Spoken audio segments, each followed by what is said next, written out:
someone are into the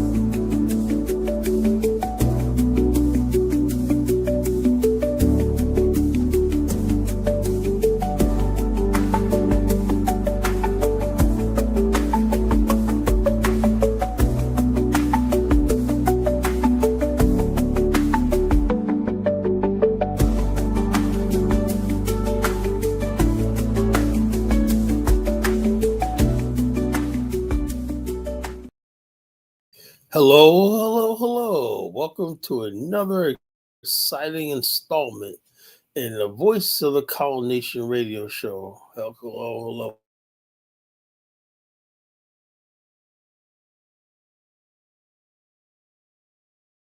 Ringmaster in my circus of deadly clowns. And also, I am the PhD of Negroology, guiding you through the next couple hours. Now, when you have topics like is extreme pride hindering our progress?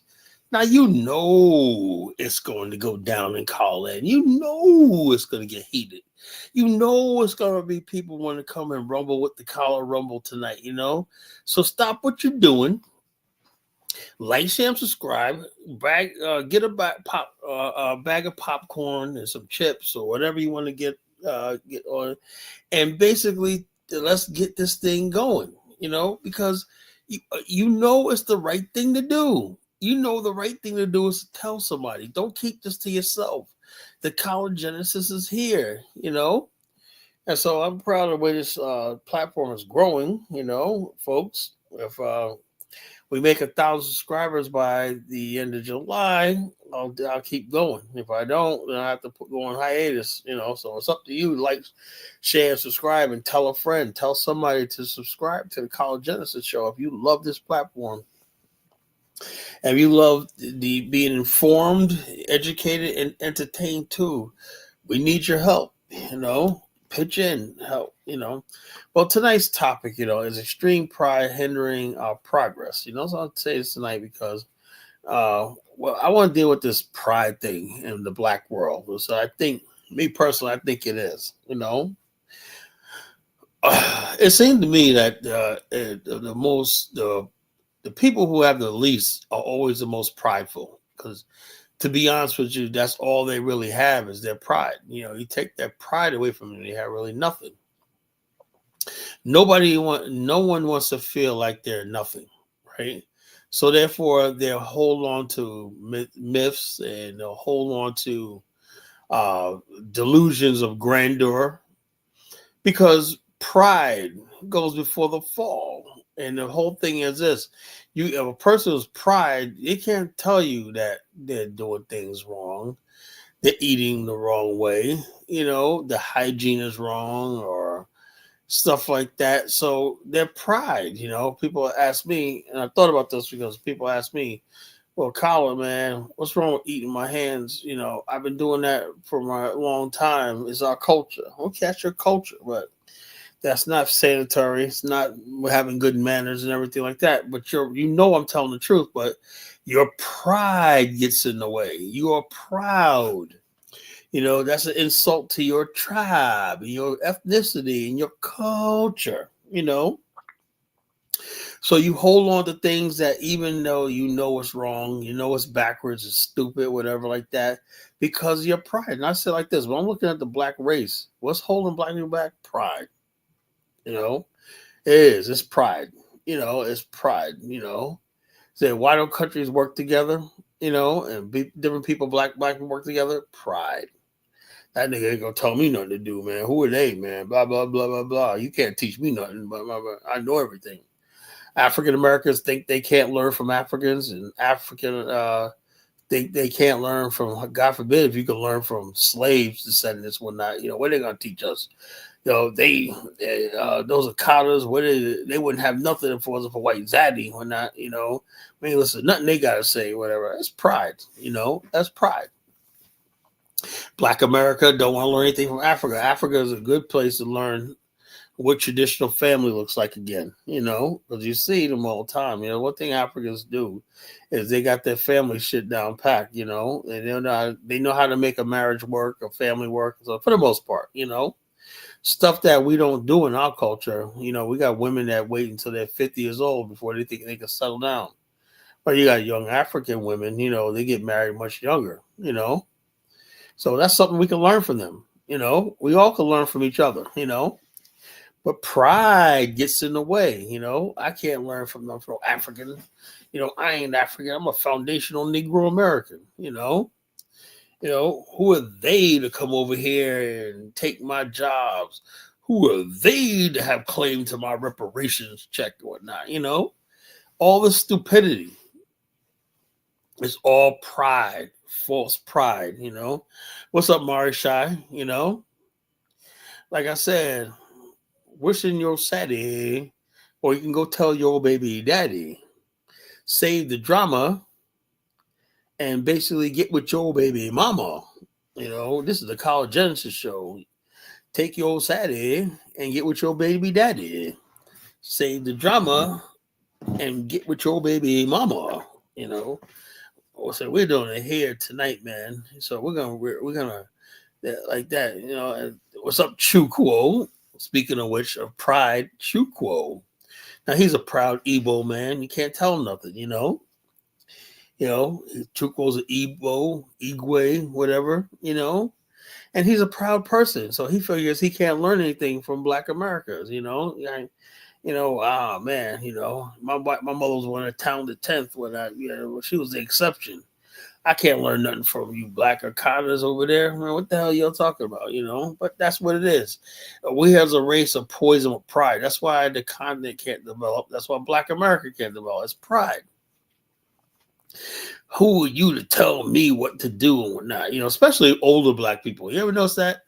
Older Black people don't hear nothing anybody young has to say, but the old heads sitting around. Well, I came up under the tutelage of Dr. Such and Such. Where did it get you? You ever had these people that they got their one famous scholar from like 100 years ago. Well, I read such and such book. I did this one. Now you can't tell me nothing, man. I'm the heir apparent to Dr. Francis Cross Wilson. Blah blah blah blah blah. So you can't tell me nothing, Collar. Man, blah, who are you, Collar? Whatnot? I'm 150 years old, man. I was around, man, during slavery time. You can't tell me nothing. It's pride. You got these 100-year-old niggas running around, man, thinking people, you gotta listen to me, man, because I'm an elder. No, nigga, you just got gray on your hair. You just a dumb nigga who got old, But that's your pride thing. Yeah. Why does everybody think at a certain age you gotta be called Baba? Baba is like an esteemed title of respect. Baba such and such. No, you're not a Baba, nigga. You're just an old ass nigga you're just a Negro who got old. Oh yeah, I'm sorry, Marsha. I don't want to make you spit out your smoothie. I am. I should put a disclaimer. Warning: the College Nation show is extremely funny. Do not be drinking. Father. You know what father is, Chukwo? Father figure is somebody who's a father. That means somebody who's your leader and guider. It's not baby daddy. It's not daddy. A daddy and a father are two different things. A father sits there and he's a man of respect, a man of honor. That's a father.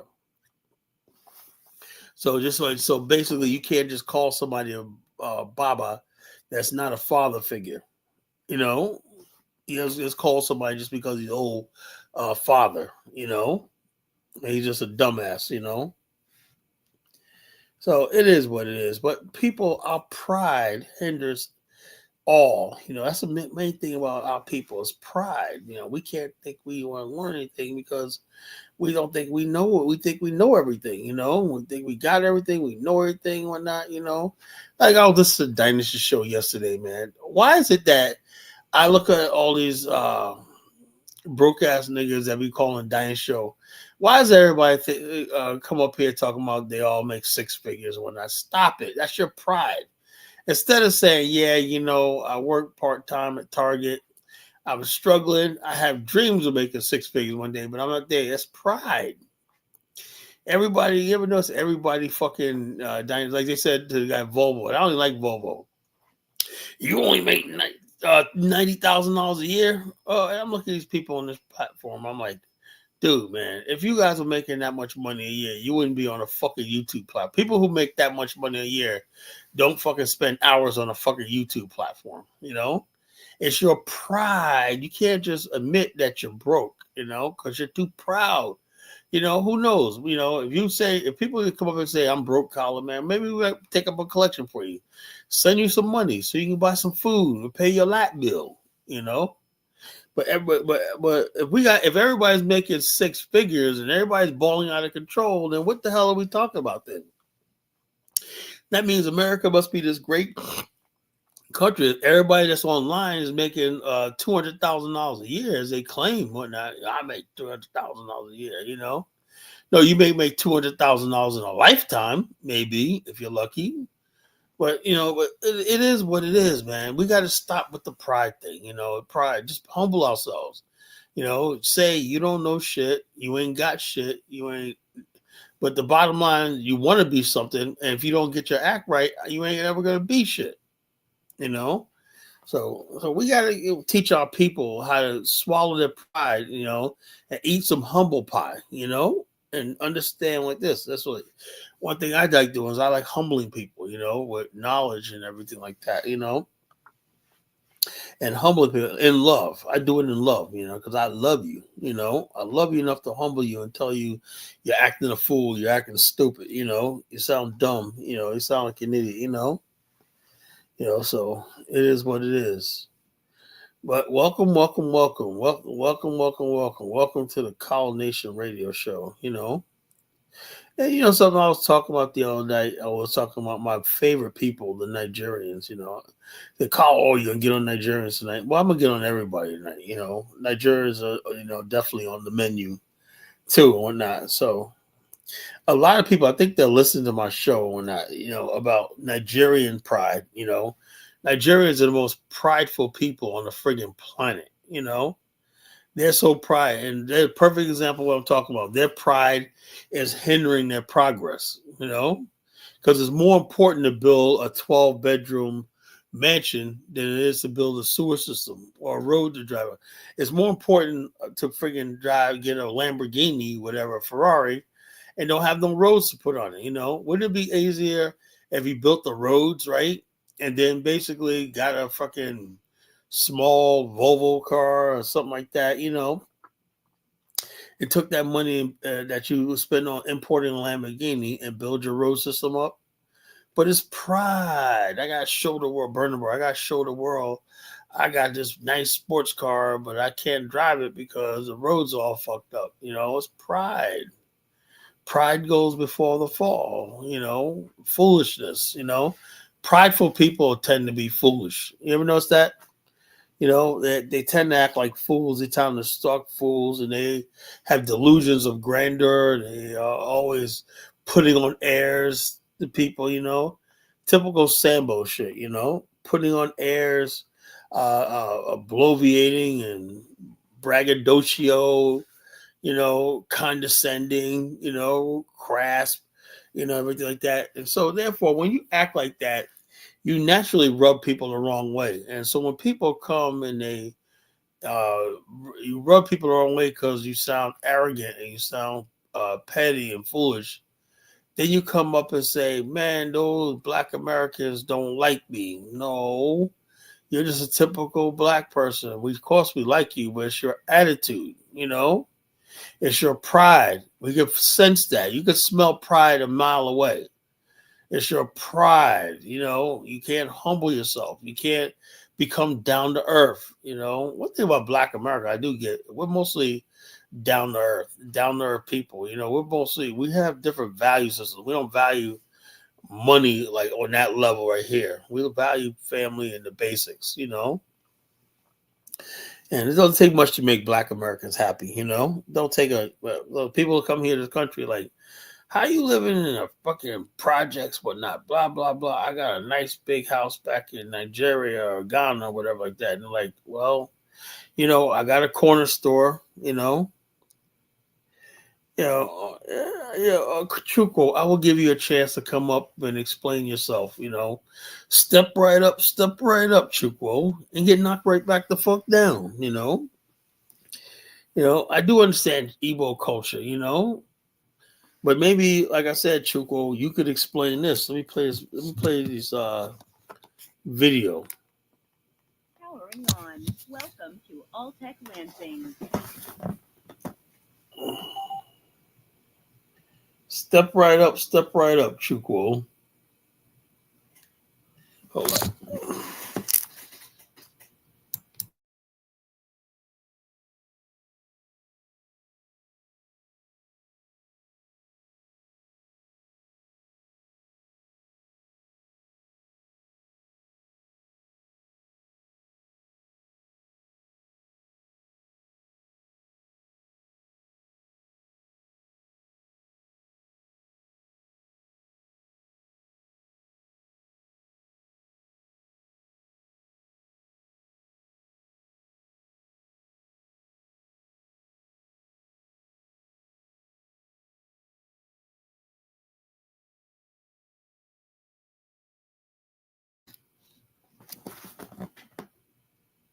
You hear Nigerian people complain of why their electricity isn't good, power, water, everything. But as soon as they make money, the first thing they go and do is build stupid house. No one's ever thought of, I see all the estates. Let me even use mainland, right? I see all the estates where I live in America. This is what I'm saying. People don't really actually understand how community is. And I realize the Nigerian education system doesn't make a point to actually give a breakdown of how things work. In all these estates that they build, they never build independent power grids. I have an EE degree, as much as I talk. I have 3 engineering degrees, electronics, EE, and computer science. All these estates in island, mainland, Enugu, wherever, the one thing they actually don't know is there's solar, there's hydro. And right now, they don't even think about all the rich people that build all these estates have never thought about building an independent grid system away from the government grid system that they can easily afford and actually make money off of. They have inverters. Inverters can be used in collaboration with solar panels, even hydro, to power not just one estate, but literally all of mainland. I've literally drawn this up. I have the paperwork to go behind it. For at least 4 houses in the estate, you can build an independent power grid system that can sustain the whole mainland. But they'll go buy a Rolls Royce and flex around the neighborhood. Or is it the recyclable, new concrete that you can use to build roads that we have in Nigeria that are made from plastic, rubber, waste, all these amazing companies, but we're still buying Dangote concrete and fighting. The problem is, if I start talking about the solutions to things that are going on in Nigeria, you guys will still not hear me.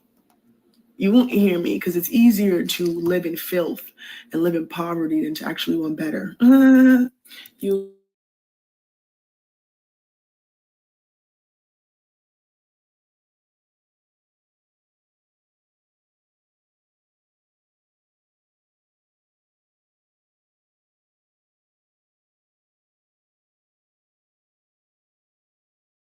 are showing off of their neighbor. That's why they'll buy a Mercedes in Nigeria, even though the roads are fucked up, knowing that a Mercedes isn't what you need. Maintenance, you can't afford it. But they'll buy the Mercedes to show the world that I can afford a Mercedes. They can't afford maintenance. They scam to buy LV and pay for IG bitches. Literally, the people in my country only want to get rich so they can continue slavery, modern day slavery. They get rich to insult people, to bully people who are beneath them, to make themselves feel better about their shitty upbringing, their shitty lives. And they don't actually care about a better Nigeria. That's why we live in shit. That's why the world that we live in is shit in Nigeria. They don't ever scam to get money to get roads built, donate to the orphanage, donate to the schools, put in medical systems. They don't care about any of that. That's why I love bleeding them. I take the money and do what they're supposed to do. They literally do not aim to get rich for financial freedom. They aim to get rich for flexibility. Literally, that's. What do you think about that, Chukwu? That was a Nigerian Igbo sister saying that. She was like, she just told on y'all, man.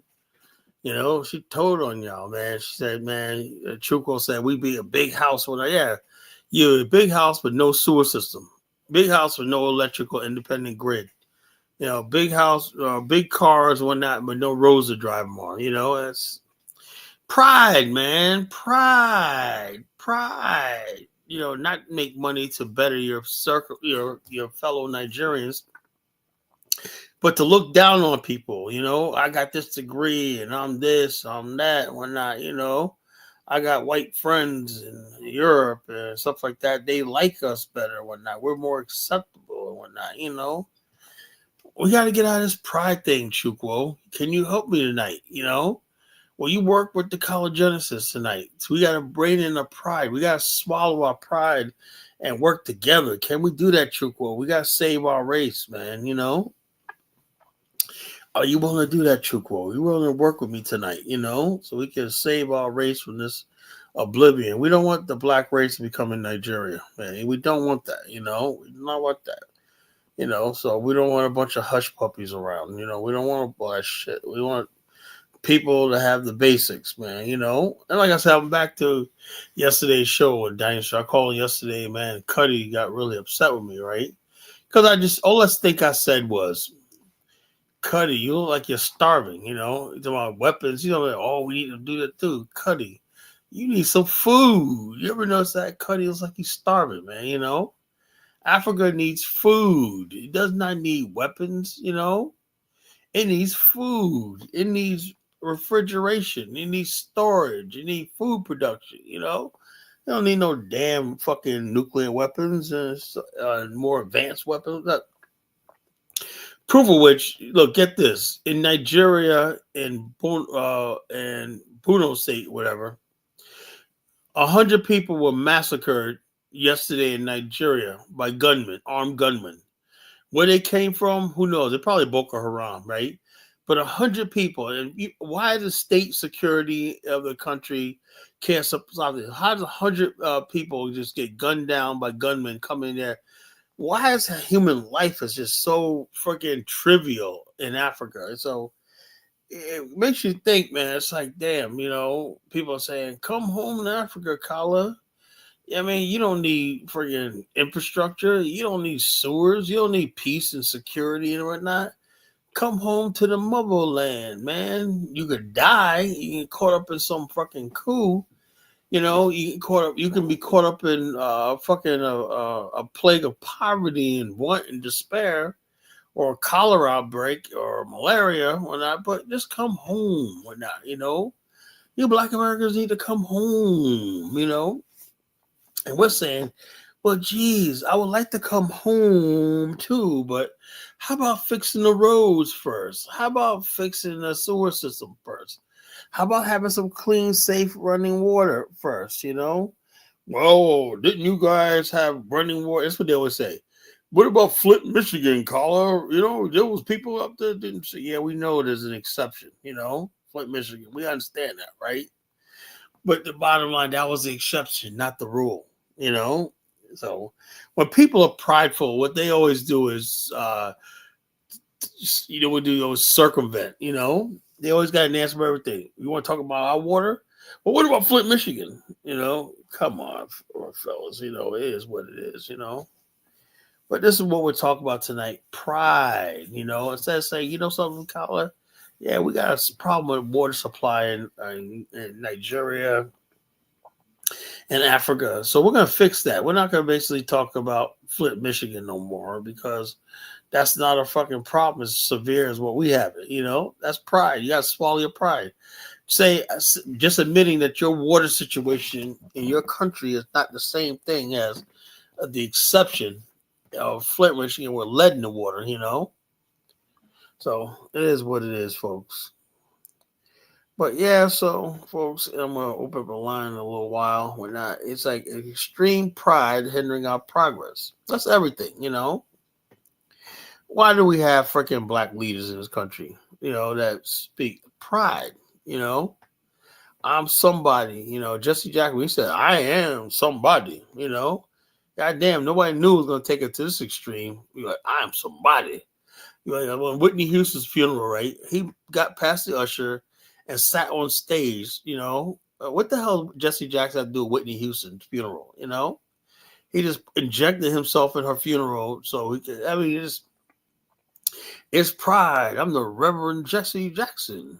You know, you got to know who I am and whatnot. You know, I let Rainbow push one time. You know, I said this, and I marched with Martin Luther the King, you know, back in the days and whatnot. I'm Jesse Lewis Jackson, whatnot, you know. Pride, pride. It's all pride. The black man and his pride. That's the one thing that's so dangerous in this world. Is the black man. That's whether he's Nigerian, whether he's Black American, whether he's whatever, Liberian, whatever like that. Black men and their pride. Because why? Because the black man doesn't have any real power. You ever notice that when you see people like that are really rich, right? They think like it's nothing. Like the Japanese, you look at their country and they're friggin' really advanced, right? Everybody admires Japan's advanced civilization, beautiful civilization, a marvel of history and whatnot, you know. But the Japanese basically are so proud. They never boast to other countries what they have and everything. They just exist, right? You see Japan; it's a great, beautiful country, right? But they never boast or brag about how they're superior to somebody else based on what they have, you know? So it is what it is, you know? No, we mean insecurities and victim right time. What do you talk about, Chukwu? What the hell are you talking about? No, pride is the most dangerous. Pride comes from insecurity, and victim mentality comes from pride, you know? You know, so it is what it is. It's one thing. I don't think you understand what I talk about, Truquo, you know, because you're not that smart. There's a difference between being proud and having pride, you know. Pride goes before fall. Let's look at the 7 deadly sins, you know. Yeah, okay, let's look them up. Let's look them up. That's what we do on the show. We educate people, you know. 7 deadly sins. 7 deadly sins. 7 deadly sins. 7 deadly sins. Okay.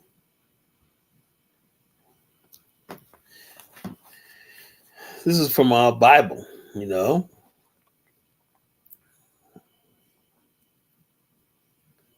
Let's see. Is the first deadly sin is pride, Chukwo. That's why you're cursed. Your country's cursed right now, you know. The second one is greed. They all work together. When you got pride, you have greed. The next one is wrath, you know, always threatening and stuff like that. And then it's envy, you know. Then it's lust, it's gluttony, and sloth. Those are the 7 deadly sins. The most deadliest of all is pride. You know, God hates pride, Truquo, you heathen, you know. You know, all you heathens out there with your pride and whatnot, you got your materialism and all stuff like that. It doesn't hide your insecurities. You get material things to hide your insecurities. You know? So it is what it is.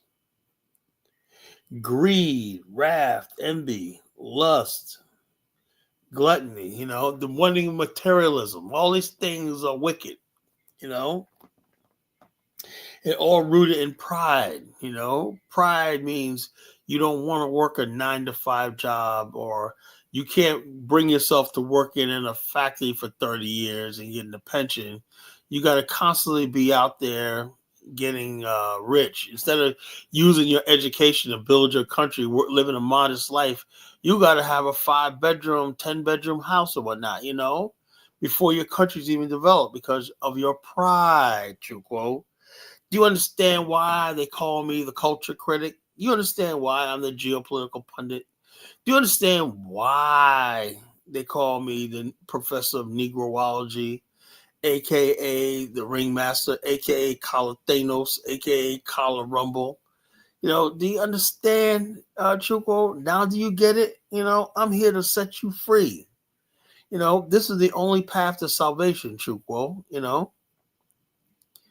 Okay, I don't say, yeah, because it's above your mentality, I said pride, extreme pride is hindering our progress, Now, if you don't know what that means, man, M1, I don't know what to tell you, I don't know what to tell you. Extreme pride is hindering our progress, and we're not going to basically, because when you have extreme pride, you don't know where you fit in. You don't know your place. You don't know whether you could benefit. You don't know when to step back and then concede when somebody else knows something you don't. Your pride gets in the way of everything. That's what we're talking about tonight. And not just Africans, it's African Americans too. It's pride. Everything Black America failure is pride, So I want to talk about pride tonight. How can we get rid of pride and work together and build something and everything like that and support each other and everything. Like, let me give you an example. I had to check myself, right? Because I'm saying to myself, I have this new guy. That's another thing, Truco. Black Americans hate to see. That's another lie. It's a little lie, Truco. Because I work in the social services, healthcare sector, whatnot. And this idea that friggin' Black immigrants are doing better than Black Americans is a lie. It's a real lie, Do you know how many immigrants I know? And I know you're not doing better than Asians, right? Majority of Asian people that I come across, Indians and whatnot, something, a lot of them didn't even work 40 quarters or in Medicare and Social Security. You got to work 40 quarters. That's 10 years paying into the system before you could collect Medicare and Social Security at the age of 65. Most immigrants don't fucking have that. They working under the table. They're living under the fringes of American society when they're not paying into the system. I know because this is what I do for a living. But you do have Black people in America, most of them, right, pay into the tax system.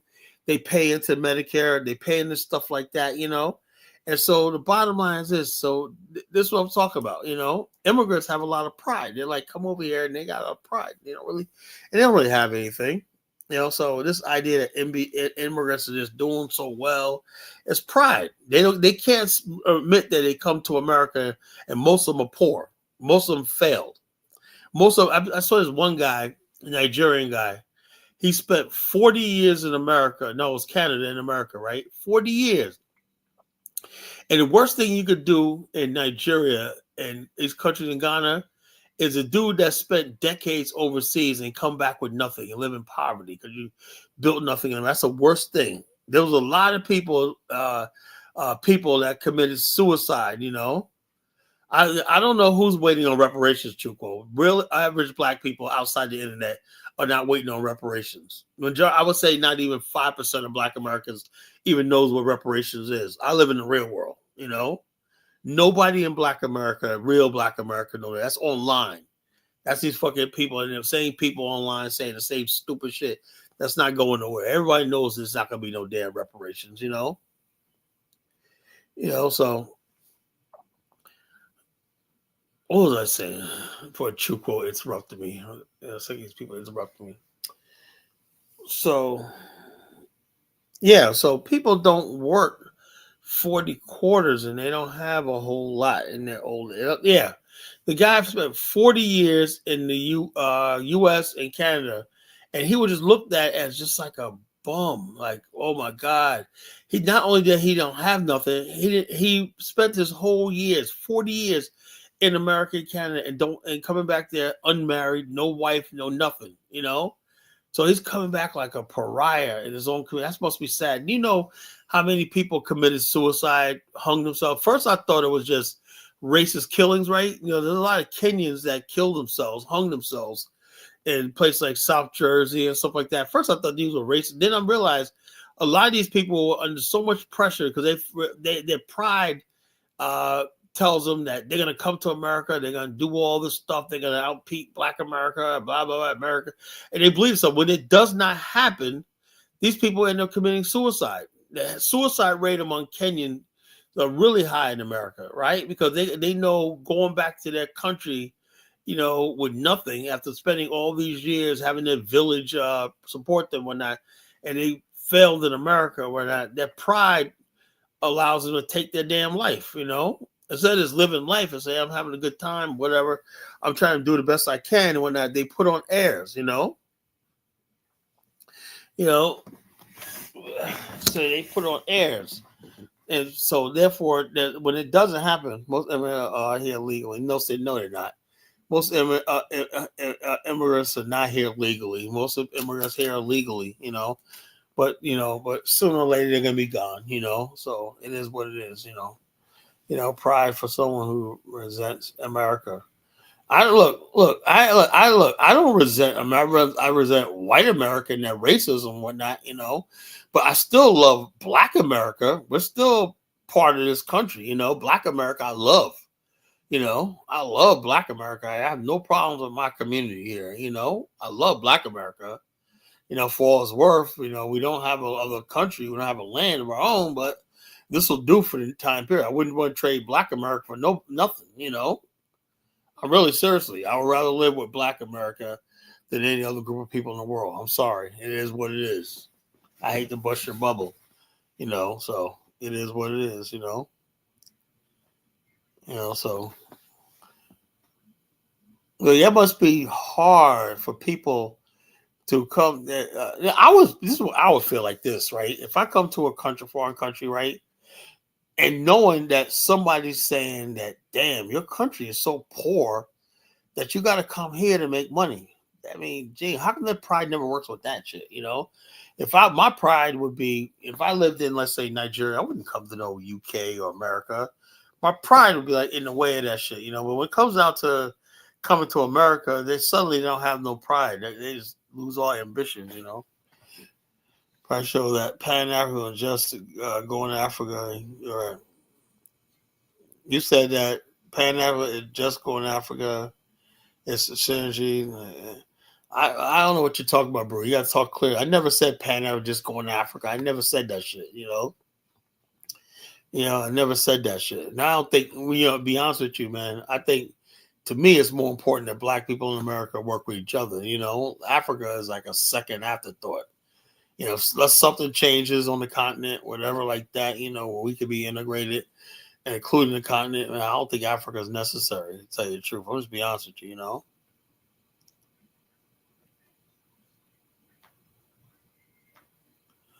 Oh, please, Chuko. I don't live in a glass house. I say what the hell I want to say, The hell I want to say. I say what I want to say. I don't live in a glass house. When I walk around Chukwu or whatnot, people do not look me in the eye. People don't look me in the face. No one says anything to me. And what you call, Yeah, an Afghanistan is different, If the Afghanistan is possible, yeah, fine, Kwame. But if there's going to be no Afghanistan, you could take Africa and leave. We have no stake on the continent, We don't have a stake on the continent. The hell we need it for, That's what we're talking about now. And now that I heard Afro Think Tank, man, I'm really proud of this brother. He says that he wants to build his base camp in Nigeria. Now, who he got that from, me. So it shows I am having an effect on these young Pan-African nationalists, He says he wants to build base camp, in Nigeria. And he has all my blessings. I hope he does build base camp in Nigeria when I, follow my model. I'm going to start with an office, and then pretty soon I'll have warehouses, port facilities, and so you can rent out docks on the ports and whatnot. All that stuff like that, equipment, forklifts, and all stuff like that. Where you can operate in the country, construction equipment and stuff like that. So farming equipment. That's what I mean by base camp. We can operate fully in a country. Expand and whatnot, do business and everything. That's what base camp means. We could connect with other parts of Africa in one place. That's what I want to make Liberia a base camp, for us to engage in the continent, Brother Baruti don't have a base camp, his is all hypothetically and theoretically, I'm actually planning on building a real base camp in our country, first ever in our history, right? You can't lose. I'm not no damn FBA. I'll never be an FBA. I don't care about FBA, I'm a black nationalist. I'm a Pan-Africanist, but I love African Americans the most, How about that? I love African Americans the most, for the most part, And second, I love Liberians. I love Liberians second, Now, who's third? Maybe my Caribbean brothers and sisters, They come third. Then some Africans, they come fourth and fifth, and everything like that, Oh no, that'll never happen. It'll never happen. I'm not stupid, I'll never friggin' be a friggin' Captain American Negro, Captain American shows his mighty shield. I love messing with my Captain America. Oh, look, all my Captain American Negroes out there. I love y'all, man. My MAGA people. You're rooting, tooting, shooting, flag saluting MAGA motherfuckers, man, You know.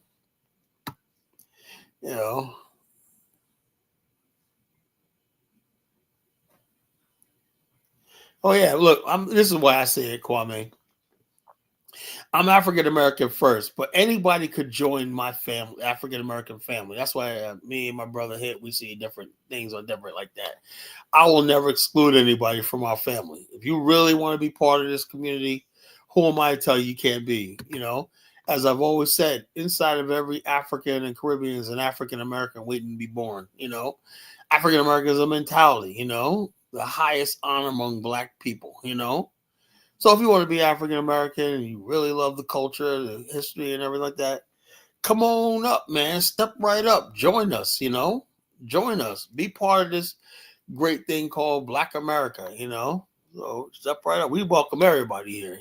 That's what I do. My platform, I welcome everybody. You want to be part of it? People say honey flower. Look, if you're part of the black community, you want to be part of us, hey, you are more than welcome to come with us. That's the way we are. That's how we always been.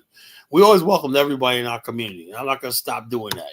We got people from Barbados. We got people from Ethiopia in our community. Hell, back in the days, we used to have Chinese people living in our community in the hood.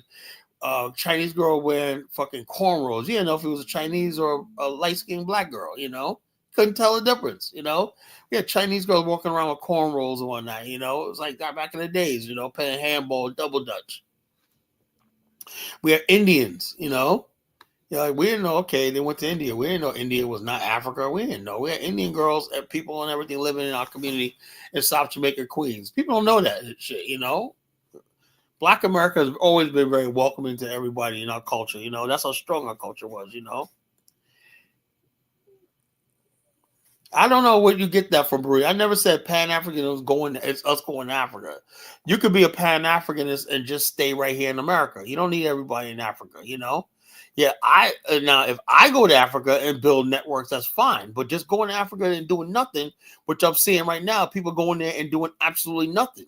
So if somebody's sitting in fucking Ghana in a fucking hut doing absolutely nothing all day, that makes them a Pan-Africanist? No. Somebody sitting in there fucking on the streets of fucking Tanzania, homeless when is that fucking Pan? No,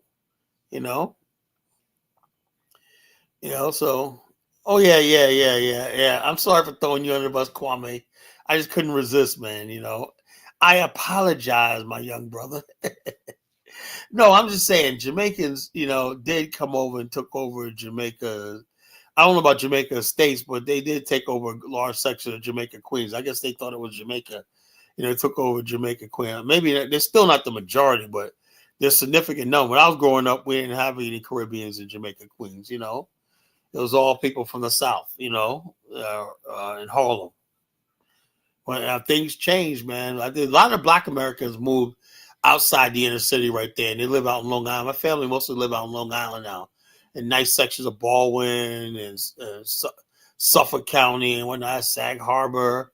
My cousin Debbie lives in Jamaica Estates. So most of our family moved to places like White Plains, New York. They moved out to Jersey. Connecticut. Some of them came to the South in upstate New York, way upstate New York. So most of my family moved out of South Jamaica, Queens, and when they moved out, A lot of Caribbeans moved in. They gentrified the area. You know.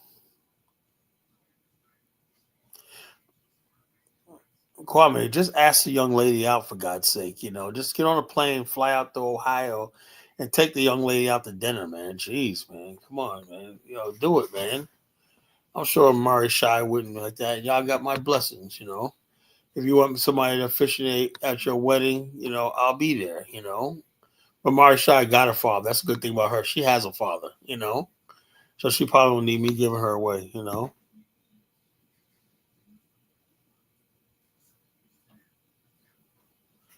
Okay, I can't read this time of night. You're making me work, Bruni. I always think everybody's insulting me, so I naturally think so. Jamaica still have high numbers of African Americans. Yeah, so. Well, I know those black people, African Americans in Queens, their houses are paid for. They ain't going nowhere. Like my uncle Albert, he's passed away. My cousin Debbie got that house. That house, they moved in that house. My cousin moved there. And my uncle Al built that house, bought that house in 1959. By 1989, it was paid off. The mortgage was paid off. And he gave it to my cousin Robert. My cousin Robert, man, he had a good start in life. He was one of the exceptions, right? My cousin Robert has took loans on the house and started his own ambulance business. He was making real money. He was like making a lot of money in the World Trade Center thing. He was one of the first responders, whatever. He has his own ambulance business because my uncle gave him the house and he took out mortgage on it and built a world-class ambulance business, He passed away. My cousin Robert passed away. He was only 2 years older than me. He passed away about 10 years ago, heart condition, So I say, watch what you eat, folks, So, yeah. But that house has been in our family, in their family. My grandparents' house. They bought my grandparents' house, was right next to them, right? So they had both those houses right there, one stoop, two houses on one stoop, right? And back in '88, my grandparents moved down south. Back down south in '88. My grandfather retired, moved back down south in '88. A year later, both those houses were paid. My grandfather's house was paid off because he moved in the neighborhood first, so his house is paid off in '87. So after he paid the house off, he sold it to my cousin Debbie. She bought it. And then after they bought it, they had two houses right back to back, and family members that needed a place to live. That's how you get a leg up in life. We have family now. I could, something. If I wanted to, I could be so much further ahead. If I want, I still to this day. If I really want to, I could move to New York, and I got my cousins and everybody got so much property up there, apartment buildings. I could live for like a year rent free and save money and whatnot. If I really want to move to New York or whatnot, but I don't want to live in New York City. I don't. I like it down in Virginia. I like visiting New York, but I could not. Traffic and congestion. I like what I'm doing here. However, maybe another year, I might just go up there and stay for like 6 months to work in New York, because I can make a lot of money what I do,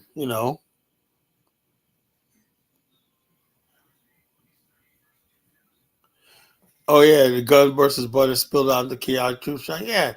Everybody basically follows now the college genesis, and stuff like that,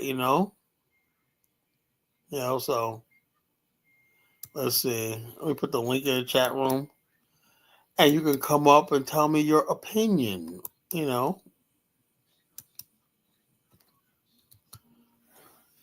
So step right up, step right up. Step right up, step right up.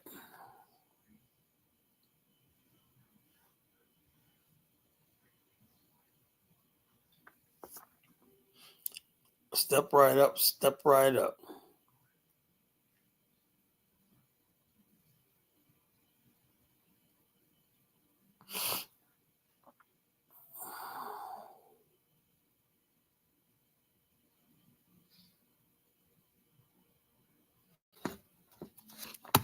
Well, I knew this gentleman would be up. Kwame, welcome to the show. What's on your mind, man? Besides ripping me for throwing you under the bus the other day. What else is going on? Nah, man, it's all good. I say Baba Kala. I say. Thank you. I'll take Let that. let the ancestors protect you in all your endeavors. Yeah, I hope so. Thank you for that blessing there. People thinking I am female that be on KR Truth Channel. I guess we have the same name. I'm not her. I have been on KR Truth Channel. I have not. I have a cousin lived in for years in Jamaica, Queens, but he moved back down south. Yeah, a lot of people, because what happens is property tax so high in New York where that people just say, yo, forget. With my family, they moved out there at a time in the 50s. Well, so by the time the 80s rolled around, the houses are paid for, all they do is pay property taxes, city tax on Yeah, the building. So they pay, the houses are paid for. We got like 5 or 6 properties. My family have 5 or 6 properties in Jamaica, Queens, that we rent out, that's paid off, so. yeah. Yeah, so My father owned 2 houses in Jamaica. One so in Springfield, one in Rosedale. What so tonight's what's some topic yeah, is extreme pride, like I said, extreme pride. The black race has pride. You see that video I played? You heard that video I played where the Nigerian girls breaking down Nigerians? nah, I didn't see the video. Well, I'll play it again. Hold on, give me a second.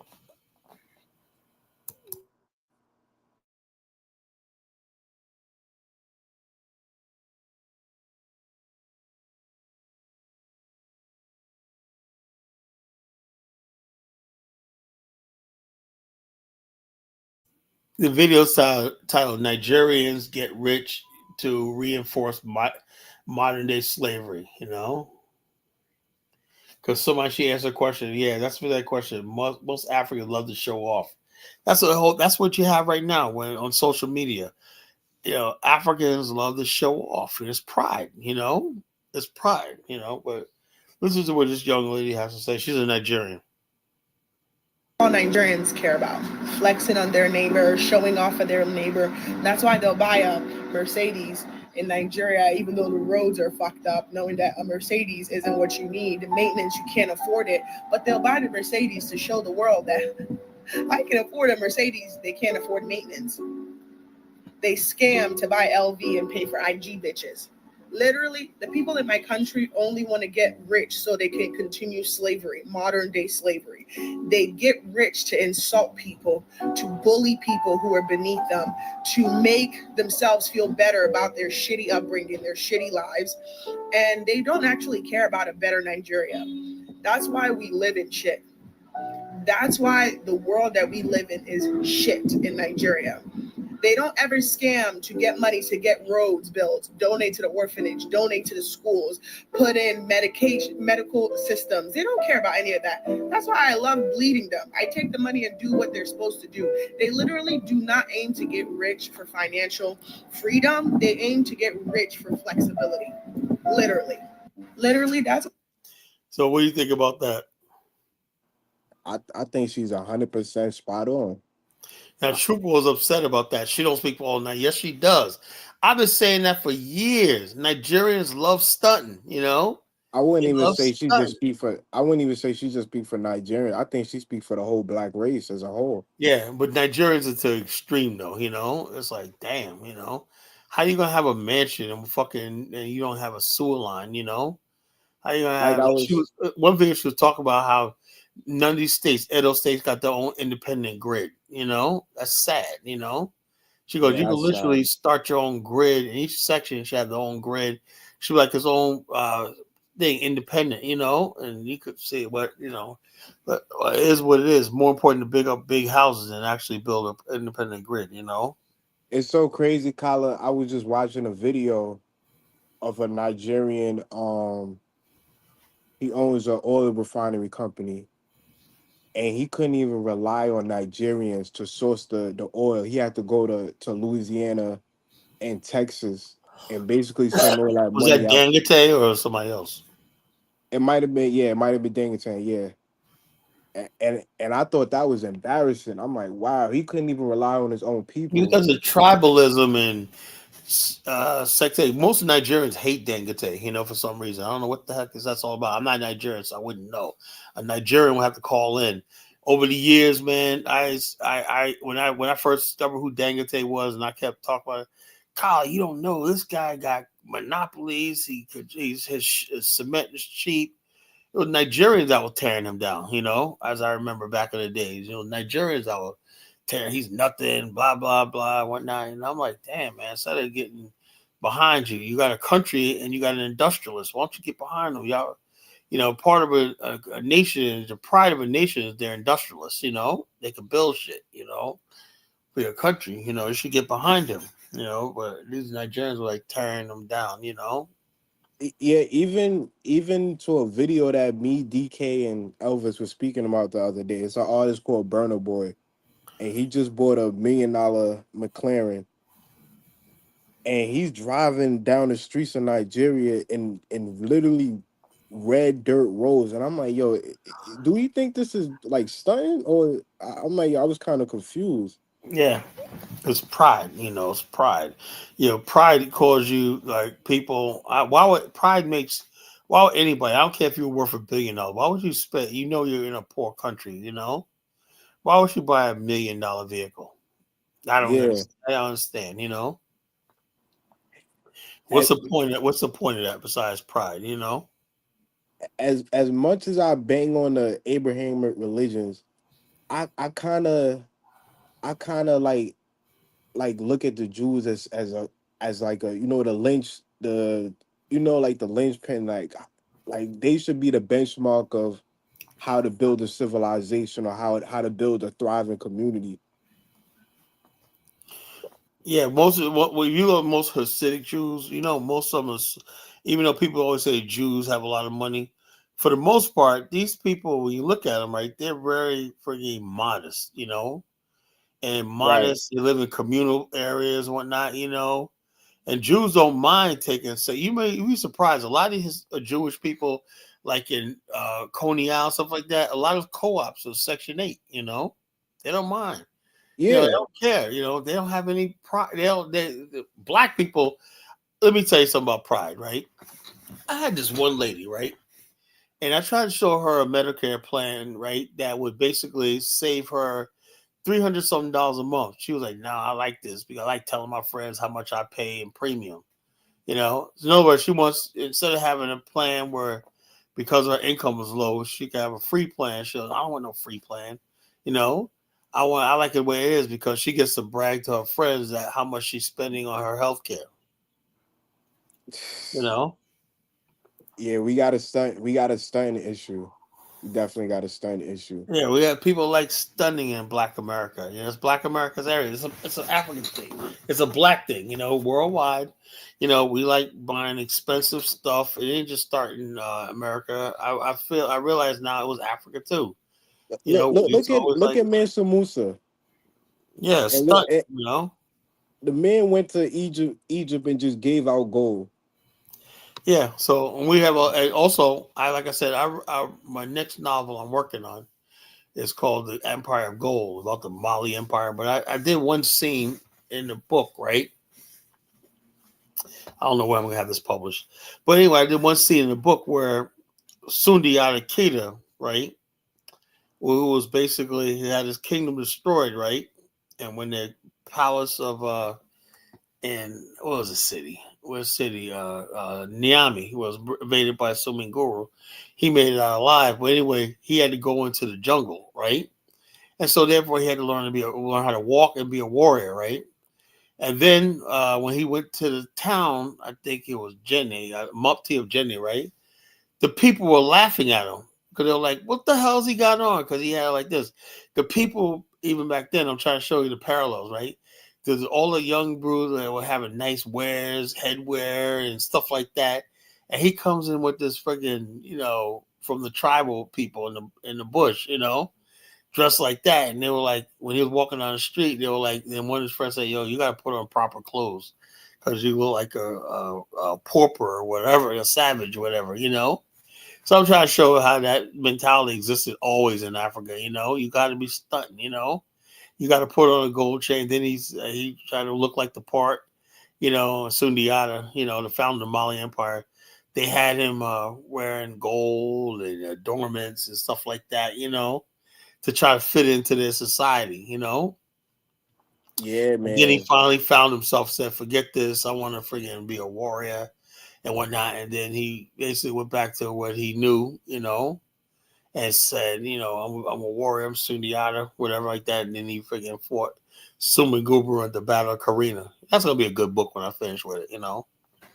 You And know, Kyla, even when I was like, when I was a little bit younger, and like my early 20s, I could remember like black people, like my peers in general, instead of staying in their parents' house and building up their capital, like we was rather getting condos and stuff like that, just so we could stun on other people. And I always thought that was stupid.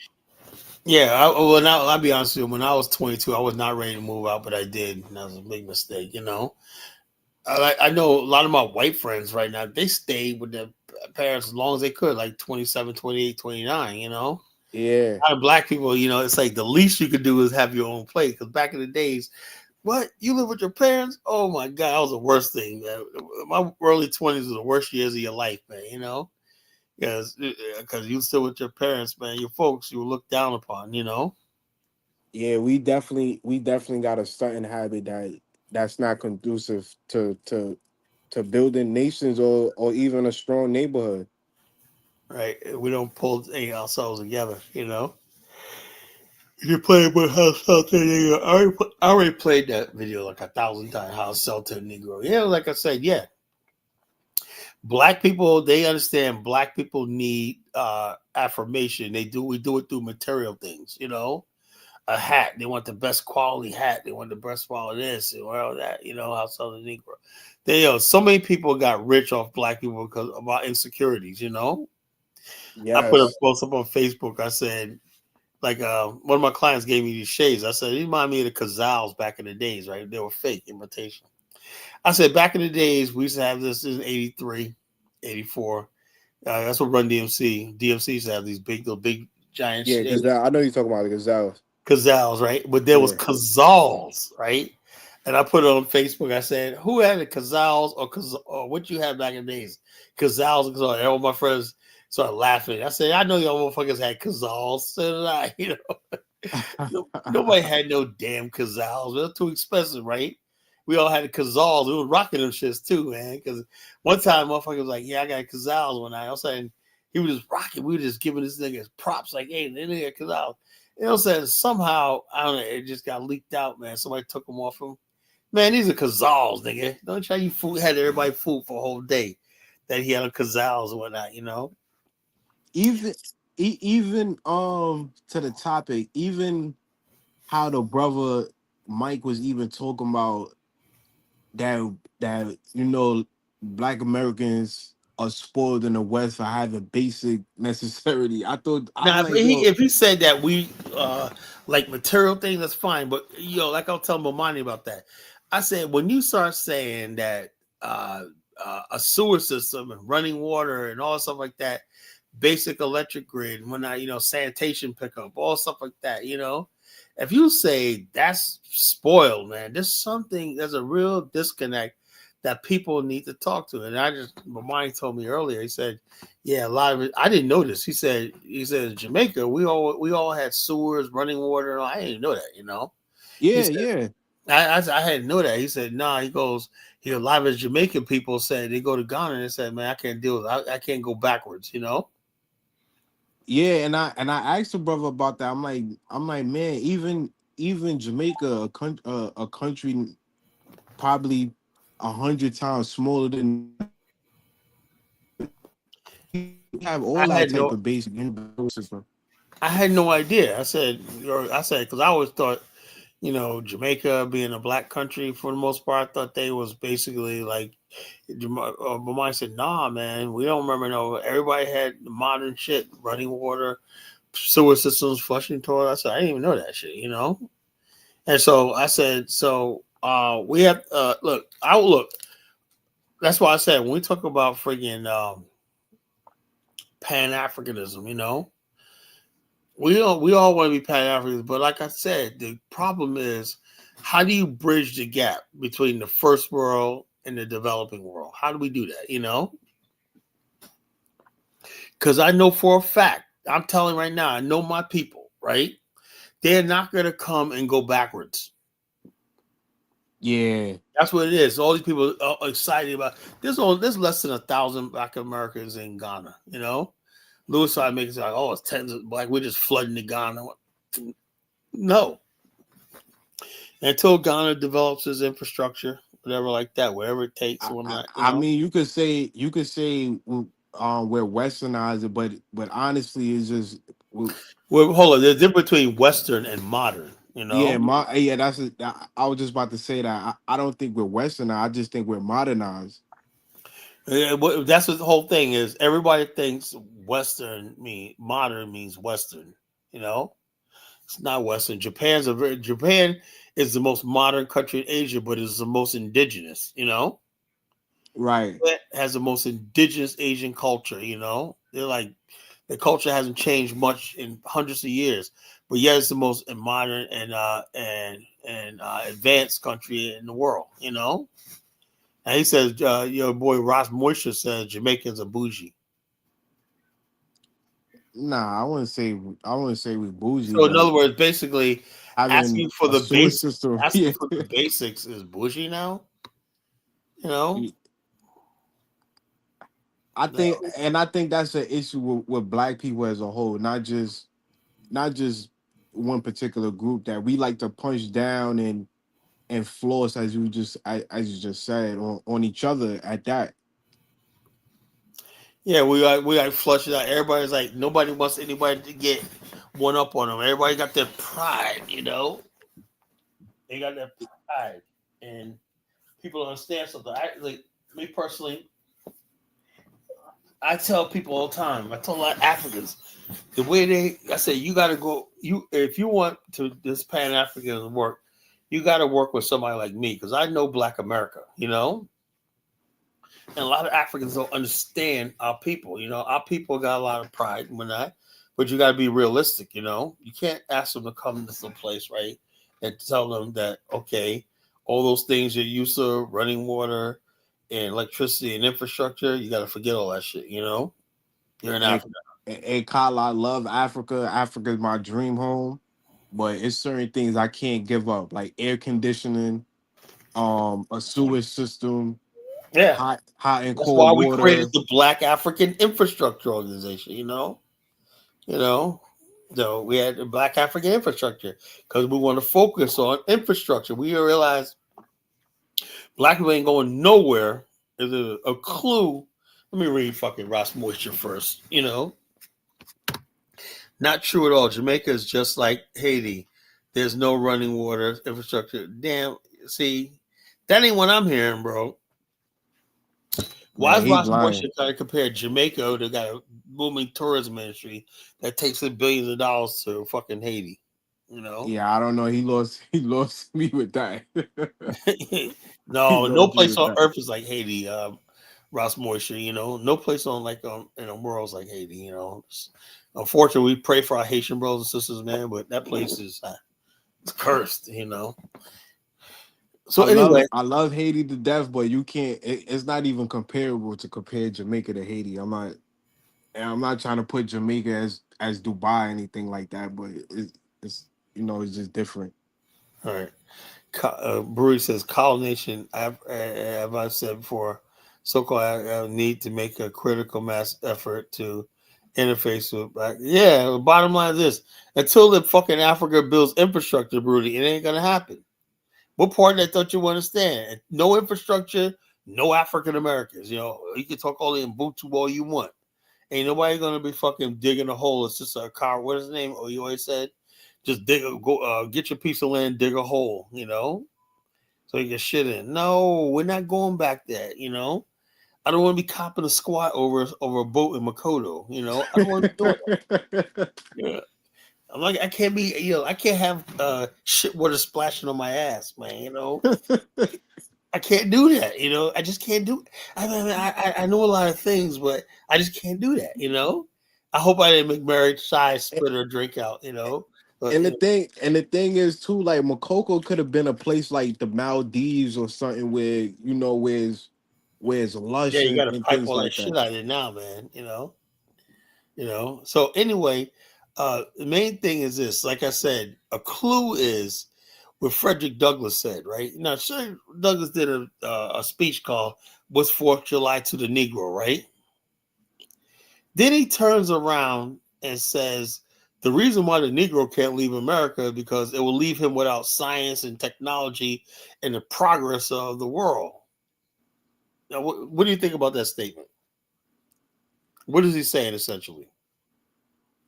I think he's kind of alluded to the topic of the discussion, but I may disagree with. No, he's saying basically, listen closely. He says if you take black people out of America, that means you're taking them away from sewer systems, all the science is going on, the progress, railways, all this like that. What he's basically saying is black people have no capability of ever building that on their own. Yeah, yeah, So he says, see, think about it. He just said 4th of July means nothing to Negro because we're basically brutalized, whatever like that. We don't have the promise. We're not neglected. So the answer to all that would be say, okay, it's time for us to part ways with America, right? Let's build our nation. But he says, ho, we can't do that. Because if we leave America, that means all the way of life that we know is gone too, because we can't possibly build railways. We can't possibly build shipping ports. We can't possibly build tunnels. We can't possibly build all these things, streets and stuff like that, street lamps and all that stuff like that. We can't possibly have all that because we're black. We're stupid, you know? See, I but Liberia proved them wrong because by the time the 20th century ended, Liberia had caught up with America in many ways, except for the industries. Liberia had caught up to America in this level of civilization, you know? So but I honestly think, Kyle, a lot of people from the West actually believe that though. Not to sound, but I think a lot of people in the West, it may not be consciously, but I think they actually think that subconsciously. yeah, that's why people come here. People come to America because, like, yeah, a lot of people from Africa come here because they're like, man, we'll never be able to know what's like 24 hours the electricity. We don't know what's like to turn on a faucet and drink water out of a faucet. We gotta get by. You know what I'm saying? All these things are there: refrigeration, AC, central AC, and all stuff like that. They don't know nothing about it. They said, man, if I want all that, I gotta get on a boat and go someplace else. I can't stay in Africa and do that. So I think that's sad though, bro. I think it's that's sad. so That's why I sad. said, man. That's why I'm here. I said I want to change Africa. I want to change Africa. I want Africa to be the infrastructure in this, place on the planet where everybody got infrastructure. Everybody got the basics. If we could ever do, like I tell my Nigerian brothers, don't tell me about your big mansions. Do you care about a big mansion, Kwame? Nah, I think about infrastructure first before I Yeah, think about a infrastructure. mansion. I want to see infrastructure. I want to see roads paved. I I want to was see. actually looking at some real estate in Nigeria just to check it out. And that was one of my main key focus to look at, the That's the first infrastructure. thing I look at is the infrastructure. Like Yeah. Banana Island's a joke, man. And I don't think we was having that discussion on Chaotic Channel, and I'm like, yo, black people, we when are we gonna stop being the jokes of the world? Like, when are we gonna stop? As long as people like College Genesis are not in power, and you got clowns, deadly clowns running the show, it's always gonna be like that. As simple as that. As long as we got clowns running the show, how they get in power, I have no idea. I think the white man knows how to manipulate things and people in power. Like our elected officials in America are a joke. African leaders and people in power and prominence are a fucking joke too. Yeah, actually, so it's called why all these smart black people, but the fucking ones that's running shit are the fucking dumbest people on the planet. A lot of time, the westernized Negro that was attitude to Africa, even some of the settlers that went to the library thought it was like that. How to express his thoughts like that, I don't know what, and maybe Alfonso will come up here and tell me what he's talking about. I don't know. No, it was about it was about infrastructure. If you don't have infrastructure, You're a joke. If you don't got infrastructure, you're yeah. basically a So joke civilization. And if if you can't especially in the build 21st, civilization, if you can't build infrastructure and modernization, no one's gonna take it. we not in the Iron Age or the Bronze Age, or we certain things Now should look at this be. clown, 1776. He cracked me up the other night, man, because I got his ass with the videos I played. Oh, yeah, you cherry picked these videos. You asked for Buffalo Shoulders, so I gave it to you. You asked for the Revolutionary War, I gave it to you. We just like this, the narrative I put out there. After they achieved their independence in 1776, right? The black people, 10,000 of them that fought for the dumbasses, they should have fought for the British. Yeah, the mere fact that this dude is in the comments talking about America is the closest thing to heaven is is No, wild. that's sad, man. That shows you how far gone these Negroes are. And yo, I was on Chaotic Channel and I just felt embarrassed because the white people was telling black people, yo, you can't never build nothing unless without us. And most people believe that. And so the bottom line is, like I said, the whole idea of the colonization, the BAIO, is to prove once and for all that we're capable of building a nation for our own, from the top to the bottom. So, so And the dude, my father mean to cut you, and we was talking about a young brother named Comey that was basically he's a young brother, he's a Pan African, but he was basically saying that kind of alluding to why we don't have military that's taken serious or things like that. And the black people on the panel, the African Americans that was on the panel, basically like we don't need to focus on no nation. We already live in the best nation in the world. And the white people basically telling them you're a second class citizen in my country, and these people are just going along with it. I'm like, yo, we that's could be sad. Like I stopped. said, the people like 1776, that Negro's dying. As more and more people follow the college genesis or not. This is the only path. The colonization is the only path to salvation. If 1776 wants salvation, he will come and join the college genesis. Colonization.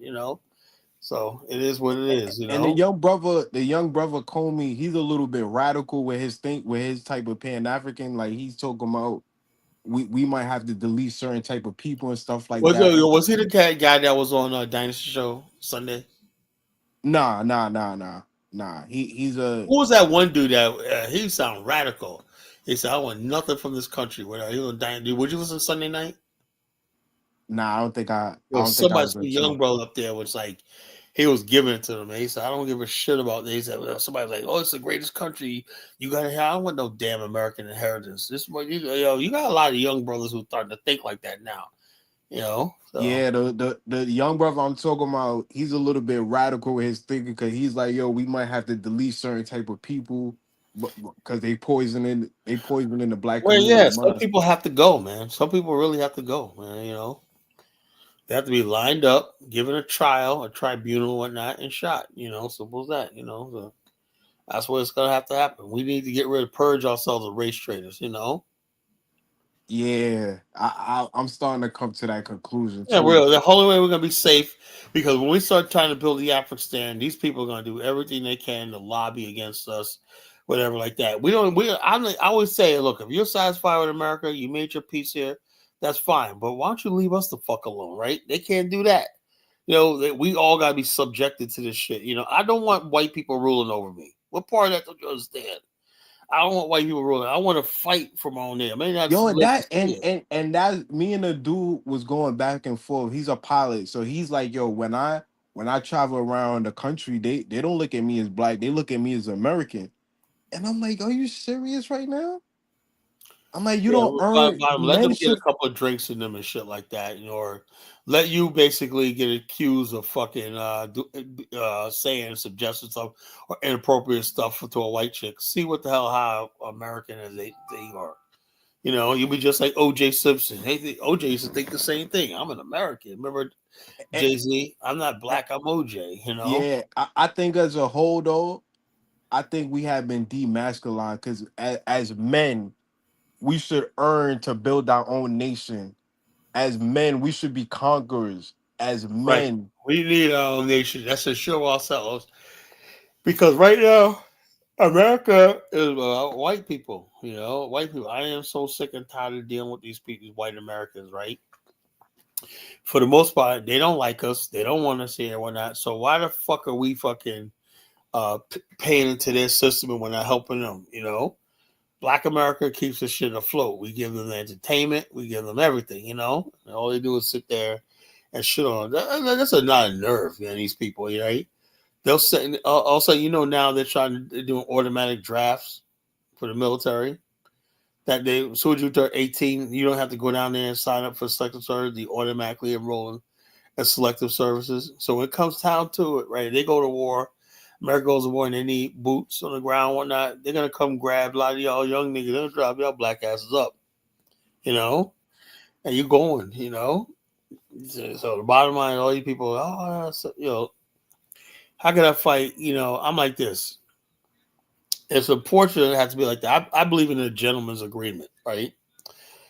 And the bottom line, this high level stuff about an Afghanistan has to happen, right? Because that's going to give us a leverage to negotiate with the United States. You know, right now there's nothing. You have nothing on the table. You know, if you're not trying to seek a nation of your own, you have nothing to say to them. You know, because they're like, right? well, what's there to talk about? You're not going to get no reparations check. That's why all the people, when I talk about nationhood, all these people came out with this reparations thing to fucking steer people away from this, you know? Yeah, I think, man, I don't want to sound like a tinfoil hat, but I think some type of government intervention came along and steered black people to straight ignorance. The, Yeah, England, like I say, like Truco say, what about reparations? That's a Truco.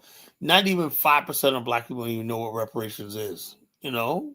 yeah, prior 10 years ago, I never even heard black people talk about reparations. The only It's only people online. It's only online, you know? the only people I heard 10 years ago maybe talk about reparations and stuff is probably in Cobra, but And they Cobra, these old ass niggas. These niggas all like 150 years old, you know? You got these 150-year-old Negroes talking about reparations. They've been talking about that since 1963, you know? The HR 20 bill, whatever like that, you know? Ain't never gonna happen. and, and, and we just I'm not gonna lie, I don't want to because you like to say you don't like advice from people from the Caribbean or Africa, but I really think though I No, I really don't think mind. that Yo, I look, if you're talking against reparations saying that's stupid, yeah, you have my right to say anything you want because that's the dumbest thing that's obviously dumb, you know? and I don't think people realize every time they come up with the reparation argument, the white man just move the goalposts. Just move the goalpost here, move it here. It's Yeah. never gonna get done. All they do is basically like this. Like I said, this is how it's going to happen with reparations, right? You're going to have the plaintiff, Jonathan Miller. You're going to have Ben Yusuf, Jonathan Miller, and maybe say Bantam Mandinka. They're one prosecuting the case for the Negroes on behalf of all Negroes to get reparation, right? The government's going to call in as the government's going to be an offense, right? This is before the Supreme Court. The government's going to look. The government. This is funny. It's not funny, man. The government's going to call in Dane Calloway, you know, and the Wobbles and the Pretendians say, and the government's going to say, we're saying that slavery never happened, that you Negroes were already here, you know. And so we have a star witness, Dane Calloway. And you have to prove that the slave ships they existed and whatnot, you know. As a judge gonna be like, wham, case dismissed, you know, just like that, you know. Yo, Kyla, I had a whole debate with a dude called Aboriginal Power early this Oh morning, Lord, man, and how he you was go? basically the same argument. The slave trade never happened. How did they bring 400,000 black people in a turn of 40 million? I'm like, do you know how population growth happens?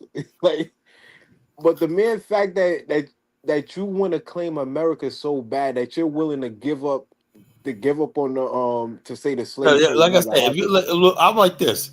If you love America, just put a MAGA hat on and say, "I'm proud to be an American." At least, and I will respect you. Like 1776, that's a MAGA motherfucker, you know. But I respect 1776. But he's basically trying to make a false history that he was already here. These people believe that they made the American flag, you know, and white people stole it from them. And they came up. They were speaking English, right? They taught the white people English. These people just make up any sort of history, you know. They're crazy, you know, and they got people. It's mental illness because people have been agreeing with them, and all you're doing is retarding people's minds, you know, believing all this crazy shit. They know it's stupid, you know. You were But native. Colin, you don't think that's kind of embarrassing that you know African Americans in the in the most advanced country in the It's world very with embarrassing. It's very embarrassing, you know. That's why some I don't play with that, you know. I do not play with that, you know. I can't do much about it. But on my platform, you notice how they don't come around here, right? yeah That's nah all right. Because they you know I'm not going to tolerate that nonsense and everything like that, you know. you definitely like they top op. What are they top ops? Yeah, so and they know better. And I'm the number one target, man. You know, I'm the number one target.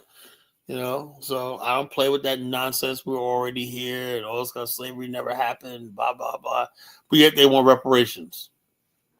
Yeah, I always find that weird that how you want reparations then deny the slave trade happened. And then some even go so far as said that we was never enslaved or something like that. So I don't really understand that. Some one dude told me, man, they only tell that to you to make you angry and whatnot. You know, some fucking clown, man. He was like, yo, man. One of my boys like, yo, Kyle, you got to hear this guy. I know that shit was gonna grow this much, man. That was like 10 years ago. He said, yo, this guy wants to talk to you or not, you know. Oh yeah. He said, dude, man, slavery never happened, blah, blah. I said, dude, man, my boy Delrick called me back, said, whatever happened to that dude? I said, man, your dude's crazy, you know. You know, that dude's fucking crazy. I don't want to talk to that dude again. He's crazy, you know. Tomorrow slavery never happened, all that. And same argument with the slave ships and all stuff like that. We were already here and all that. And I said, well, you are a very, very, very light skinned dude. I get it. You don't want nothing to do with Africa. Blah, blah. Nah, nah. I said, yo, I get it, you know. You really want to be white, you know. Yeah, I think deep down, I think deep down that's what it is. Oh, he said BSA channel got taken down, Colin, due to hate speech and TLS violations. That's good. It's that's about time. that's good. You know, It's about time the channel got taken down. that's good. That's good. Don't say on me because I didn't do nothing to this channel, Supposed to man. report these channels. Yeah, Can you imagine if a 7-year-old kid is scrolling through YouTube and accidentally bump into one of these goofball channels? yeah. That's what I'm About, saying. That's what I'm saying. That's the dangers of it. That's why I said the internet needs to be policed more. You know, putting out false, misleading history and education, right? You know, should be banned. You know. can you imagine? And sometimes I'll be thinking a little bit too deep on these type of things because I'll be thinking like, yo, imagine if kids start listening to this stuff and then going to school and challenging their teachers. Yeah, you have what you have as a whole generation of kids flunking school, giving up on it. That's why I said when people start watch people that always try to every time you look around, they always try to say, "Well, what they look." I learned all my history in school and in the library. You know, they always say, "Oh yeah, like, no, the history books are accurate." You know, all of them they're accurate.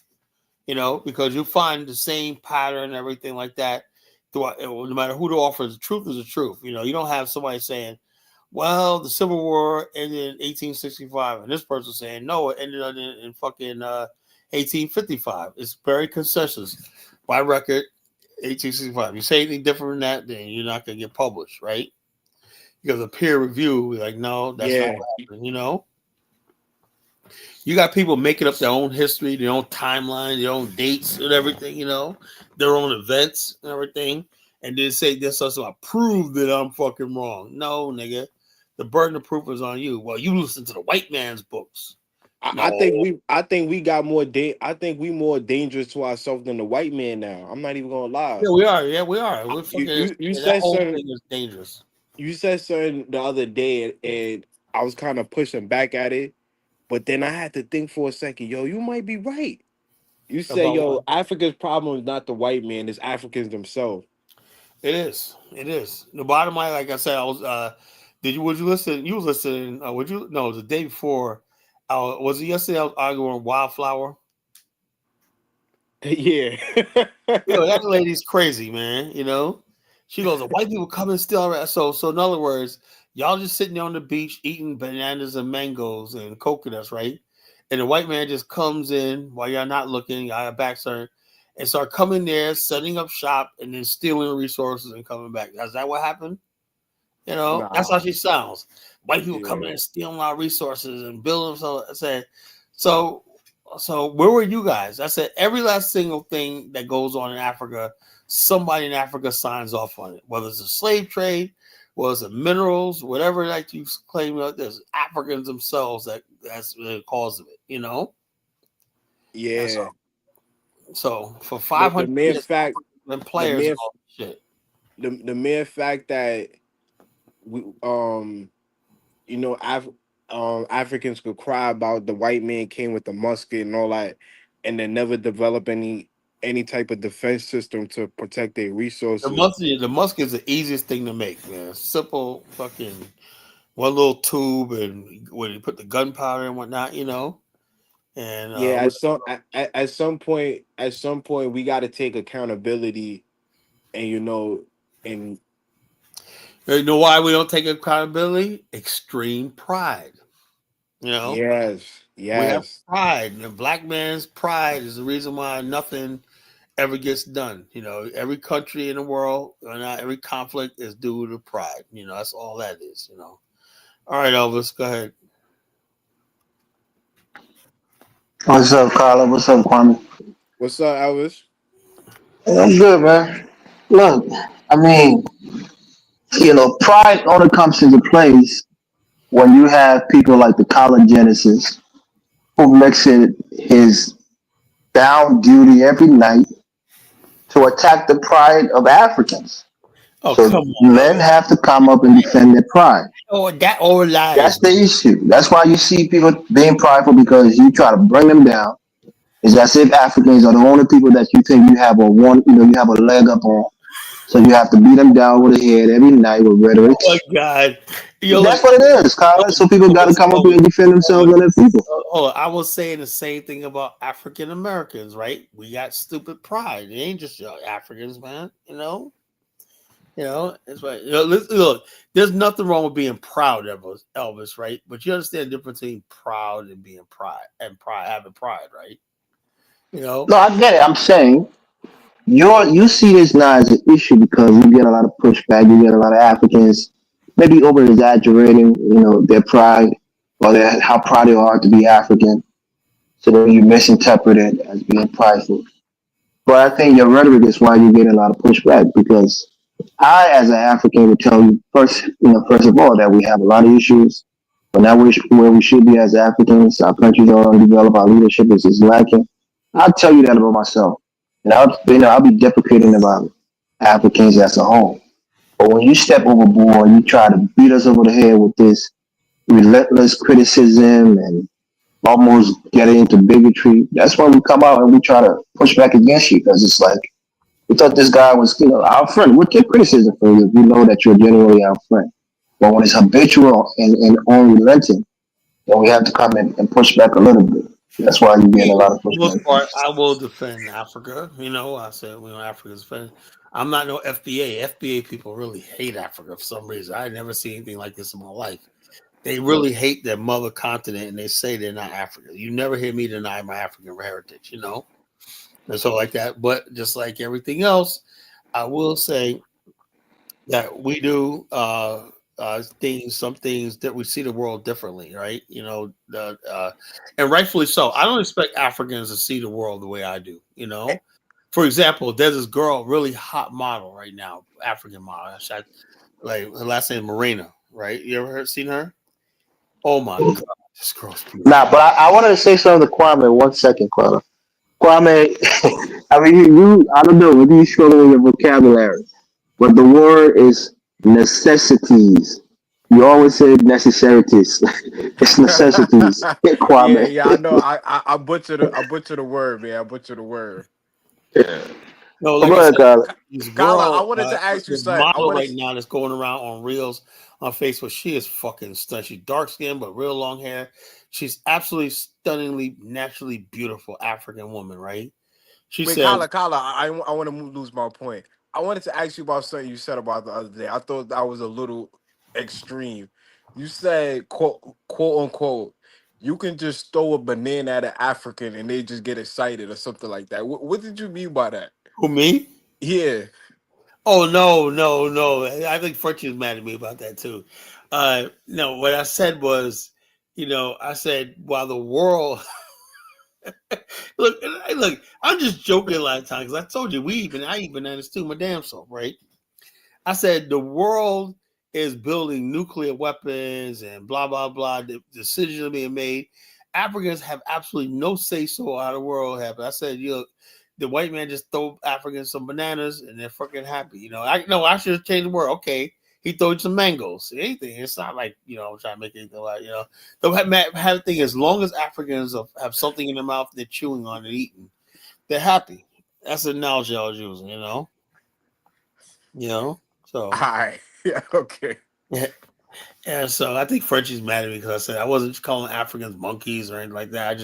Maybe I should do like, I should have said coconuts. I should have said mangoes or something like that. I didn't mean bananas like African bananas. Kwame, except you ain't know, Kyler just regurgitates white people racist talking points when he's mad. He No, goes straight to those stereotypical talking points. I do not. I do not. I do not. Anyway, this one chick, man, she has a reel out, man. It really upset me tonight, right? It says, I like my men like I like my walls, tall, hard, and white. And she has all these fucking white guys in there. Oh, you're beautiful, blah, blah, blah. And then I said, there's one white guy. I didn't know it was a white guy, right? I thought it was a brother. I said, yo, she likes white guys. She goes, I'm white. I'm fucking nerd looking fucking white guy. I'm saying, so if this continues, right? Women basically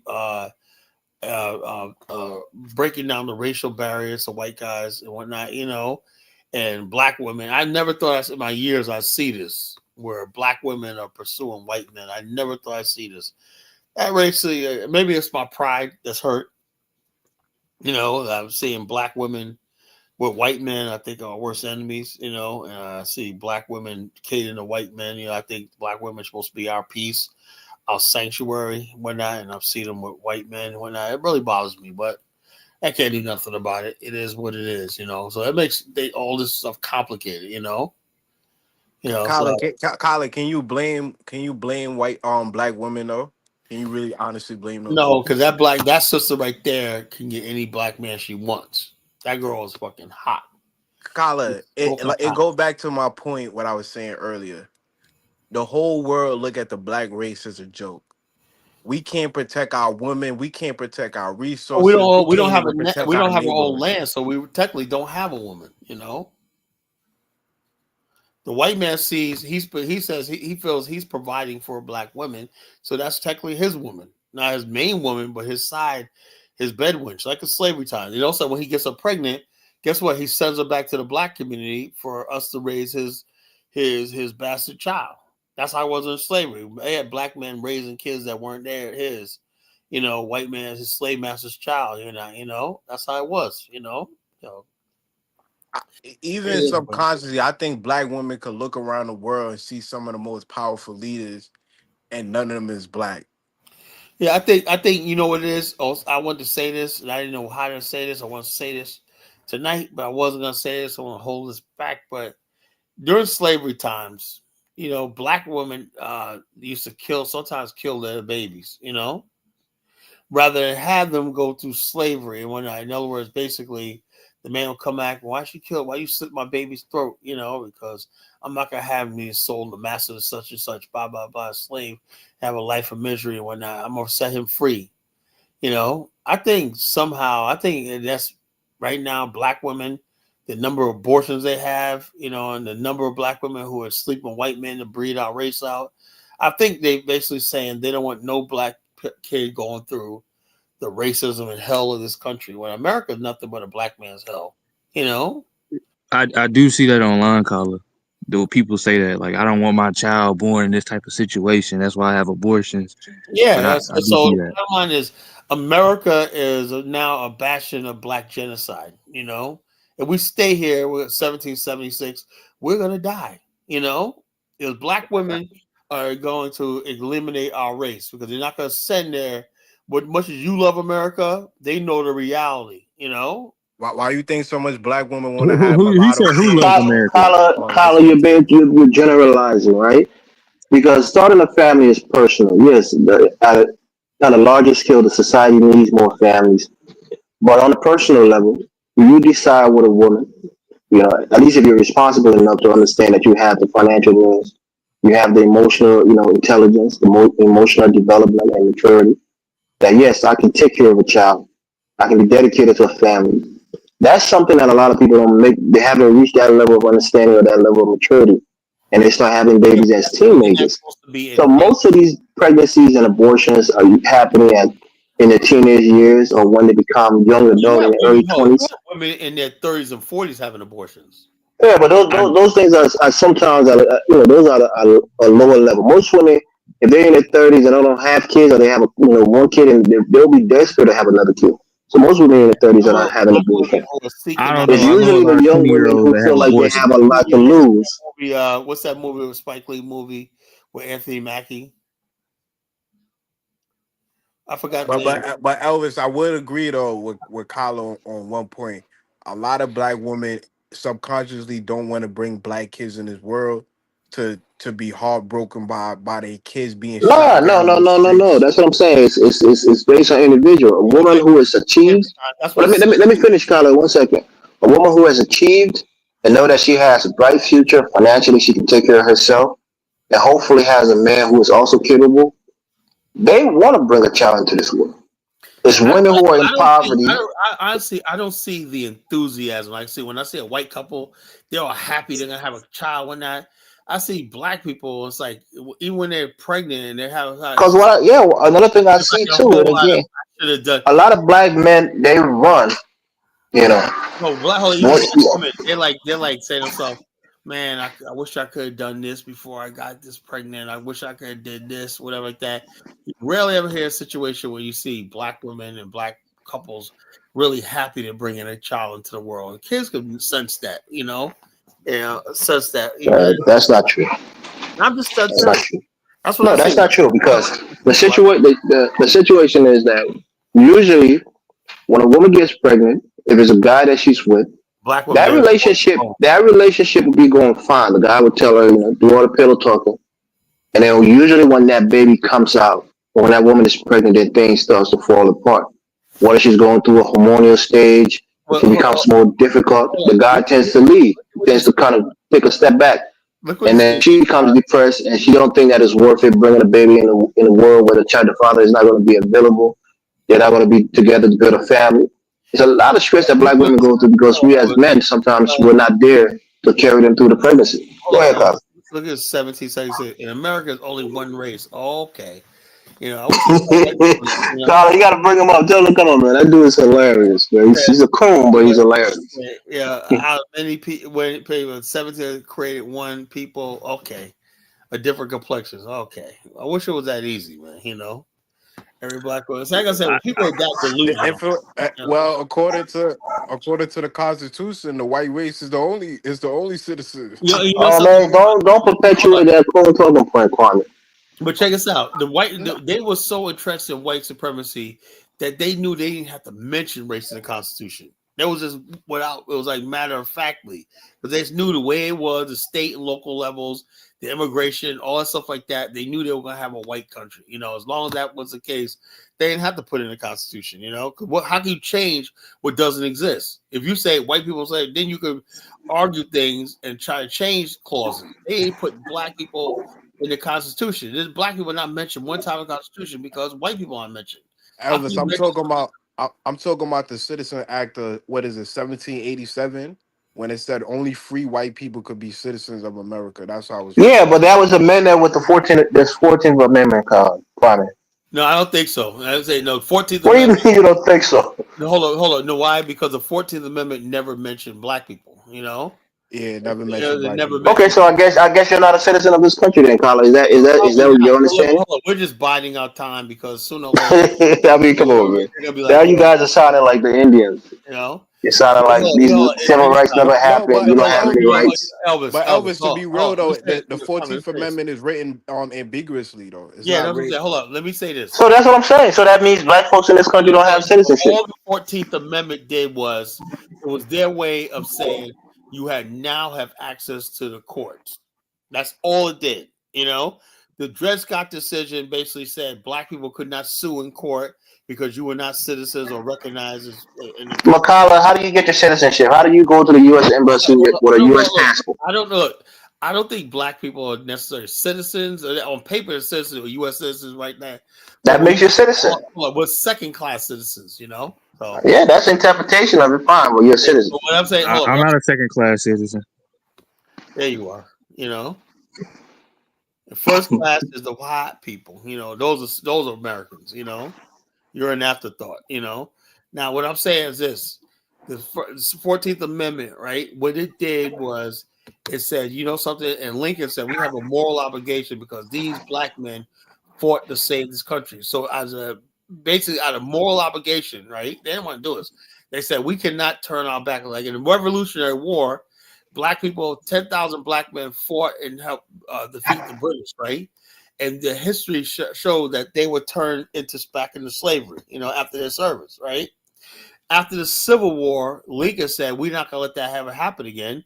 So we're going to make it so we're not going to tell them they're citizens. We can't force it on the southern states, right?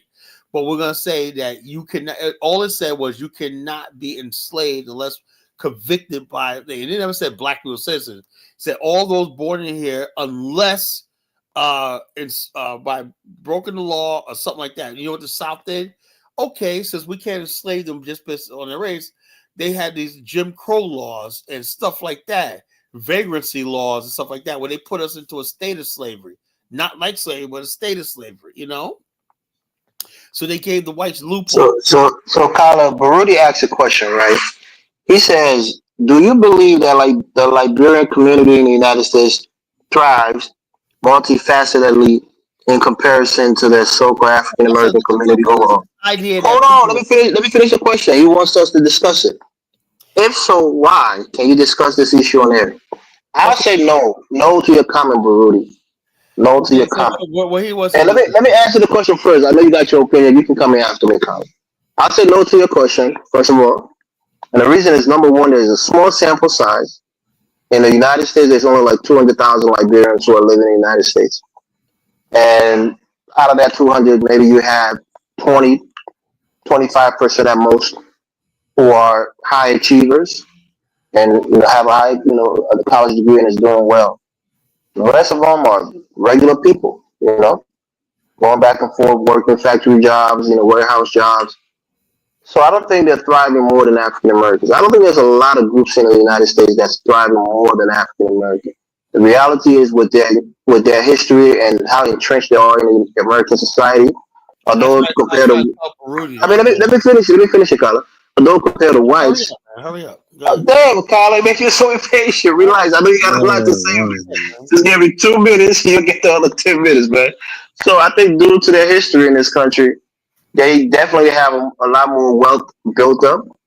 They definitely have a larger population. They definitely have universities and things that most Liberians or most Africans don't have. So I don't think that narrative that we as, Liberians or Africans we thrive more than African Americans, I don't think it's true.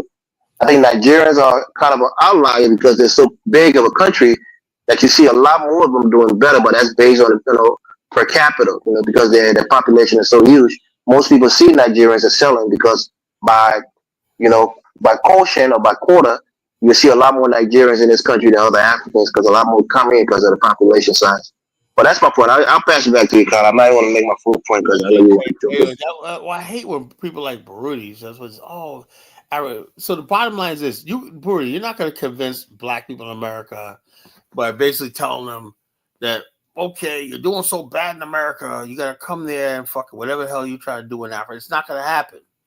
Only person that could probably bring Black Americans to Africa is me, because I understand them.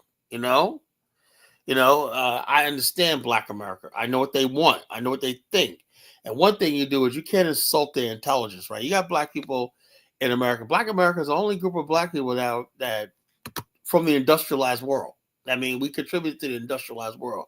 But Detroit and Pittsburgh, Gary, and all this stuff like that, these were industrial cities. New York, Newark, many generations of industrial work achievement. People retired, whatever like that, 40 years. When I was basically working a couple of years ago in New Jersey, right? That's the first time I really basically I learned that the whole idea of immigrants doing well is a farce, right? Because I had no idea so many immigrants basically were low income. I had no idea, And then it dawned on me, right? I said, a lot of Indians, you think Indians, they're all rich, whatever like that. You'd be surprised if people who own hotels, 7-Elevens and whatnot, they never paid into the system, So when they get older, they don't even have enough quarters to earn Social Security and retirement. They got to keep working until they're 90 years old because they don't have no Social Security. That happens a lot. There's a huge number of Asians that are in poverty, because a lot of immigrants basically who have businesses and whatnot. That's why I tell Black people, you didn't miss out on anything by starting businesses. There's a price to be paid. The Black people are benefiting now because now most Black people over 65 got Medicare, they got Social Security, and they'll say they got retirement because they worked a job and pension. They're doing really well, But a lot of immigrants don't have that. They don't have a 401k, They don't have an IRA. They don't have Social Security. That's what I'm trying to tell you. I work in these fields. So there's a lot of misinformation about immigrants in this country, And so that's what I would like to say. People like Baruti, I think our Liberians. No. And there's Liberians doing well. I know they are, But based off statistics, I mean, aren't there some groups that are doing better than us? Well, no, the whole thing is, this is how you do it. Yeah, the Asians are doing better. Hold on. Let's look at that, right? When they say Indians, right? When they say household, right? Most Indians and Asians will live to they'll have more people per household, adults per household, than Black people. Our problem in Black America is the Black man and Black women aren't together. If you basically put if the number of people was on the one household, male, female, then the numbers of Black people in America will be way higher than everybody else. But the Black people, you got Black women, she's doing her thing, Black man doing her thing, but he's paying child support or whatever like that. There's so many broken homes, and they go by household. They don't say how many people's house. They just go household income. Like me, my house, I have me, my sister, and my brother-in-law. We live together, right? We take the household income out of all three of us. We're in the friggin' top 1%, based on our combined. That don't mean I'm making all that much money, right? That don't mean I'm rich, but it means. But Colin, let's be honest, bro.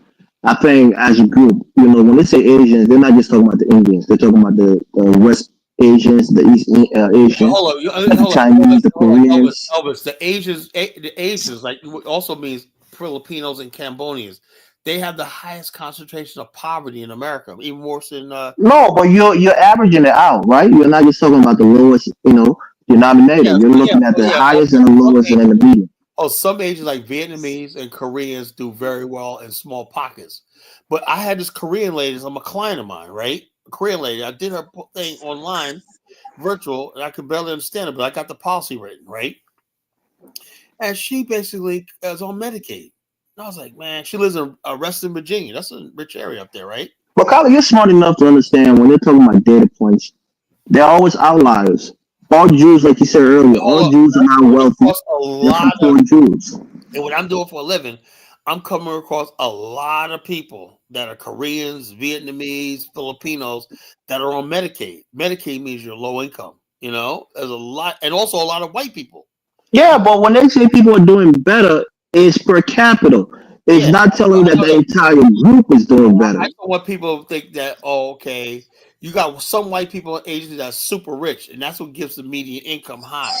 But the bottom line, the majority of people that's what I'm seeing, don't have it like that. A lot of white people, you know what a lot of white Kyla, you went to high school, you went to college. You saw that Asians were some of the top performers yeah, I in our know that. Hold on. classes. I You know know that. that But hold on. they achieved You higher have education. somebody that's Asian hot performing, but their families, right? They're working at a convenience store. They own a convenience store and whatnot, and that's not really. Yeah, their first generation might be in that They're not really. predicament, but their second generation, I'm seeing uh, the younger people. I had this one guy, Korean guy, Chinese guy. His parents didn't speak any English, right? He came to my office like 3 years ago, my old office like 5 years ago, and he couldn't. His parents didn't speak any English, so I had to write him a plan, right? So he had to speak for them or not.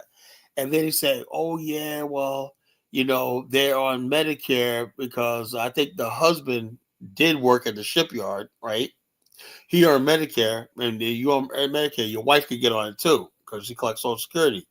But he says they couldn't. I said, and also they had Medicaid. When you have Medicare and Medicaid, that means you're low income. When you have both Medicare and Medicaid, you're low income. And so I'm saying to myself, that's what I started thinking back then, man. I said, why? What age? Because I had to give them a Medicare and Medicaid plan. I said, and I automatically assumed. I said, why is a Chinese guy? I thought they were all rich. And then it dawned on me, and I kept getting more people like that. The Filipino, Chinese, Korean, whatnot. And they basically don't have money like that because they don't have a 401k, they don't have a Roth IRA, they don't have all those things and whatnot. So they qualify for Medicaid. A lot of them don't. A lot of the kids, if they had a house to qualify for Medicaid, right? They put their property in trust for the kids, right? The sons and daughters moving, and they move in the house, right? It's in the kids' names, so they can collect Medicaid. White people do that, and Asian people do that, right? Only people that do that is black people.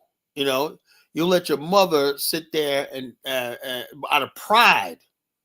A lot of black people won't do that. A lot of black people will not get Medicaid in Virginia, right? Because of pride. And I'm saying to myself, look, you have your mother living in this house, right? Why don't you take over this house? Like I tell them what the white people do. Take over this house, right? And so your mother now has no assets. Now she qualifies for Medicaid. No, she's staying right here. This is her house with that pride. But the white people will take that money, right?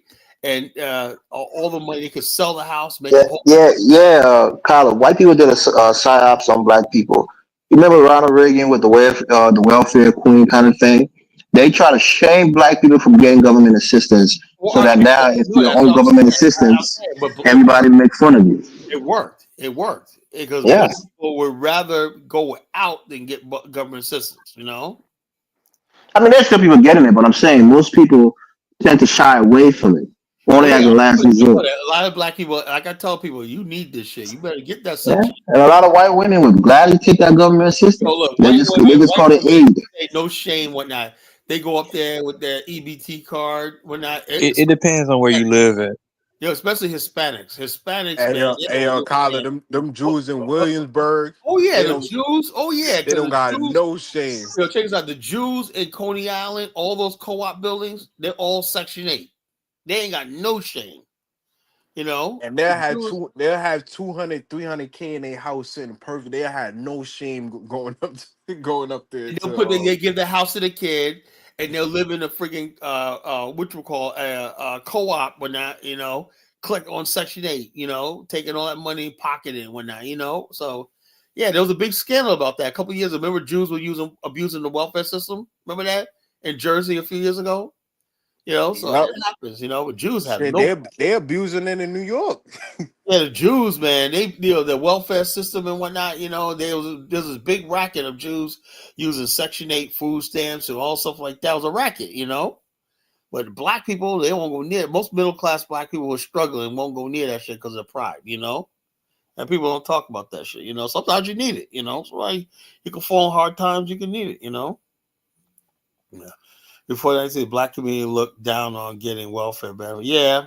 Before 1970. Yeah, we did look down on them, but the bottom line is this: that hurt about people because we judge people for being in a situation that wasn't their fault. Poverty is something else, but we judge people on welfare, so. So some people need it, man. Sometimes what the social safety net for, not like people want to be on it, whatnot, but they have no choice, Some groups got good understanding of how to work. These immigrants come over here knowing how to work the system. Iranians and shit like that. They know how to, what the Iranians and all that good for it, Mexicans.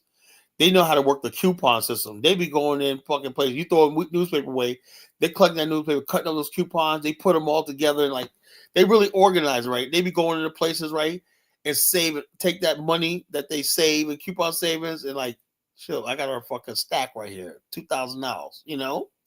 There's a I black can't people. front. The only people I actually see doing that now, and like in my area, is like the older black people.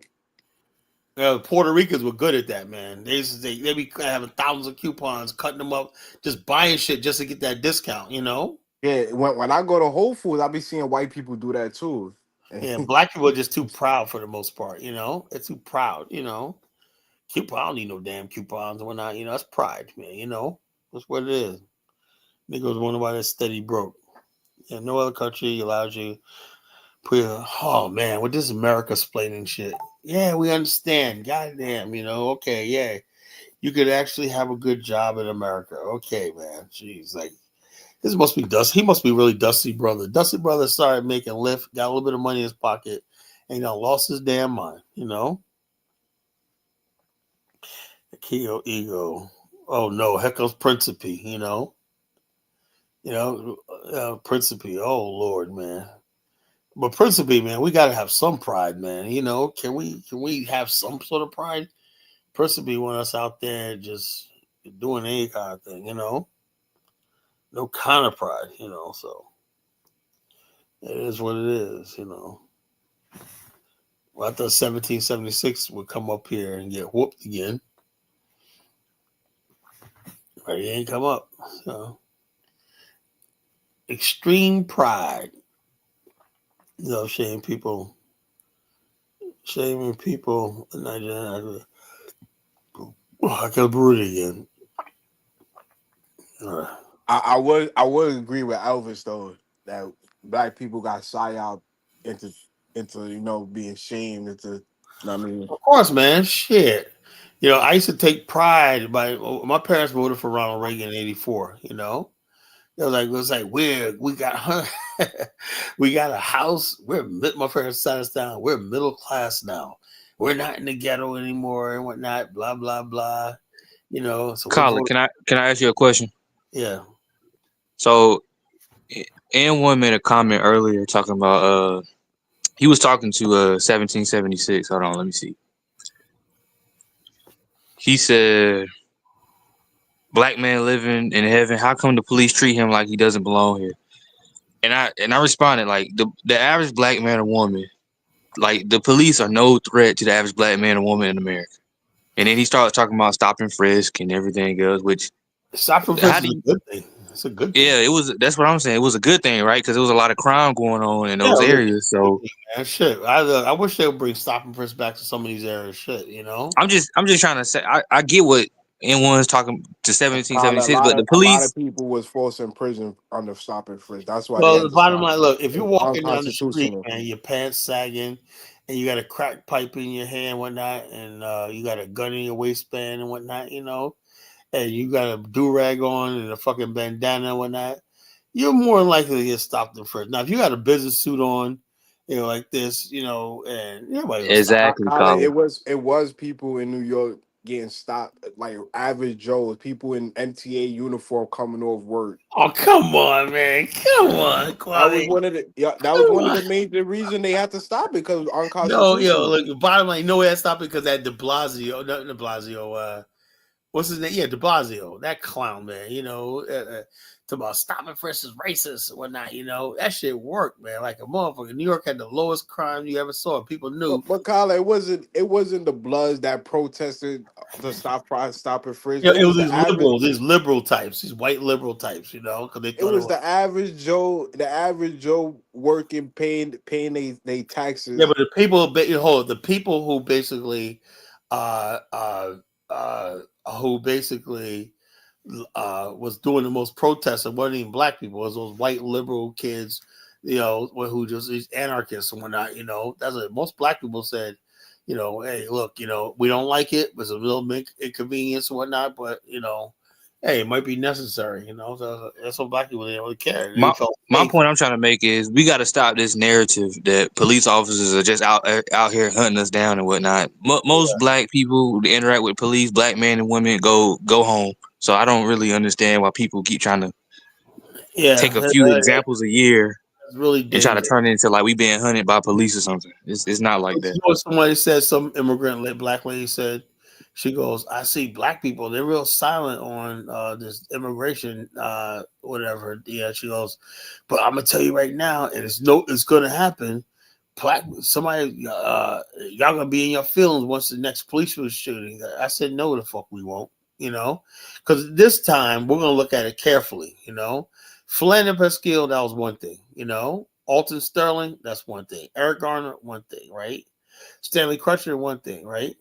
But there's cases where fucking guys are out here fucking acting stupid with a gun, Right. Yeah, so black Holla, people look at Sean Bell, Amadou Diallo, and some of these people that was That's deleted. not the average case though, where people get shot by the police. But we still got it. Sean Bell was leaving his wedding, brother. Come on. I understand what you're saying, but that's not the average case where people are getting shot by police. I mean, sometimes we don't hear about it, but it's people that have been killed for having a cell phone in their hand, a burger, a sandwich in their hand. It's that's a little it's far fetched. I mean, I understand those situations, right? But that's just not the average black person getting shot by the police. Yo, I would say, Kwame, black people probably have like 1 billion interactions with police in a year. How many incidents? And knowing this is a racial country and is charged with crime, and you can't look.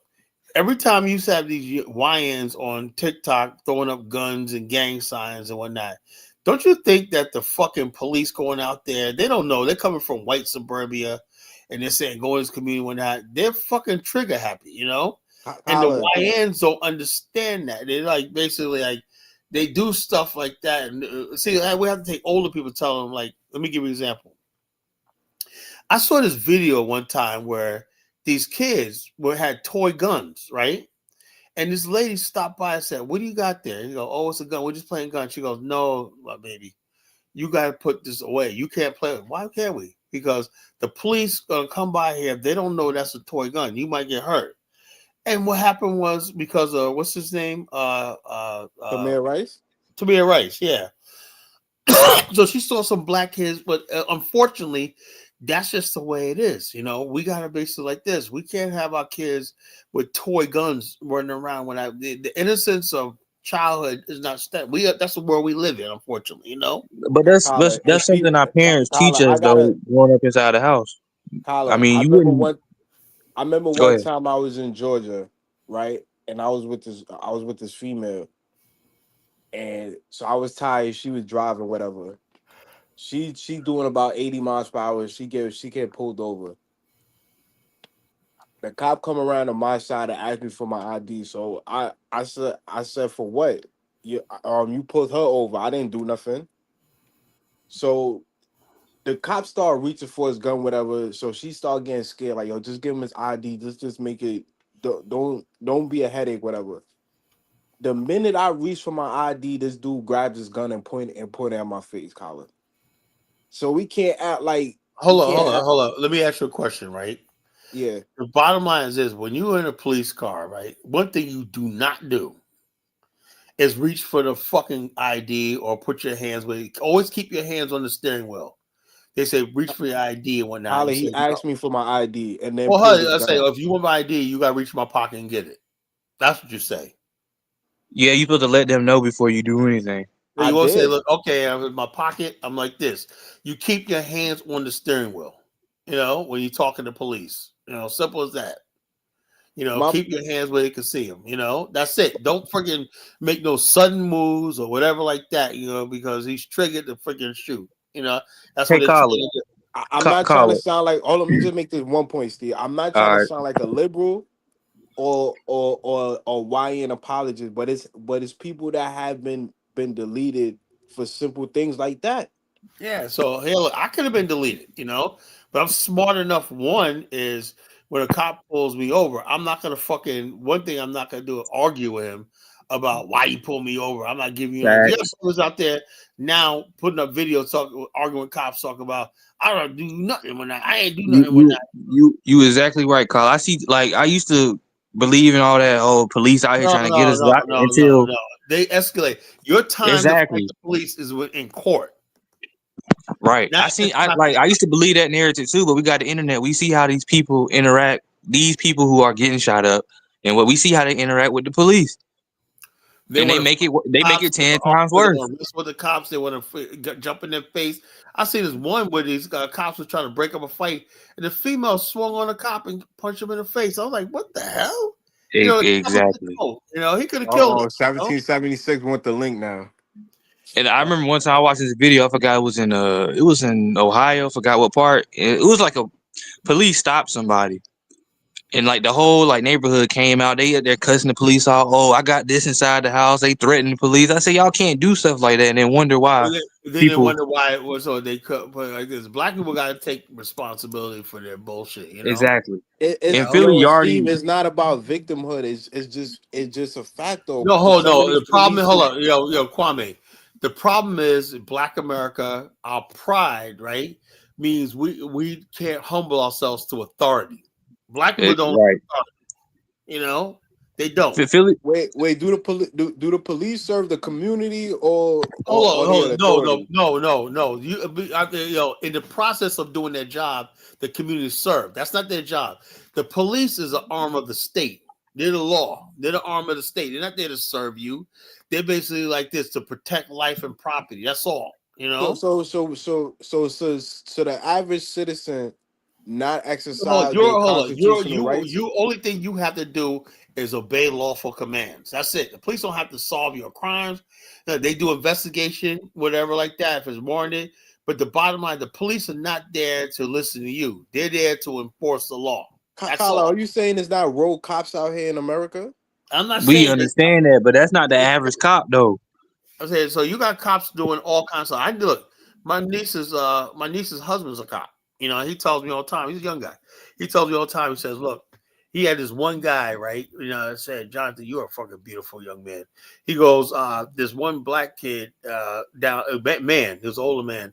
He says he has his mother. He lives with his mother in Portsmouth. He comes from Portsmouth, and basically, they had to freaking." Get this guy who was acting crazy and whatnot. And John, he said, man, we know who we're dealing with. We heard about him. He acts belligerent sometimes, but he's really a nice guy, but he gets off his medication, right? So they had to get him, arrest him and whatnot, bring him down to the station, let him cool off, whatnot, and give him his medication. And then we send him home alive. I said, man, see, that's good police work. We understand we get with that. Sometimes he gets religious, I fight with cops, but he says, but we can handle it. We get him down there, we pin him down, whatever like that. We take him down. And then we take him to the police station. He sleeps it off one night, curses out, sleeps it off. And then we give him his medication and send him home. You know, a lot of police are using a lot of tactics to friggin' de-escalate situations, you know, because they get to know the community that they're dealing with and stuff like that. But, you know, Philly already vibes. I see white people get deleted by the cops all the time for trying to fight back. See, You can go on YouTube and see it. what Philly Yardi's talking about is 100% facts, bro. They Okay. police white people different than they police black oh yeah, I people. mean, yeah. This I don't look, know. I've seen a lot of. I'm not gonna doubt that. I'm not gonna doubt that. But there are some white people who are killed. One white boy, blonde blood white boy, somewhere in Wisconsin. The parents are fighting that to this day, man. He got killed by a DUI stop. I don't know what happened. And several times it happened. You know, got killed by a cop. And then there was another one that I think it happened here in Virginia Beach, you know, where the cops tased this kid. You know, they said it was unlawful tase. You know, it got really. Colin. I seen a 100-pound white woman get picked up and slammed on her head and whatnot by I police seen a officers because she was granny. fighting back. We can see what play some videos. We got some fun. The videos, you know, traffic They stops. Yeah, she play started some. bleeding from her skull. That's Yeah, how. play some cop videos so we could see we could Okay, let's compare see. cross reference Okay, we'll see. cross. We'll see. Okay, hang on a second, fellas. I keep talking. 100-pound white woman picked up and slammed on her head because she was fighting back. I bet the white people that got deleted by cops. I bet they try to charge at the cop and try to stab him or try to shoot at him or something like that. And most of the black people is reaching for their IDs, reaching for their insurance papers, reaching for something, or they Kwame, thought that they don't had a happen. gun. That doesn't happen on the regular, man. What? That doesn't happen on the regular. People getting shot for reaching to their pocket. Steve, we just came out the Black Lives Matter era where we literally are seeing police officers choke out black men to death for selling CDs and and things like And they that. do the Come same on. thing to other groups of people as well. I'm trying to tell you, I seen it. What white person you know that got choked out like George Floyd did? I seen a. Well, I ain't never seen anybody get choked out, but I seen somebody get beat on when they had handcuffs on. A white dude was in California. Like I Now I told you, I seen seen that I white girl get dropped on her head because she was fighting back. A little 100-pound white girl. I'm looking like they don't need. They like listen. Police brutality affects all people in America. It's not just nah black people. Are nah you okay? Keep thinking that. proportion wise, it's not even close. Well, that also has something to do with the fact of it really depends on where you live at because it just so happened that the police officers that's policing some of these communities where black people live are some of the most dangerous communities in America. So Bro, it's people living in middle class, wealthy black people that live neighborhoods, in the middle affluent. class don't face these problems like that, man. They do, bro. No, they Some not. black They not people facing do. these problems like that. My sister, my dad, my mom, my cousins have all interacted with police, and they have never had a bad interaction with a police officer. I'm not saying every black person in America that got pulled over by the cops got roughed up or got their life threatened, but proportion wise, it happens a lot. But don't we have some of the most uh prideful people in our community as well that like to run their mouth and talk trash to police officers? It's true, but Steve, let me ask you a question, right? How likely is a black person to attack a cop versus a white person that attack a cop? I don't know. Based on the information you seen, like, have you seen more white people try to attack a cop, try to stab a cop, try to shoot at a cop versus the black people that probably that have done that too? I would say yes, but just that's out the simple fact that the majority, there's more of them. Okay, I could respect that. But so why we see more videos of white people attacking cops versus black people that's unarmed, they got a cell phone in their hand. Because it makes a lot of money in America. That's why. You know, some white people that attack the Hey, cops what's because going they. on, fellas? Oh, my What's fault. Go going ahead, on? 1776. We've been waiting for Hey, what's you. going on? Oh man, I can't believe it, man. Just peace and blessings to everyone on the show. All But right, man, so I all can't right, believe we got a goddamn Jamaican talking about police brutality. Let me tell you something. In Jamaica, the first thing a police does to you is smack the shit out of you on any stop. You speeding, smack, pop, pop, right? The Jamaican police are ruthless. African police are uncivilized, man. I was reading this one article about an African police in Ghana, man. Split the nigga's head, man, for no reason, right? Because he wasn't wearing a seatbelt, man. So, like, we got to stop this, man. America is the closest thing to heaven you're ever going to see. The Constitution and the Declaration of Independence is one of the most beautiful documents ever created by man. Honestly, everyone who wrote the Constitution really should be elevated to be like disciples in the Christian religion. if somebody, That's how beautiful the document is. if somebody press the button right now, and basically we all back into 1776, you'll be the first one on the auction block. But that's what I Nah, said. he'll The be like Constitution. Steven from Django. No, I'm just playing. Now See the Tyler, let him cook. Let him cook for a second. Let him The cook for a second. Constitution is a livable, breathable document. It allows for change. It allows us to create a more perfect union, right? It wasn't probably up to par in 1776, but throughout the 250 year course of history is overcome and adapt to the present situation. So I think this country is the best. Kwame don't want to leave. No African that comes to this country wants to leave. Hell, they don't even go back to Africa on YouTube. Come on, man. Africans Okay. don't even go back to Africa on YouTube. Man, everybody from Africa that comes like to the DMV, they about getting that bread, moving on up like the Jeffersons. Everybody wants to get their education. All the African girls want to be nurses, then doctors, engineers. They not thinking about no Africa. The only person thinking about Africa is Kala. For real, for real. Let's keep it real. Shit, man. When an African comes to Baltimore Washington International Airport, all you see them is moonwalking like Michael Jackson in '86. That's how happy they are to be here.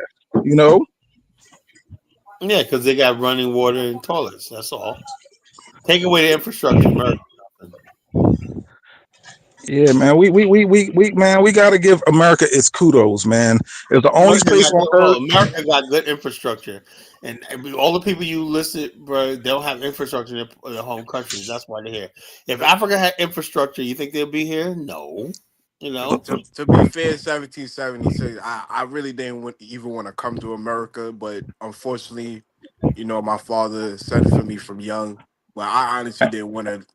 I wasn't Hey, missing any. I wasn't missing anything in Jamaica. I had hey, cable. stop the cap, Bob Marley. Cut that bullshit out, man. I'm You serious. probably I live in a listen, Bob Marley. You don't want to leave New York City, man.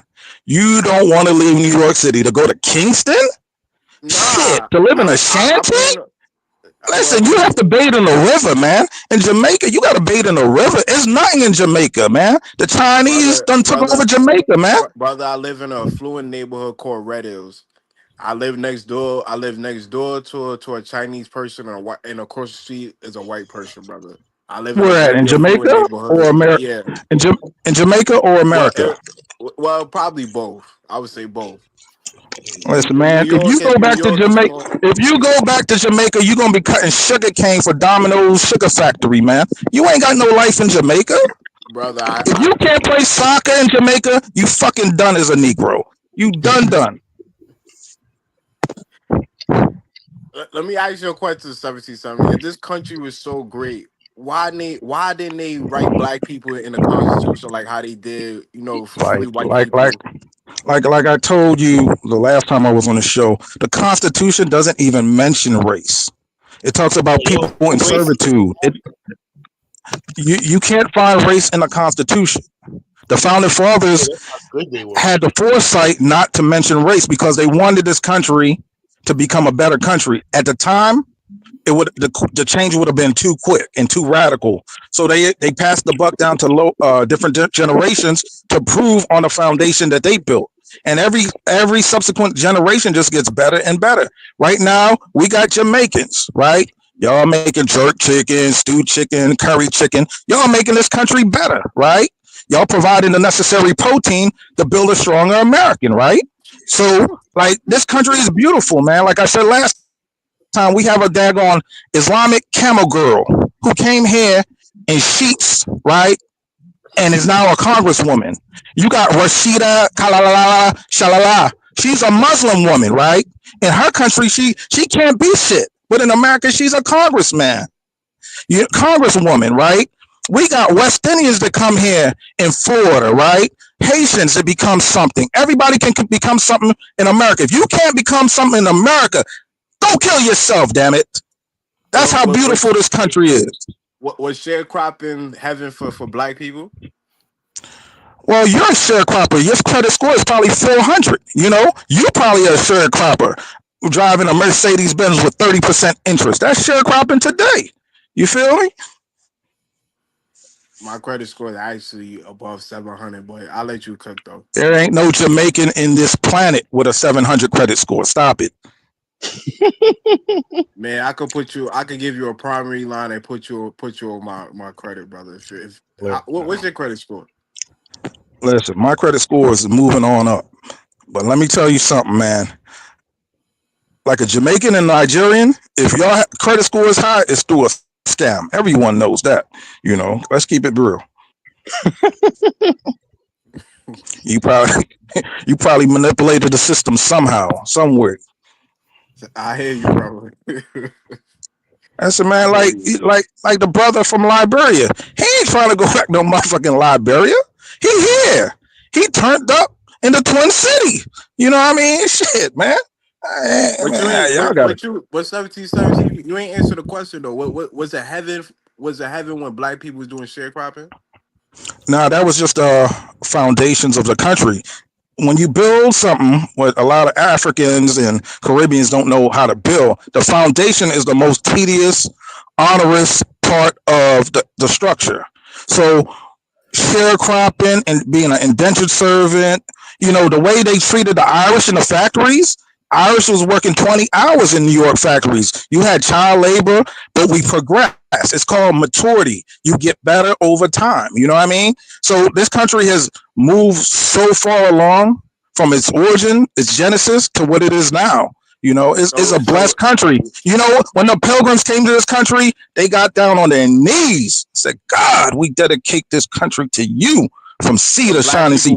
See, the origins of this country, this country is Christian, Judaic, Roman, and Greek principles, right? So you base it on God, the everlasting foundation, right?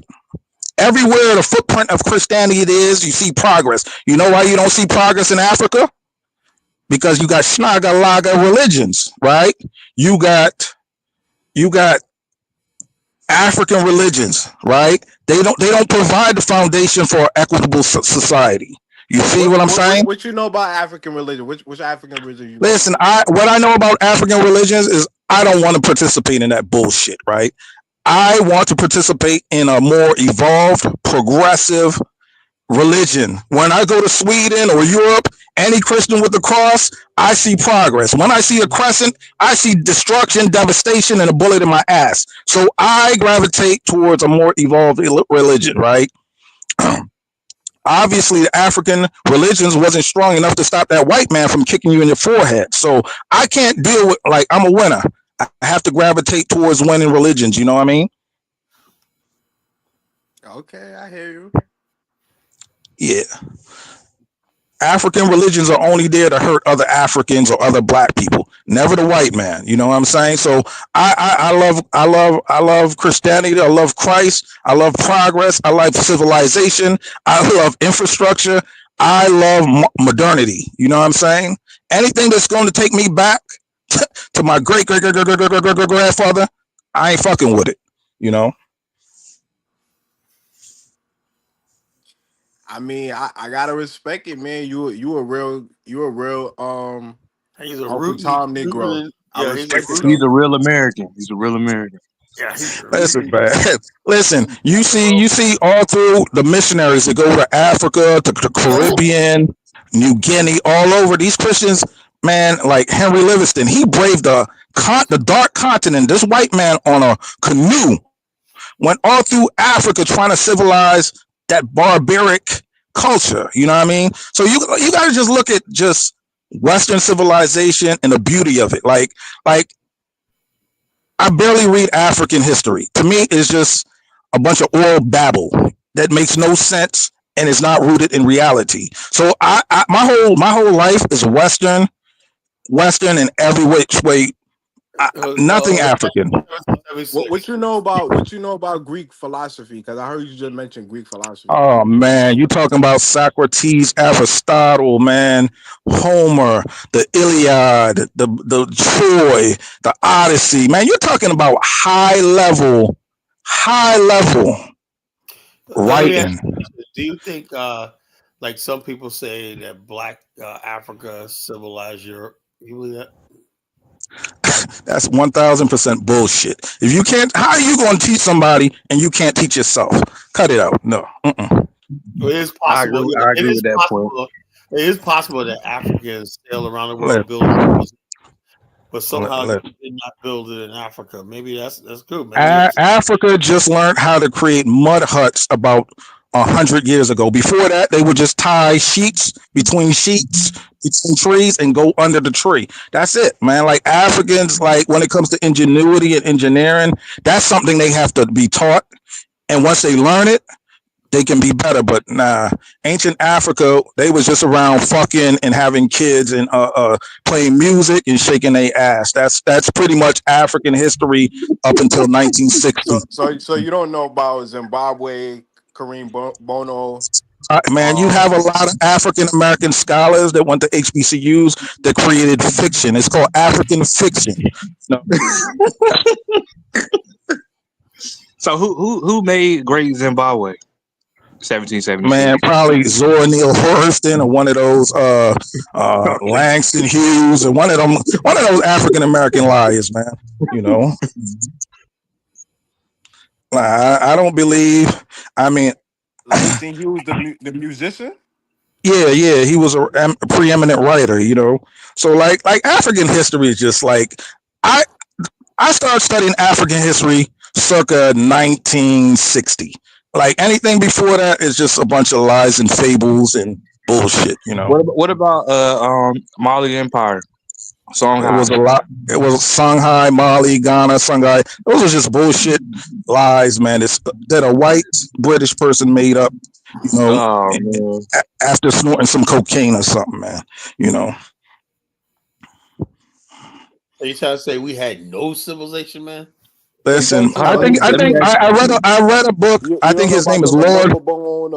I read a book a long time ago. I think Lord Palmerston of England.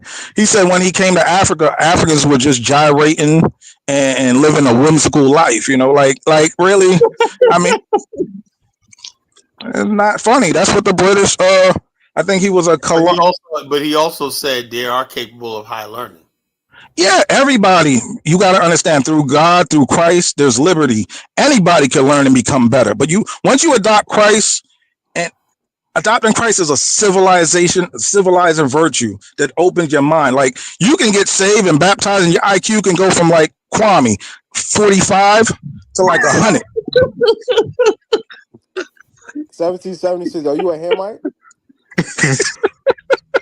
I think everybody. I think everybody West African origins are Canaanites, Hamites. You know, something anti-God. But we can be saved and redeemed. You know. Oh man, come on now. Oh, so you do believe that black people were slaves according to the Bible? No, they're not slaves. I mean, right? Curse. But you can't be cursed if you accept Christ. If you accept Christ, whatever generational curse you have, you're liberated from it. But what did Africans without Christ, what did Christ say to the Canaanite woman in Matthew? He said, what did he say to her? Yeah, in Matthew. The woman at the well? Oh man, I could see you don't even read nothing. So Listen, you're not familiar. You ain't gonna give me no chapter, no verse, nothing. You just gonna put me in the whole Bible? Really? I mean, if you say you're a Christian, you should know the story about the Canaanite woman and Jesus calling her, a dog and saying that, No, that was a Samaritan woman. That was a Samaritan woman. That was a. Well, it depending on the translation. It's some. It was a Samaritan woman. She said that. He said he only came for the lost sheep. I'm gonna keep it real with you. A black man from the dark continent without God can't put together two Legos, right? But if he accepts Christ, he can build a skyscraper. But the African man without Christ ain't shit good coming from him, man. And that's just the bottom line. That's my philosophy, you know. I don't think Africans can put together Legos, without Christ, But with Christ, all things are possible. Even a nigga like you.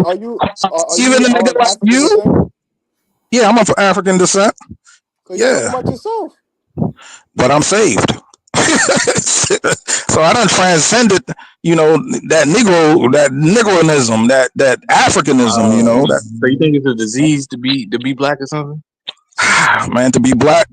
Look at the dictionary's definition of being black. Ain't nothing good, It is, man. I mean, That's like, look crazy. at the continent, right? The sub-Saharan Africa, you have pretty much 3 or 4 billion of people just fucking around, not doing shit. Man, do you see South Africa? South Africa, like, if that white man ever decided to go back to It's Europe, 3-4 billion Africans. I didn't know that. man, it's a lot. All they do is fuck, man. I mean, in Makoko, you got about 2 million right there, African goddess, is that true? There's 2 million people in Makoko.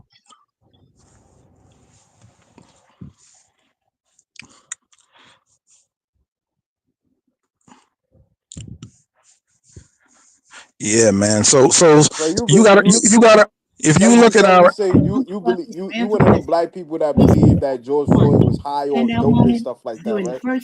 George Floyd, man, let's keep it real. George Floyd, I can't believe we tore up the fucking city for that bullshit ass nigga, man. Listen, George Floyd robbed a pregnant woman in Minnesota. George Floyd was selling dope. George Floyd was like the drugs of our society, man. And we just tore up. That's why white people look at us crazy sometimes, man.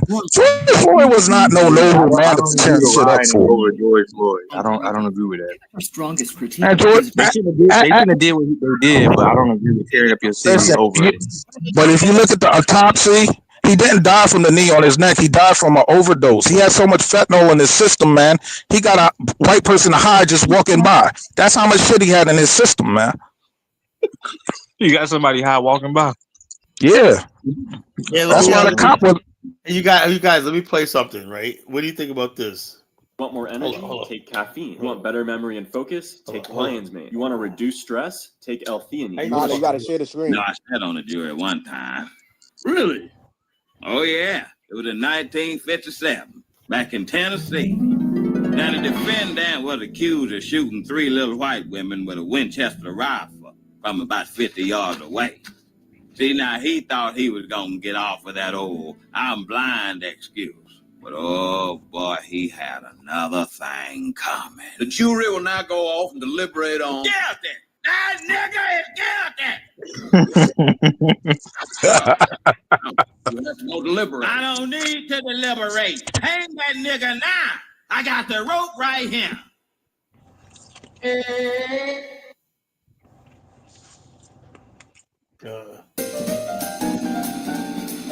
Now, the word for today is behave. H-E-A-V-E. Behave. I'm coming. Excuse me. Out of the way, Coochie Kente. Yes, sir. How can I help you? Excuse me. Oh, Lord have mercy. Security. We got a code black. Code black at the main gate. Ruckus, what the hell is a code black? There's some hungry-looking niggas at the front gate. What? In the back. Well, my name is... Well, la-di-da-di-do. Look like we got us the winner of the Lucky Nigga of the Year award. They must think the sun shine out your ass. Mr. Washington's been very nice. Yes. They must thank you, Sidney fucking Podium. Well, I've been working for Mr. Wansler for 20 years. I ain't never got invited to the party. Shoot, he don't even let me use the front door. But you wouldn't know about that now, would you, Mr. T? Oh, yeah. They must think your shit smell like spring daisies and cinnamon. Check this out. Wow. Are those real? Real. Y mantiene un nuevo apodo, Señor Piñata. Pick up the phone. I know Sylvester Stallone. And don't forget Ralph Macchio. You name me one great black heavyweight fighter. Name one. Go ahead, fine. Name one. See that you can't do it. What? Oh, you want to pull Ali out your ass? That what you think about? Muhammad Ali? Well, if that nigga so tough, then why he didn't go to Vietnam? I'll tell you why. Because he was scared. That's why.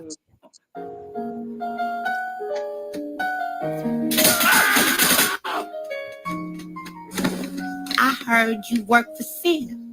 I got a message for him. Tell him Riley said I'll be waiting for his ass next Christmas.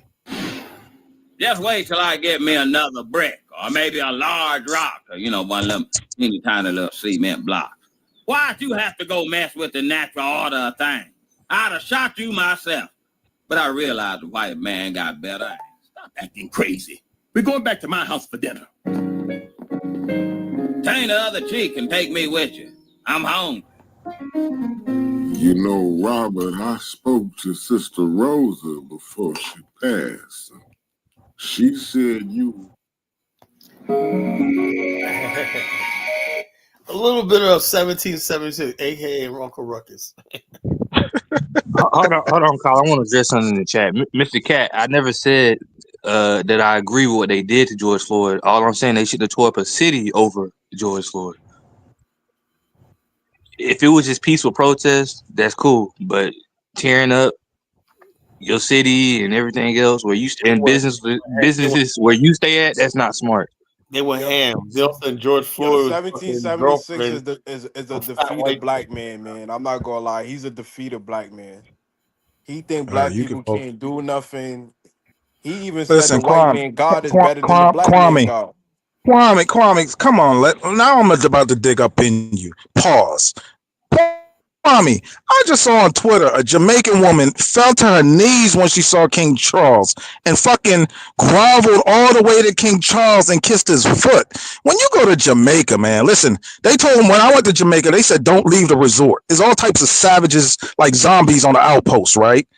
Cake soap is like, y'all be trying to be white in Jamaica like Sammy Sosa, man. Listen, Jamaica, man, you got the Chinese putting not only do you have the white man putting his foot in your ass, the Chinese don't even allow you to swim in your own fucking ocean, man. You got to speak Mandarin to go to the beach. Jamaican ain't Jamaica is a conquered country. You got conquered by the British, you got conquered by the Chinese and the fucking Indians, the red dots. Like, come on, Kwame, if you go to Jamaica, you're a fourth class citizen in your own fucking country, man. You might as well just go to Africa, Kwame, or stay here. You have no choice. You done. 1776. I'm not saying Jamaica is exception to the rule, brother. All Africa, Listen, all man. African, Drop all the comment black, down. all black people with the same mindset as you, whether they're in Jamaica, Haiti, or Africa, have a defeated mindset, brother. But Jamaica is conquered. You think the white man is God, literally. I don't say the white man is God. Well, you believe Jesus is your God. You pray to him. You pray to a white. You pray to a and white. Jesus Jewish. Jesus was a Semite. That means he probably was of a darker. He probably was like an ancient Ethiopian, like that complexion, like a Haile Selassie. Jesus probably looked like Benjamin Netanyahu, brother. That's not. Nah, Benjamin Netanyahu is a Russian from Philadelphia. That's what he is. He's a Jew. He's an ethnic. Let me address something in the comments real quick. I'm not saying there's nothing wrong with protesting. That's fine if they protested. And you said that the who was it? The Antifa infiltrated the movement, right?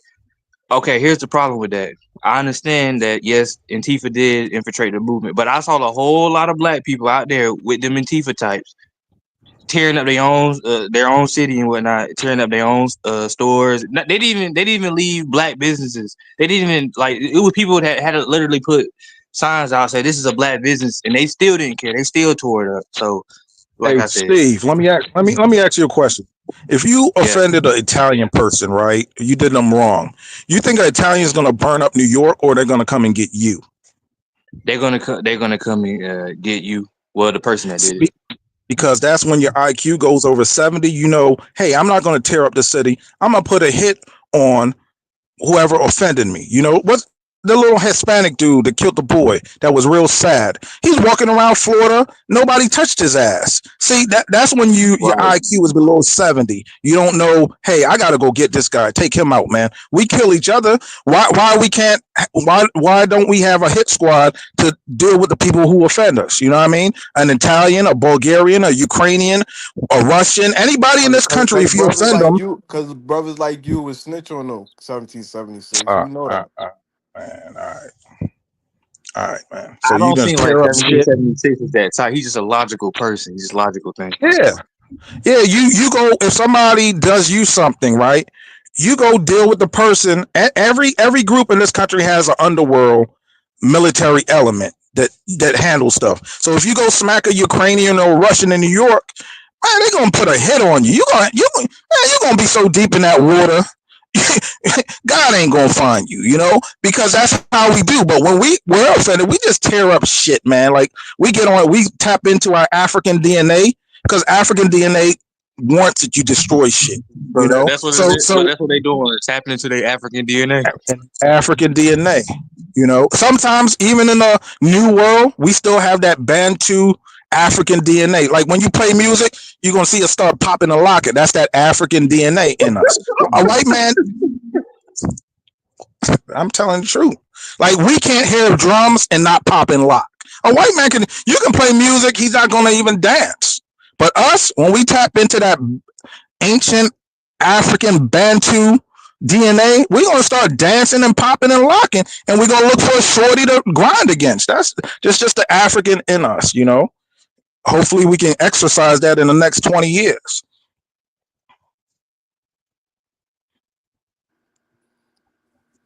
Damn, Hey, where you do your stand-up routine at, man? I'm gonna come see you live. Nah, I'm not a stand-up. I just watch.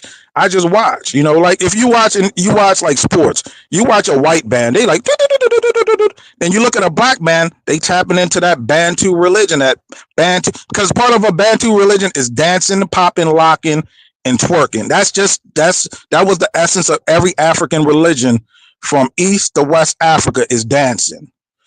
Look at shit could be fucked up in Africa. You're gonna see a nigga dancing. Shit could be fucked up in Detroit. A nigga gonna dance because that's part of the ancient Bantu religion, popping and locking. So basically, we can't do nothing good unless we under the white man nuts. 1776. No, not the white man. Just has to be the referee of the game. Once the white man is the referee, the arbiter of the game, we'll do right. Without that referee, the game is gonna be chaotic. It's gonna be a lot of fucking fouls, man. There's gonna be a lot of fucked up shit, So black people was the majority in America. You basically saying that America would be destroyed. America would be destroyed in 10 hours. 10 fucking hours, man. It's 10 fucking hours, man. Low key, call in, low key. It's gonna look like Newark, New Jersey. And like it's just Bantu African DNA causes bad leadership, man. Anywhere you see a black man, go ahead. So what about all the great things that African Americans did in America and stuff like that? But that's when they was following Christ. When they was following Christ, we were successful. When we turned away from Christ in the 70s, we're fucking done. What about Asian countries that don't practice Christianity? But you gotta understand, they don't have Bantu African DNA. Asians are disciplined. Wait. Yeah. Certain things. I think every culture has gifts. God gave everybody a gift. A white man is inquisitive. He wants to open up a leaf, look inside the leaf, look for chlorophyll. A white man is inquisitive, right?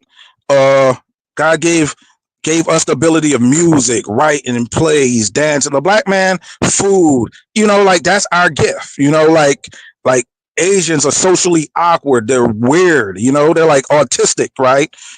And they like God gives everybody gifts and together you become stronger, So but do you think there's no African country and the white man to do anything good? You definitely need that Bible. Without that Bible, man, fuck it. Are you a Christian or a Hebrew Israelite? Which one are you? Man, Hebrew Israelites, some prison religion, just like the Nation of Islam, some prison shit, man. Nah. One of the main things of a Jew is they're blessed financially and they're blessed in everything they touch. Man, everything a black man touched, damn near go to shit, man. So now you're not no Hebrew, man. Oh, so you believe the Jews are the chosen people? God bless them with everything in life, and Not, we just curse no, under Yahweh.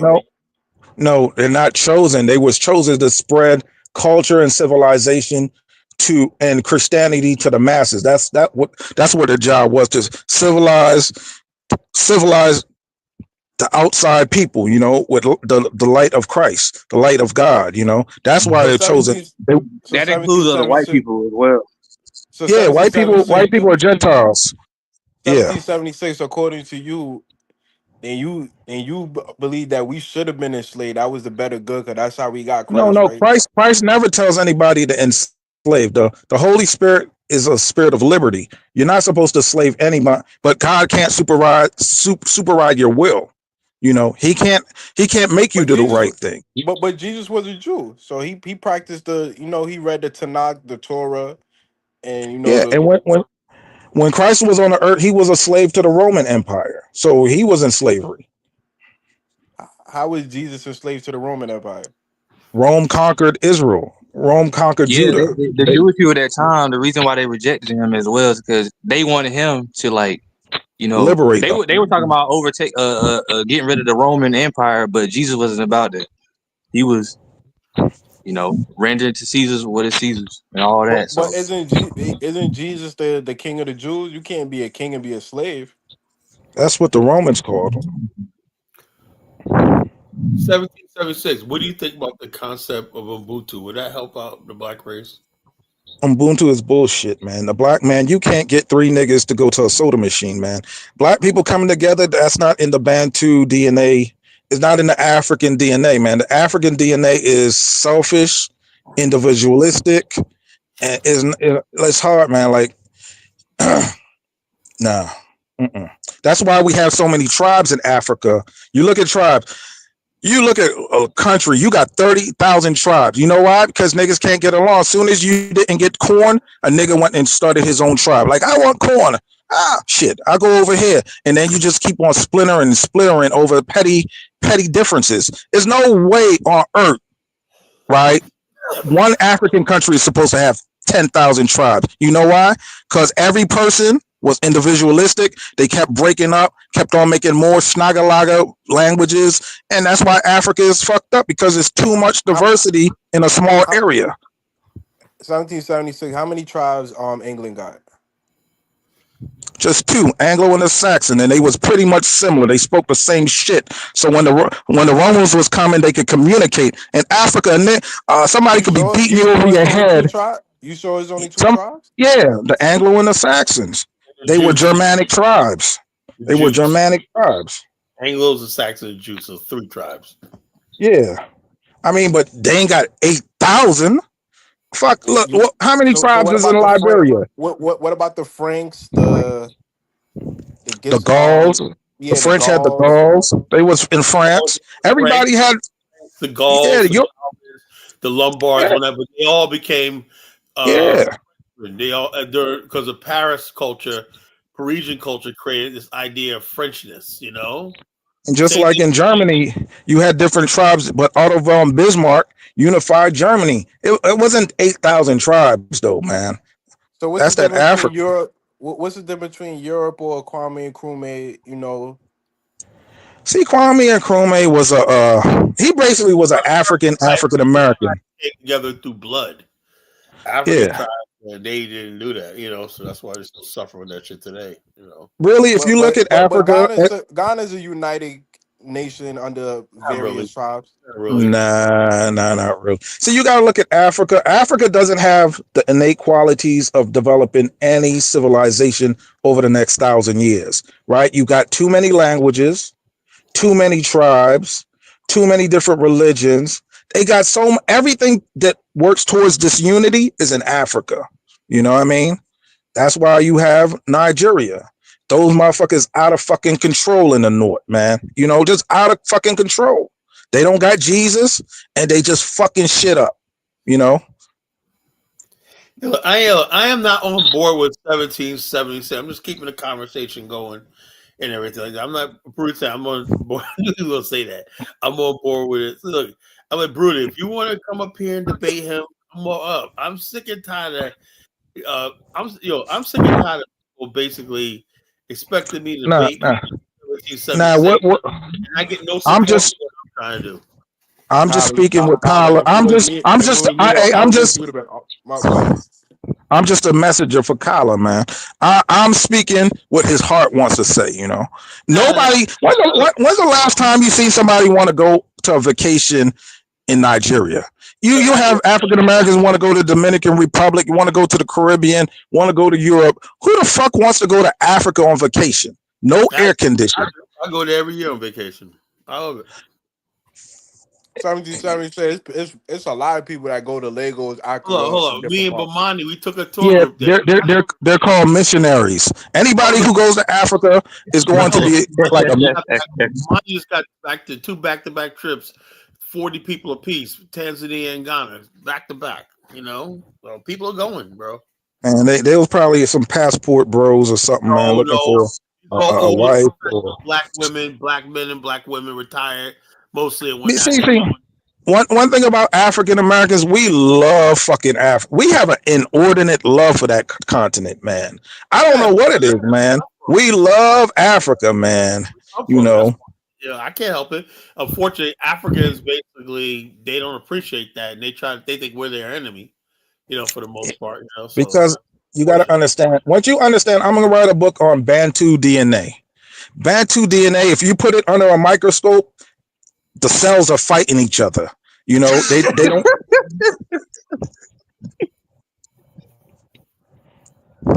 I'm telling you, look, take some black DNA and put it. Let me ask the question to the panel, right? Now, I will say that a lot of black people are individualistic from what I've seen. Because, like, when I even look at prison stories, right? And when you in federal prison, right, everything is segregated by race. But somebody told me, black people told me this, white people told me that. They said black people are the only ones inside of federal prison that split each other up by what state they come from. They still in there, keep their own gangs and all this other stuff. But he said every other group of people inside the prison system drops every single thing out of, like, any gang you in, doesn't matter no more, you white. Any gang that you in, you Asian, doesn't matter, you Asian. Latino, same thing. Steve, we got a problem. We got a problem being tribal. We don't have a togetherness. Because it's all. Listen, man. Listen, man.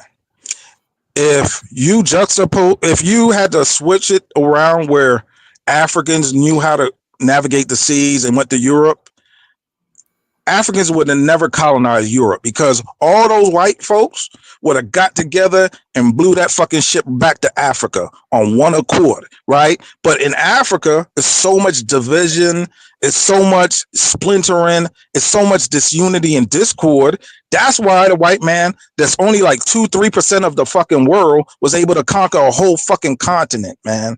It's really embarrassing to be black, man. I'm only in this skin for as long as God lets me be in it. But when I transition to heaven and I drop this fucking black skin, it's gonna be the happiest day of my motherfucking life, man.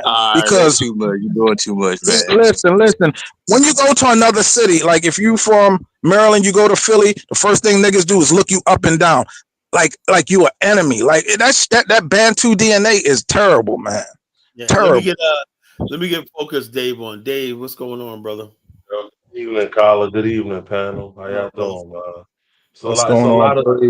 We got an Captain American Negro on tonight, just giving us some Captain American Negro talking points that, you know, it's all right, man. It's all right, man. You know, we got it's a lot, man. It's a lot. You know, it's all right.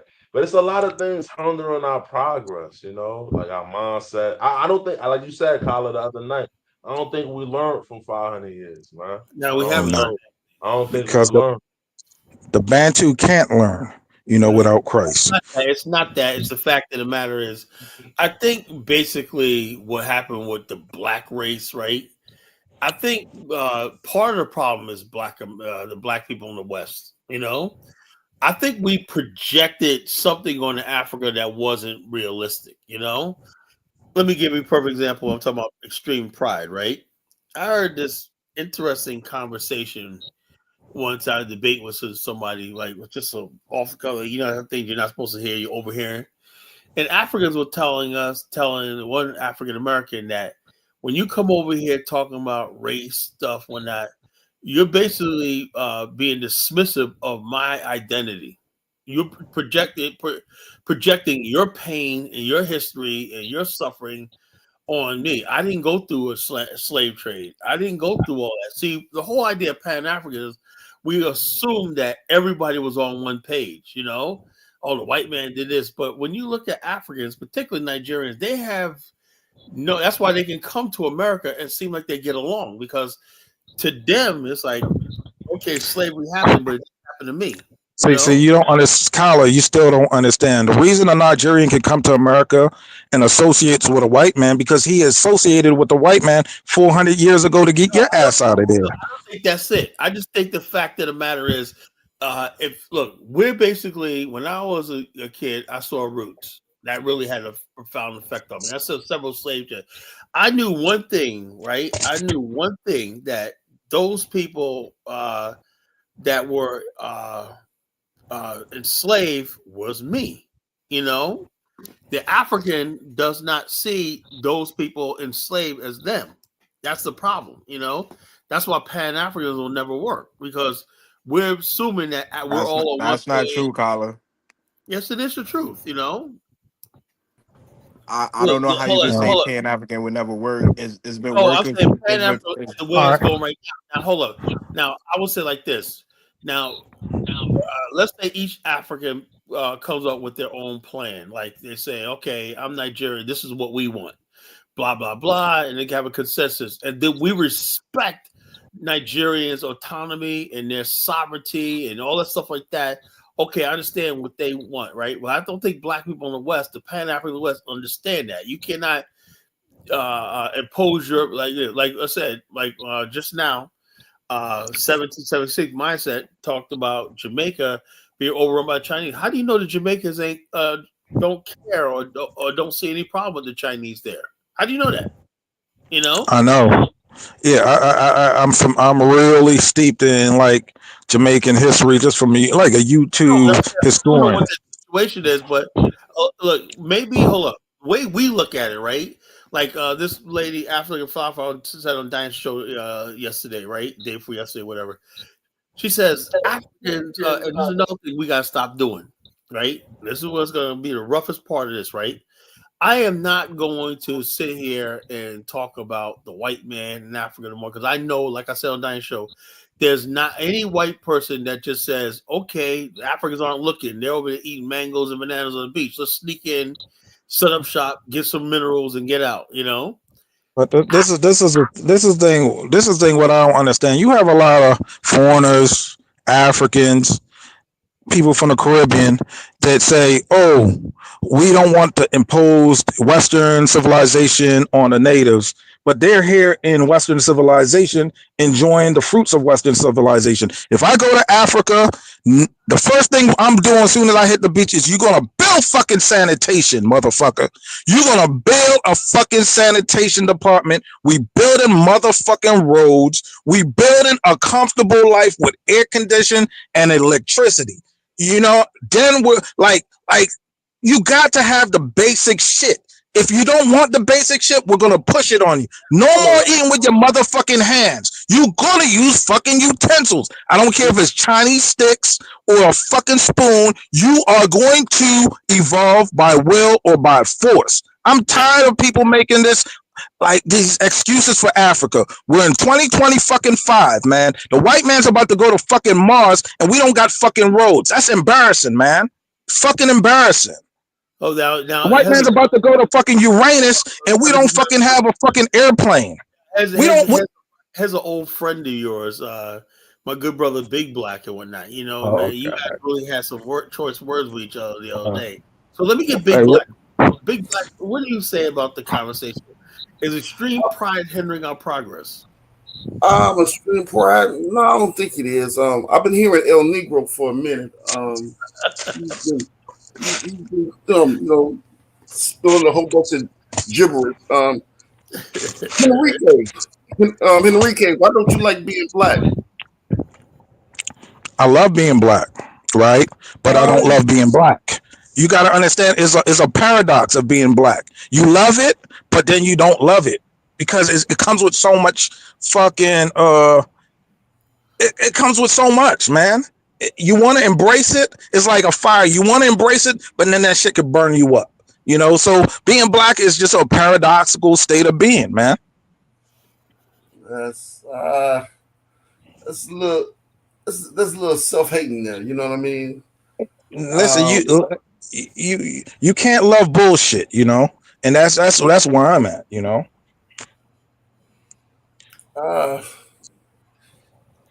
Some of the things I agree with you when you're talking about, you know, as far as like we should do away with a lot of tribes and stuff like that, you know, pretty much, you know. But pride, man, somebody says, like I said, this is why I say about the Ubuntu situation. Ubuntu never worked because of African pride. Like, I remember Dollar Bill, my good brother, said, oh, we could do Kiswahili. Here's the problem, though. Every one of these African countries got 1,000 languages, right? Or you think they're going to give that up just to embrace them? Yes. Yeah. I advise you guys to read the works of Otto von Bismarck and how he crushed Germany into becoming one nation. West Africa needs to divide into two countries, the Francophone countries and the English countries. All these other little bullshit, you could just be a state. Like in America, we got 50 states. So in Africa, you would have 10, 15 countries that's from France and 10 countries from England that are British. You need to get rid of all these little borders, man. Cote d'Ivoire, Liberia, Sierra Leone. That's fucking one country, man. You know, like all these little chiefdoms and all that. Man, that shit got to go the way of the fucking dinosaur, man. It's too much bullshit in Africa, man. And me, I'm a dark-skinned dude. So, like, yo, just being linked to these niggas by virtue of melanin? Nah, I don't like it. Never wanted to be white, though. Like he can't wait to see black, you know. Let me play this video. Kwame, you said white people don't get pulled over. Here's a guy right here that was complaining that he almost got killed by the police, a white guy. Let's see it. Let's see this. They did not have my rights in mind because instead of admitting that they were wrong, they charged me with 3 felonies. 911 emergency. Oh my God, they're pounding him in the head. They're going to kill this man. Yeah, I'd gotten out of work early, walking on the sidewalk on a sunny summer day, going to my internship. I was calling my sister at the time and somewhat distracted by looking at my phone when 2 men approached me, stepped toward me off the curb and said, hey, who are you? And I said, I'm James. And they asked me, is that your real name? I said, yes, that's my real name. But one of them stepped behind me, boxed me out, and took my wallet out of my back pocket. So I went to run, flee, and I was tackled and ultimately beaten pretty severely. I was screaming for someone to call the police. They're beating him up. Like, they're literally assaulting him. When I was being choked, I feared for my life, truly. And there was a moment where... See, if that was a black woman, she would have been screaming. As far as I know, that saying, I'm going to F you up and all the other stuff. Without being dead. The police came, and then that was when I realized that they weren't muggers, but they were just a police detective and an FBI agent. In this case, the officers were looking for a fugitive with an extremely broad description. James was absolutely nothing like the photograph the officers had of the fugitive whom they were looking for. This is 1776. No, sir, I thought they were trying to mug me. I remember being loaded into the back of the ambulance, just being so stricken by what had just happened. I was in a great deal of pain when I got to the hospital. And I remember everyone there, the staff, the nurse, even the officer that was in charge of watching me. As I was cuffed to my bed, I remember him loosening the cuffs and telling me that I shouldn't be there. Hey, I went directly from crisis actor? hospital to the jail cell. And of course, where I that was, doesn't happen, bro. you know, stripped Why, from why did they have? given Why, a why didn't they let the whole jumpsuit, video play? I given a didn't. I don't mugshot. understand that. They showed them Spent in the night Black, let's watch the in a video, cold bro. jail cell crying. I called my parents and made it there as soon as they could to bail me out. Hello, this is a prepaid collect call from James, an inmate at Kent County Correctional Facility. Hello. Hey. We're getting screwed. I'm going to prison. Eh?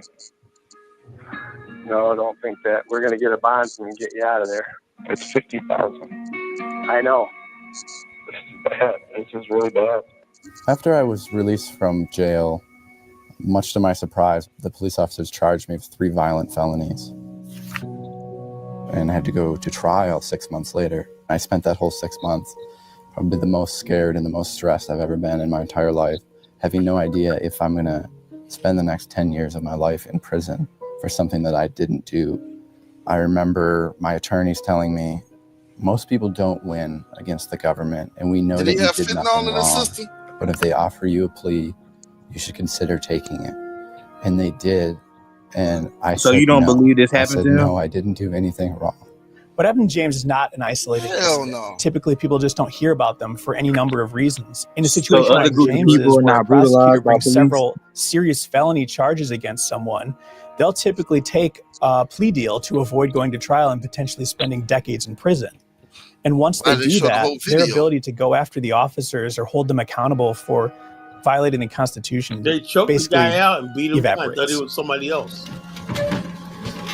Well, obviously they had When the video. jury Why didn't they came show the back, whole video? They unanimously No, acquitted they me of didn't all have charges. video. You know, it's the whole I thing. cried. They were My undercover family detectives. ran towards me. And I remember as I was walking out of the courtroom, one of the jurors ran up to me and she gave me a hug. They and she had said, 3 I'm still so pictures of thankful. him She said, looking I like knew in pain, the whole but time that kind you of did acting not a little belong bit. there, and these But men acting, did the guy terrible was things to beaten you. up, man. This case illustrates the Why lack of everybody think accountability everything's a that fucking act, takes man? place Shit happens in when real life. bruises on a his police face. officer or an FBI agent violates someone's constitutional rights. One of the main ways that the government avoids accountability for violating the Constitution is through a doctrine that's called qualified Oh, immunity. don't worry about Big Black. And it says What that a happens to you government one day, actor you'll is agree allowed to we'll violate say the your same thing. constitutional All right, rights. Don't call him Bobby You can't Collar. do Don't call anything him about it unless a court has already decided that the actor's specific sooner or later, actions man, the odds are are in you're fact a gonna face constitutional this whole violation. thing, you know? After the assault, I dropped out of Grand Valley State University, which I was going to at the time. Parts about everything that I've Say the endured Lord, I rebuke you. is not just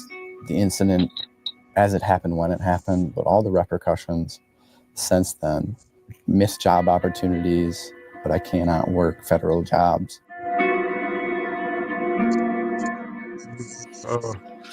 For the United States Supreme Court to make things right in James's case and more broadly in The Big Black constitutional say James litigation, King, look it up. it needs to revisit this concept of qualified Hey, man, you said immunity it the 70, and take a more 1776 when engaged you're talking role about George in Floyd. evaluating how That's difficult I said it that is about for him. plaintiffs to bring I don't lawsuits pay against attention. I don't government give a fuck about officials George who violate the Floyd. Constitution.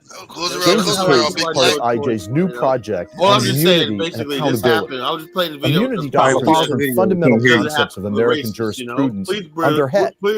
If citizens were following everybody in this country. Please brutalize everybody in this country. That's a fact. That's a fact. Yeah, anybody can get it, man. Trust me, you know. Listen, man. See. Big Black, where you from? Let Henrique speak, huh? Henrique, what'd you say? Hey, Big Black, where you from?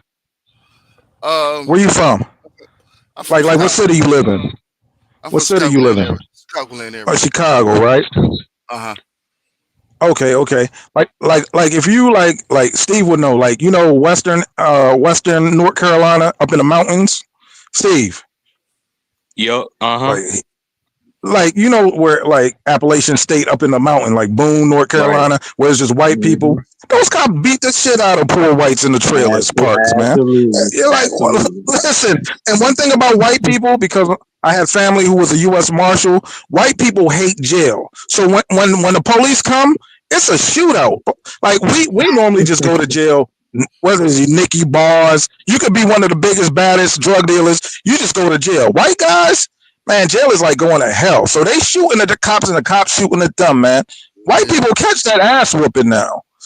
And they get killed. It happens all the time in America with white people getting in shootouts with cops. They get killed. So this is not just. Yeah. Well, It's you must never heard of Chicago in like the late '80s. And it was a lot of shootouts, shooting the hell out the cops. Chicago is Mexico. Chicago is the northernmost point of Mexico, man. All the motherfucking Mexican Negroes up out of there because they scared, you know. Big Black, you gonna be probably running out of there soon when Chichi Sanchez come. They over here, but we got listen, man. They keep talking about the Mexicans is deporting Negroes in Chicago. Nah. Do you understand the black gang structure? You understand the GDs is under the 5-point star and vice versa under the 6. You understand? You got like the Spanish gangsters. They got their blessings. They got their charters from. Hey, when George Floyd, when you had that George Floyd thing, the Mexicans in Chicago told Negroes don't even come to our community with that bullshit. And tell me I'm lying. But they ran. Tell me I'm lying, Big Black. You was out there with an Antifa. You was out there with an Antifa sticker on your head, and they said if you bring your blackity nigger ass, we're gonna fucking you up and put a taco in your ass. Come on, man. But 26th Street, and they shot 26th Street up, and then they called that true shit. You see that video when they ran down? The black dudes did get back at them, so it wasn't one sided. They did get back at them. Yeah, the Nation of Islam up in Chicago. Farrakhan ain't never deployed none of his soldiers to deal with the Mexicans because y'all scared, big, black, and scared. That's what. Anybody know about that shootout that happened in, after Juneteenth in Oklahoma, Tulsa? There was a whole shootout. They said guns were all over the place at Juneteenth parade. Guns came out. Like I said, Juneteenth is the most dangerous place in the world, being at a Juneteenth. Any holiday is dangerous when you got certain types of black people around. So it's not just Juneteenth. Chill. Leave my YNs alone. them like kings had vice stores at them, Four Corner Hustlers at them, GDs at them. That's the stuff y'all did. But I will be honest though, whether it's Chicago or Los Angeles, it seemed like black people are usually scared of Mexicans. I don't know what it is. Chicago ain't scared of Mexicans. Scared. They petrified, man. Big Black. They not scared of Mexicans in Chicago. LA just outnumbered. That's all. They not outnumbered. I'm not gonna lie. I don't see a lot of Mexicans. If I change my name to Mexican, Big Black will run. Big Black, I'm gonna be honest. I don't see a lot of black people from Chicago going up north. I don't see that a lot. It seemed like it's black people up north. Yeah, it's black people on the north side. I don't know, man. It seemed like they scared to go up there. No, but I heard that some neighborhoods are off limits for black people. Chicago are very segregated, right? So you just like you don't see Mexicans in black people in Mexican neighborhoods, unless you do have the ones that grew up there. You don't see Mexicans are not going in. Hey, Big Black, you don't have to worry about the white man. No, Mexicans are not going in black neighborhoods. Mexicans can't come in black neighborhoods. Big Black, is there a Harold's chicken in the north side? Hell no. Hey, Kwame, man, the Mexicans got Big Black on a schedule. He can only go to the supermarket on Mondays, wash his clothes at the laundromat on Wednesday. They got that nigga on a regiment, man. That's Listen, I'm from Ford Heights, degrees. No Mexicans, Heights. My city is literally was a drop off of the Underground Railroad. Literally, you can look my city up. You can look the history of it. It was part of the Underground Railroad. Ain't no Mexicans in Fort Heights. So you got to use the Underground Railroad to go to the 7-Eleven, Big Black? Damn, they got it like that? Damn, man. What I'm saying is, historically, it was part of the Underground Railroad. Oh, man. Big Black, golly, man. Big Black, I'm praying for you, man. You don't have to worry about the white man. You got the little 4, 5, 6. You know, Mexicans don't get higher than 5 foot. Putting their foot in your ass, Big Black. I can show you videos with black people, Mexicans coming on the bus, messing with a woman, and then black people black gangs in there told the Mexicans get off the bus. They had to walk off the bus. Black, man. I'm not Nah, gonna I lie. ain't gonna lie. Like in Chicago, Chicago not like LA. Black people, no, the Latins are under the fire. They got that Yeah. charter. All right. Hey, Big Five Black, police that little stop, that how many $100? The Mexican, listen, Mexican gangs don't get along. The Spanish gangs, Let me tell you. disciples are They- into it with the Latin Kings. They like oil and water. But Hey, the Big Black, Spanish this is a real this is a real question. Listen, the Spanish gangs' disciples got the But what happened when they go to prison though? They're under the gangs' disciple nation. Hey, Big Black, when you get your Listen, Latin Kings are under the people's nation. Did you know that? I know, Big like, Black. but when they go to Big Black, when you get your go little to the feds, that all that stuff out the window. No, That's no, true. When they ain't go to no, feds, Big Black, all that when- gone. No, it's not like that. No, the Spanish, Hey. the Spanish gangs' disciples still stay segregated from the Latin Kings. In the feds? Nah. Hey, Big Black. That's a If whole you different Mexican, story. you They gotta might- roll with the They Mex. You might gotta roll make with the you more of a Mexicans. race thing in the feds, but no, it's not like that. It's not LA politics. Chicago politics are Hey, different. Big Black, when you get your little factory check, like how much do like Chico take from you? Like how much do they extort from you? Like 200-300 times an offering? How much you have to pay to the Mexicans, man? We already know you Cuban, me no black. You me no black. That's your new name, me no black. But man, you under the foot. Listen, Yeah. I'm tired of you, man. You floated over But, here. hey, Big on Black, how Big Black, how are you getting punked by somebody? How are you getting punked by somebody who don't even have a green card? Damn, man, that's fucked up, man. No. They not even here legally. How you getting punked in Cuba? You wonder, you know what I'm saying? Why they treat the black people bad in Cuba, man? Let's know about your Cuban life, El Negro. I wish Cuba has a lot of beautiful women. I wish I was from there. But No, anyway, you from there. I could tell. You talk kind of fast. Hey, but like getting back to hey, Carla, how you tongue twister, man? Hey, Carla, getting back to the subject of the show, man. Like, when do you see Africa modernizing to the point of like one African country that's like equal to Australia? Like, what year you see that happening? Well, I'm like this. When the first of all, Angola is at Australia's level. To tell you the truth, Rwanda too, and Kenya. Tell Elvis Rwanda, Kenya, Angola, whatnot, in Botswana, Namibia, South Nigeria. Africa. No, not Nigeria, bro. Elvis put all up in the chat. He talked mad shit about Africa. Your ass all in the chat. Then he said something about me a little bit. Leave Big Black alone. So what you call 1776? Africa has. When you say Africa, you know that there's certain cities in Africa that are first world, right? Kigali is a first world city. Abuja is a first. Abuja is a first world city. That's in Uganda. No, Abuja is in capital of Nigeria. Hey man, I gotta stop watching documentaries for real because I watch a lot of African documentaries and like you see 4 niggas to a motorcycle. Like, what is that, man? Like, I mean, it's just a bunch of dick and ass, man. I'm like, yo, a motorcycle is made for one man and his girl, man. Not enough 4 niggas, man. Like, I don't like that type of shit, man.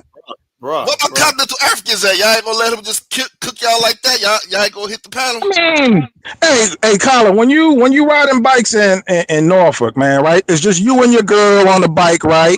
You don't see four or five. You don't see 4 or 5 niggas on a bike. Yo, that's like wow. That's like they do that in Europe too, brother. I mean, you got 4 hard dudes getting a hard on a one. That's terrible. Man. They do that.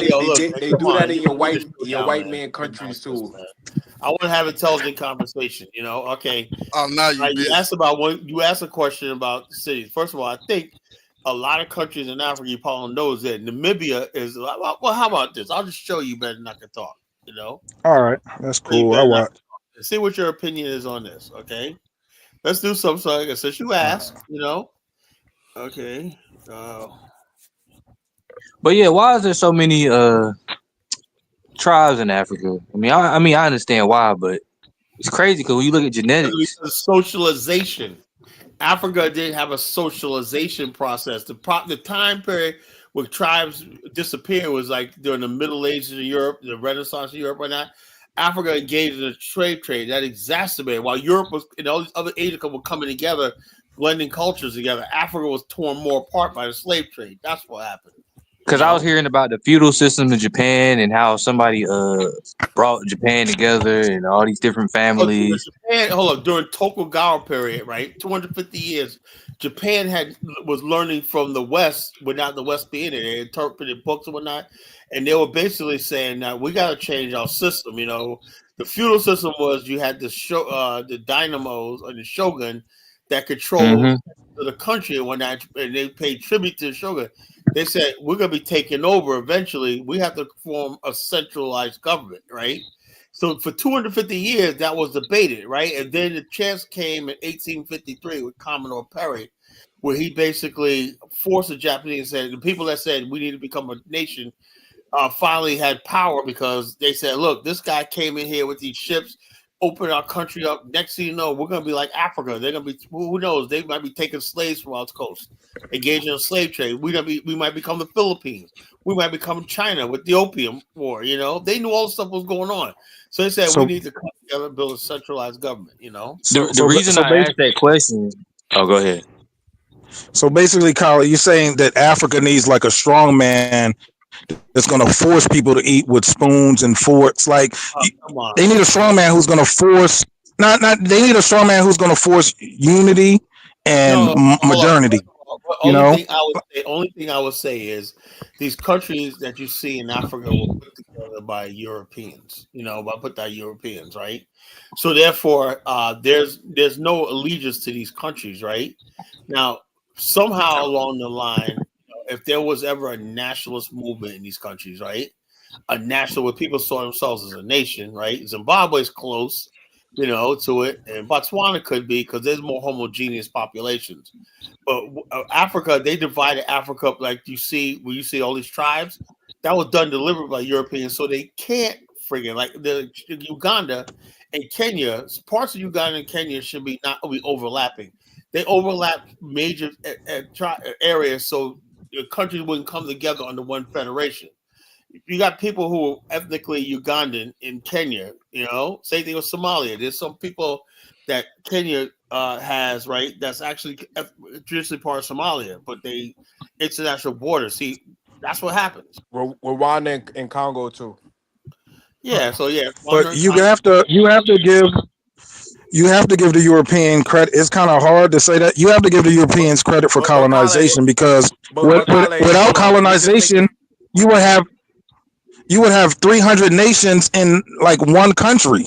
Like the Europeans actually tried to forge unity by creating these colonial states. Without that, you would just have chaos, man. It's like when I look at Africa, it just looks like a bunch of gangs, man. Different tribes are just a bunch of gangs, seeking their own self-interest. Ethiopia was able to unite under various tribes.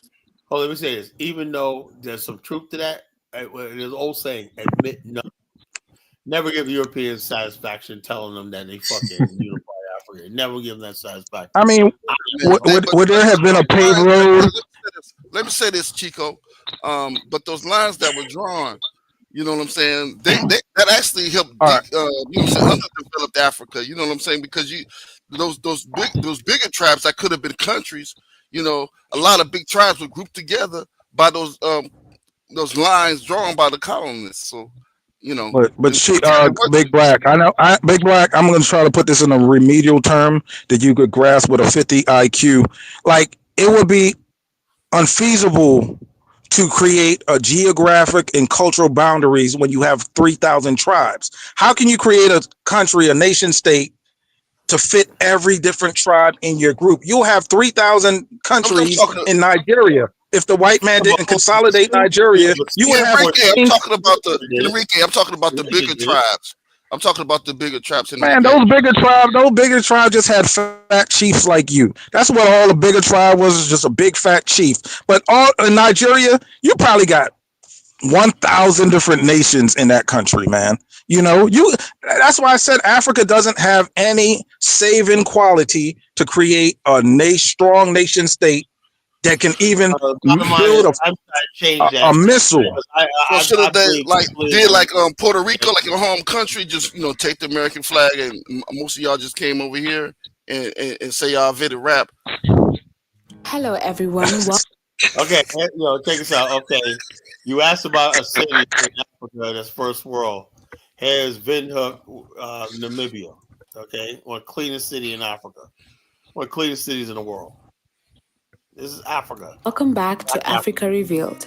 Today, we are visiting Windhoek, the capital city of Namibia. The name Windhoek is derived from the Afrikaans, meaning windy corner, situated roughly in the center of the country. Did black people build that? Largest and capital city of Namibia. Well, it was built this by is an African country located southwestern coast of Africa, bordered by Angola. So the blueprints are from white people. To the east, Zambia to the northeast, South Africa to the southeast, and South and Atlantic Okay, Ocean. that's true. Yes. Why are we looking at this video again, Colin? Economic cultural center of Namibia. Its population 3 roads in the in country. 2002 was 431,000, but is continually growing. In this video, we will discover 10 cool facts about Windhoek. Please do subscribe if you haven't already, and turn on the notification bell in order to be notified of any new video. Now, let's get into it. My girl Kayla Sutton lives there. She's been there for like 15 years. One of the cleanest cities in Africa. The Where is she from, portal Carla? on the official City of Windhoek website reads, Windhoek Oh, is okay, I often was about to say, I'm described as one related of to the some stuff. cleanest capitals in Africa, and visitors are often surprised that the city is considered to be part of deepest Africa. It offers all this video modern 20 minutes long. to some of the world's highest standards. When Windhoek was elected to host AfriCity's 2000 summit, the mayor of Windhoek at the time, Emmanuel Ngashideko, positioned the city in terms of its cleanliness as an attribute setting Windhoek apart. Who built it? The Chinese? He called it a jewel to be jealously guarded. Its status of the cleanest city in Africa was peddled by City of Windhoek officials for a while until Kingali snatched the No, crown low from key, I Windhoek don't around love. Well, I love all 2016. people, but Arguably, the I was just status did asking not who come built it. I by wanted to chance, know but if it was black was people or and white people. is But Carla a told me result so. of an entrenched culture of cleanliness among the people living in Windhoek. Slogans Right. such as "My waste, my So Pedro, what do you say about that? Helpful. Windhoek It's a still beautiful features city. among the top 10 cleanest cities in Like Africa. Carla said, it was Bantu coming at labor, number 5 but it after was other people Kingali, ingenuity. Tunis, Port Louis, and Cape Town. No, not In March necessarily. of There was this also year, black City of people there. Windhoek councillors embarked on a There's a cleanup lot of campaign educated black to people in reclaim Africa, its bro. former glory. But This Carla made a campaign was good point. The supported by upkeep of it various is by black stakeholders people. such as So Rent a Drum, Yeah, the city is Shoprite clean. Namibia, It's black Plastic people upkeeping Packaging, Namibia Recycling Forum, development workshops, and learners from Looks schools. good. Black people can't. So But it Africans influences can constituency. If maintenance. everyone gets on board, the great change will This definitely goes against be your observed in the argument that city. Africans can't run nothing. It's a very The beautiful three city. castles of Windhoek. On I your have way to do towards research on. Windhoek from the city center, while on Samioma Drive, I know you will see the three castles 1776 on your doesn't believe right. it, Carla. The largest That's and cool. They most do visible dumpster one dive. is Schreierensburg. This tower was built in 1891 by Kurt von Francis during Looks like a white guy to me. Curtis. Oh, go back, Carla. Every time I Let need me to see it. Let me update see the that. status label in my Original epics colonists were German, or start a sprint. But the bottom line, that doesn't matter. Black people run convert the tower into since 1990. German, English, and Afrikaans were the official languages in the country. However, in 1990, after Namibia gained its independence from South Africa, English became the official I give him language. credit for maintaining The it. most That's actually widely pretty spoken impressive. languages in Namibia households are Oshuambo dialects by 48% Shout out of to the people in Namibia. population, others. They're real friendly too, English, man. the official My language, boy, is spoken by Pat- 3%. Oh, damn, hold on. Is their Go back, native Carla. language. That girl look good. Go Portuguese is back. spoken by Liberian girls have some 4 to hot girls, man. 3%, Libya, Angola got Hey, Lukangali by 9%, Carla, they speak English. Sheherero by 9%, and other Yeah. They native speak languages English and they're Christian. languages Setswana, Yeah, they're Christians. Kuhan, Mushu, Ye, and the Khoisan languages He's from like Namibia. He's a Kung, Mabio Ekoko, guy. and He's Naro, from among Namibia. others. Namibia chapter. English, the official language, Yeah. is spoken by 3%. They speak that girl English, a right here, she was civilized fine. language. Spoken by 4 to See 5%. Wait, that why are they stage? blocking that out? The Bro? total population made up of mostly Angolan community. Say The that number of again. Angolans in Namibia declined from 2014 See, to they speak 15, English in affected the mainly by the neighboring country's economic crisis. Among the white population, 1776. They're not Black African yeah, they're culture. not speaking no click click. They're not speaking no click click snagga laga click click.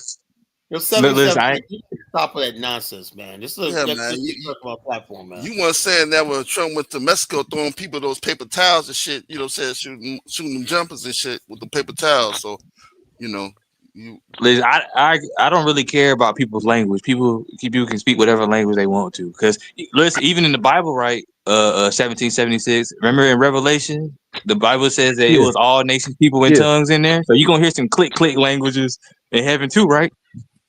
he didn't say nothing. No, you're gonna have a unified godly language.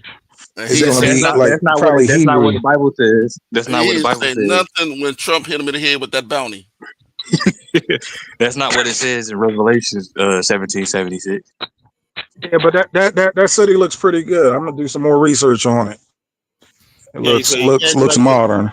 So when Black Americans tell you they're going to Africa, they're also going to cities like that. And also, I'm gonna show you some other cities people are destined to. Abuja, Nigeria. It's really nice. Let me show you. You know, really. That city you just showed us, in my opinion, look better than Abuja. In my opinion, yeah, of course. That city. You know. So it was created by the South Africans. Namibia. Yeah, 1776. So European knives, you can't even pronounce African words. I suspect somebody's back is real No, wet. I just looked it up. His back is wet. Do you want a career Listen, in no, film I and looked video? up First Institute gives you the Namibia, tools to enter the right? industry in less than a year. Through They speak English, and they have Christianity as a religion. Well, listen to this. All right, this is the capital of Nigeria. What do you think about the development here in Abuja? It's cool. It's trains, actually, this is my first time here. It's your first time? Airways. You're not paying shit. Really modern. The cheapest place to live in APG. Here we call it enlarge the video. Hey guys, welcome back to the channel. We are back to the Got a train with 4 people on it. Flying to the capital city of What? Nigeria. What's that mean? Abuja. So you can get there for $1 for a train ride. Post-planned capital city in West Colin, Africa. can you zoom in on the video? So, like make it bigger, expand it. Think. Departure. Zulu Hawk. Could you stop being disrespectful, Jose?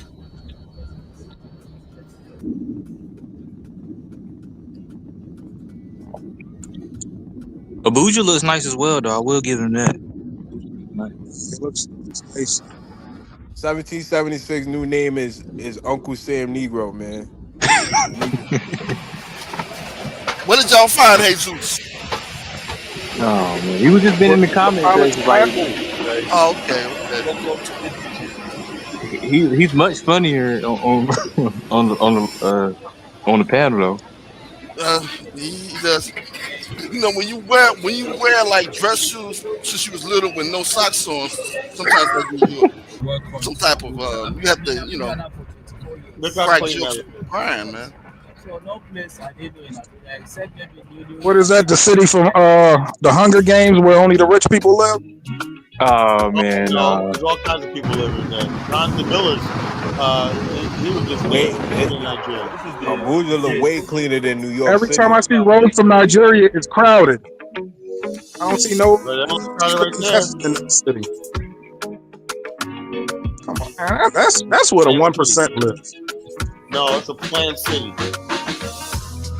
The only thing I would say, they need some more like plant life. Like I can't like just looking at that dirt. I don't like looking at that. That's probably where the top 1% live. At least they got a top 1%. This is my new home in Abuja. All through my stay in Abuja, Abuja, this is my new home. 4 million people. And I will give you more information about this place. It's the cheapest 4 place to million live people. That's in the size of ABJ. Philadelphia. So let's go inside. That's a lot of people. The beautiful house. They got 200. Oh wow. This is a kitchen. Hey, you see that 1776? They got flat screen TVs as well. Yeah, that's a double wide trailer. Wow. That's a double wide trailer. It looks all right. Guys, this is the cheapest. You know, people normally say that ABJ houses are very expensive in ABJ. Puerto Rico can use some of those, Felipe. I'll give you the secrets. This shit look way better than Let the me give you a projects. secret. I will say that it does look better than the project. Whenever you are in Abuja. So 4 million people live there out of the 250 million. Nigeria. Because they see. Well, there's other cities in Nigeria too that have big, everything you need. you know. And this. Hey, give him some credit, 1776. That's impressive. Wow. That's a nice neighborhood. Hey, a house like that in America probably cost you located in. $500K. I'm gonna show you guys the entrance. You have to pass too many access. Yep. I would give you that more respect since you like soccer too. I'm paying only $20 a night. 20 in the heart 20 of hours Abuja. a night. I want them to turn on the sink to see. I want them to turn on the sink to see if clean water comes out. Was white. Yeah, clean water gonna come out, man. Hey, yo, Let's put on $20 the can't lights. even get you Uber Eats in America. Looking to get up to $750? Then BioLife is looking for you. It Because looks at nice, though. BioLife, I you will can get up to say that. $700. It looks sorry. Beautiful. Look at it. All right, come on. It looks good. Hey, yo, some That's people better when cribs you don't live even. in. Some people cribs in America don't even look better than Interesting. this. On this side, That's what I'm saying, man. Exactly. I have a very full smart We're from TV. Baltimore. Baltimore's a certified Very big shithole smart TV. compared to I this. just don't Over Hey, here, appreciate. y'all ever seen the got water Mississippi Delta? dispenser, Yeah. microwave, Yo, got refrigerator. this I this just one That looks people like home. that house looks Yeah, that you have some mini that house kitchen. that house looks like the average dorm. It's not bad.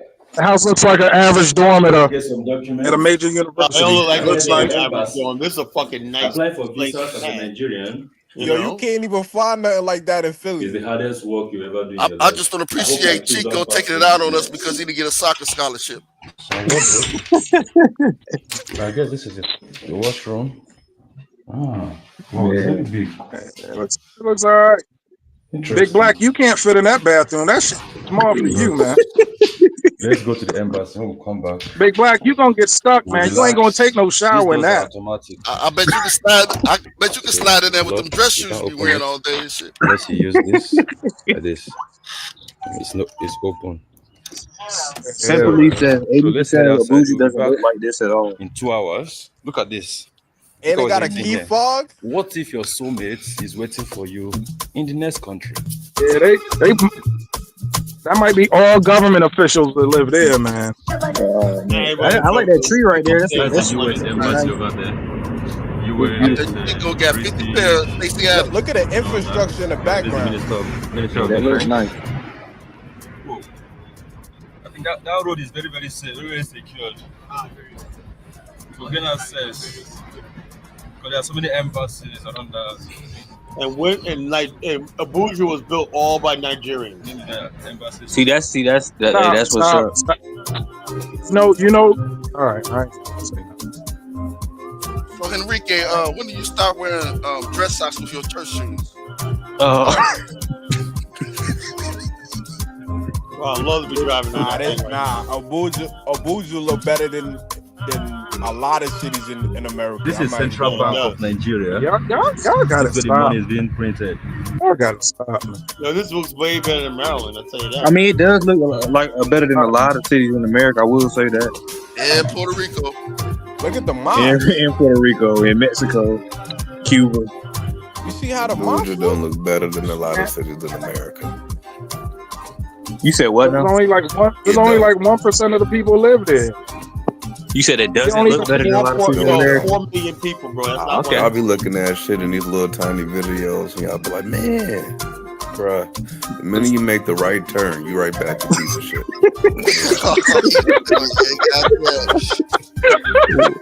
So you here to help Rico out, huh? It ain't about helping nobody else, about honesty.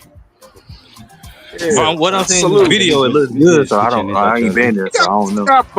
This is the kitchen. They have an outdoor kitchen. Okay, open it from here. Like African guy said, this is how middle class Guys, look at the kitchen. Nigerians live. I'll probably Outdoor.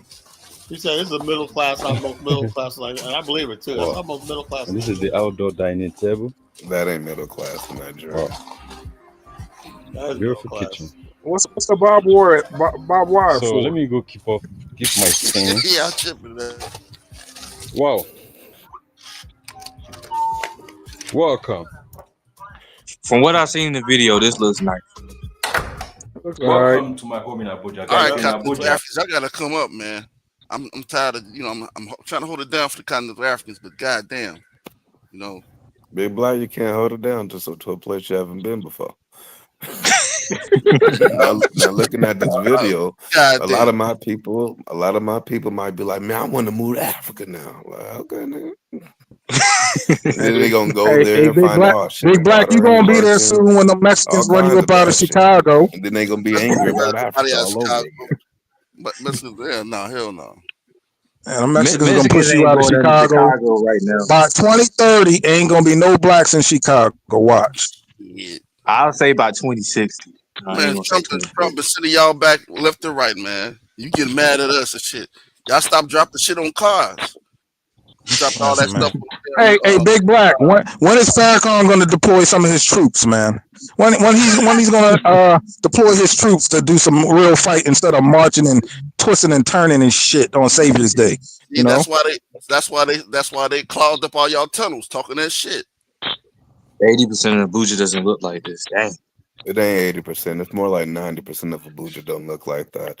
Now, in the video earlier, he literally said, "Oh, in this area, there's the U.S. embassy, there's the UK." Now, how much money do you think you got to make to live next to an embassy? That's a good point. A lot. So, the upscale parts of Abuja, you can compare it to American cities, but not as a whole. I see why I'm not giving a shit about what the masses. As long as I know there's good parts where I can go to. Shit, the fuck I care what the fucking masses are fucking 80% look like. No, Kyle, you're supposed to care about all the people, not just. I do care about all the people. Look, nobody's starving, are they? Yo, do you go to Los Angeles to go to Compton, or do you go to Beverly Hills? Well, actually, I think Compton actually, that's some good. Like, if you would have said Watts, then I don't think Compton looks that bad. Shit, man, that whole city's. The only thing good is Beverly Hills. Beverly Hills is nice. Still is Calabasas is nice. 1776 people got Compton. Nah, Compton, Chicago, all them areas is just. I don't go to Chicago yet. It's just inundated with Mexicans, man. I don't go to Los Angeles to go to Roscoe's. Kala, show Luanda. California is Mexico. Yo, you don't go to New York to go to Brownsville. Kala, the Angolan guy in the comments says, show Luanda. Yo, when you go to Chicago, you go to Michigan Ave. You don't go to the south side of Chicago, King Drive and all that. You go to Michigan Ave. Kwame, you want to be amongst your people, so you got to go where your people at. Big Black, you probably work on a Mexican food truck, man. Out there chasing gorditas and shit, man. You know how the Mexicans do. Have you tasting different various sauces and shit? All type of salsa. You sound like a John at a bodega.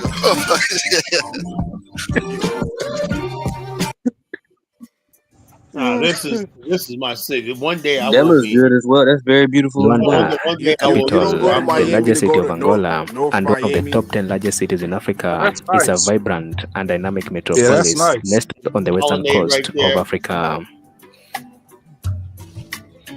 Luanda is an incredible city from Angola with diverse architectural designs, bustling streets, and breathtaking waterfront views. Everybody's Roosevelt, he goes there, right?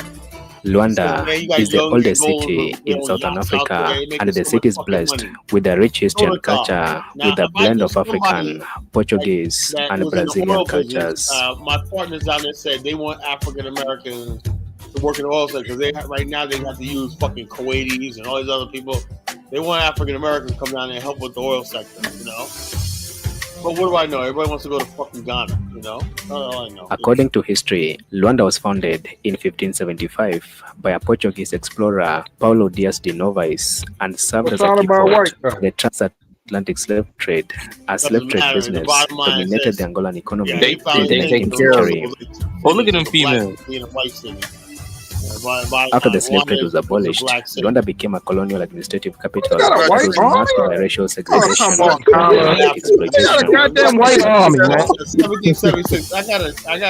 The city then became a central player in Angola's quest for independence and became a stronghold for the freedom fighters during the Angolan Civil War that lasted from 1975 after independence to 2002. I ain't never seen Collar play back African city. After the end of the Civil War, Luanda experienced rapid economic growth, majorly driven by oil exports, transforming the country into a modern metropolis. Kyler, you gotta look at this as a teacher moment, not like a troll moment. You gotta look at it like a teacher moment. Like what? The brother 1776 clearly probably didn't pass 5th grade, so you gotta teach him. That's true. That's true. He was in the military. Weren't you in the military 1776?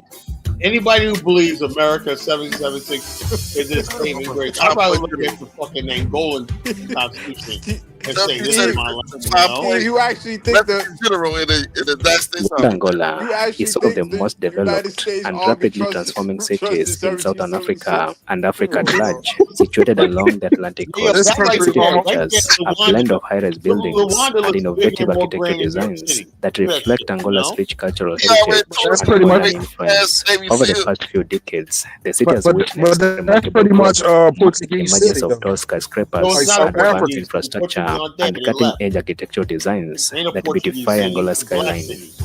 That's why you always bragging about how you can swim and shit. African goddess, don't mention that while 1776 is into a mega city is recently attributed to Angola's oil wealth, which has fueled extensive investments in infrastructure and urban development. Revenue from oil exports has been used to fund large-scale projects, including luxury housing, business centers, and modern amenities. A Navy shark and shit. Hey, 1776. You seen what the person in the chat just said? That 90% of it was built by Angolan.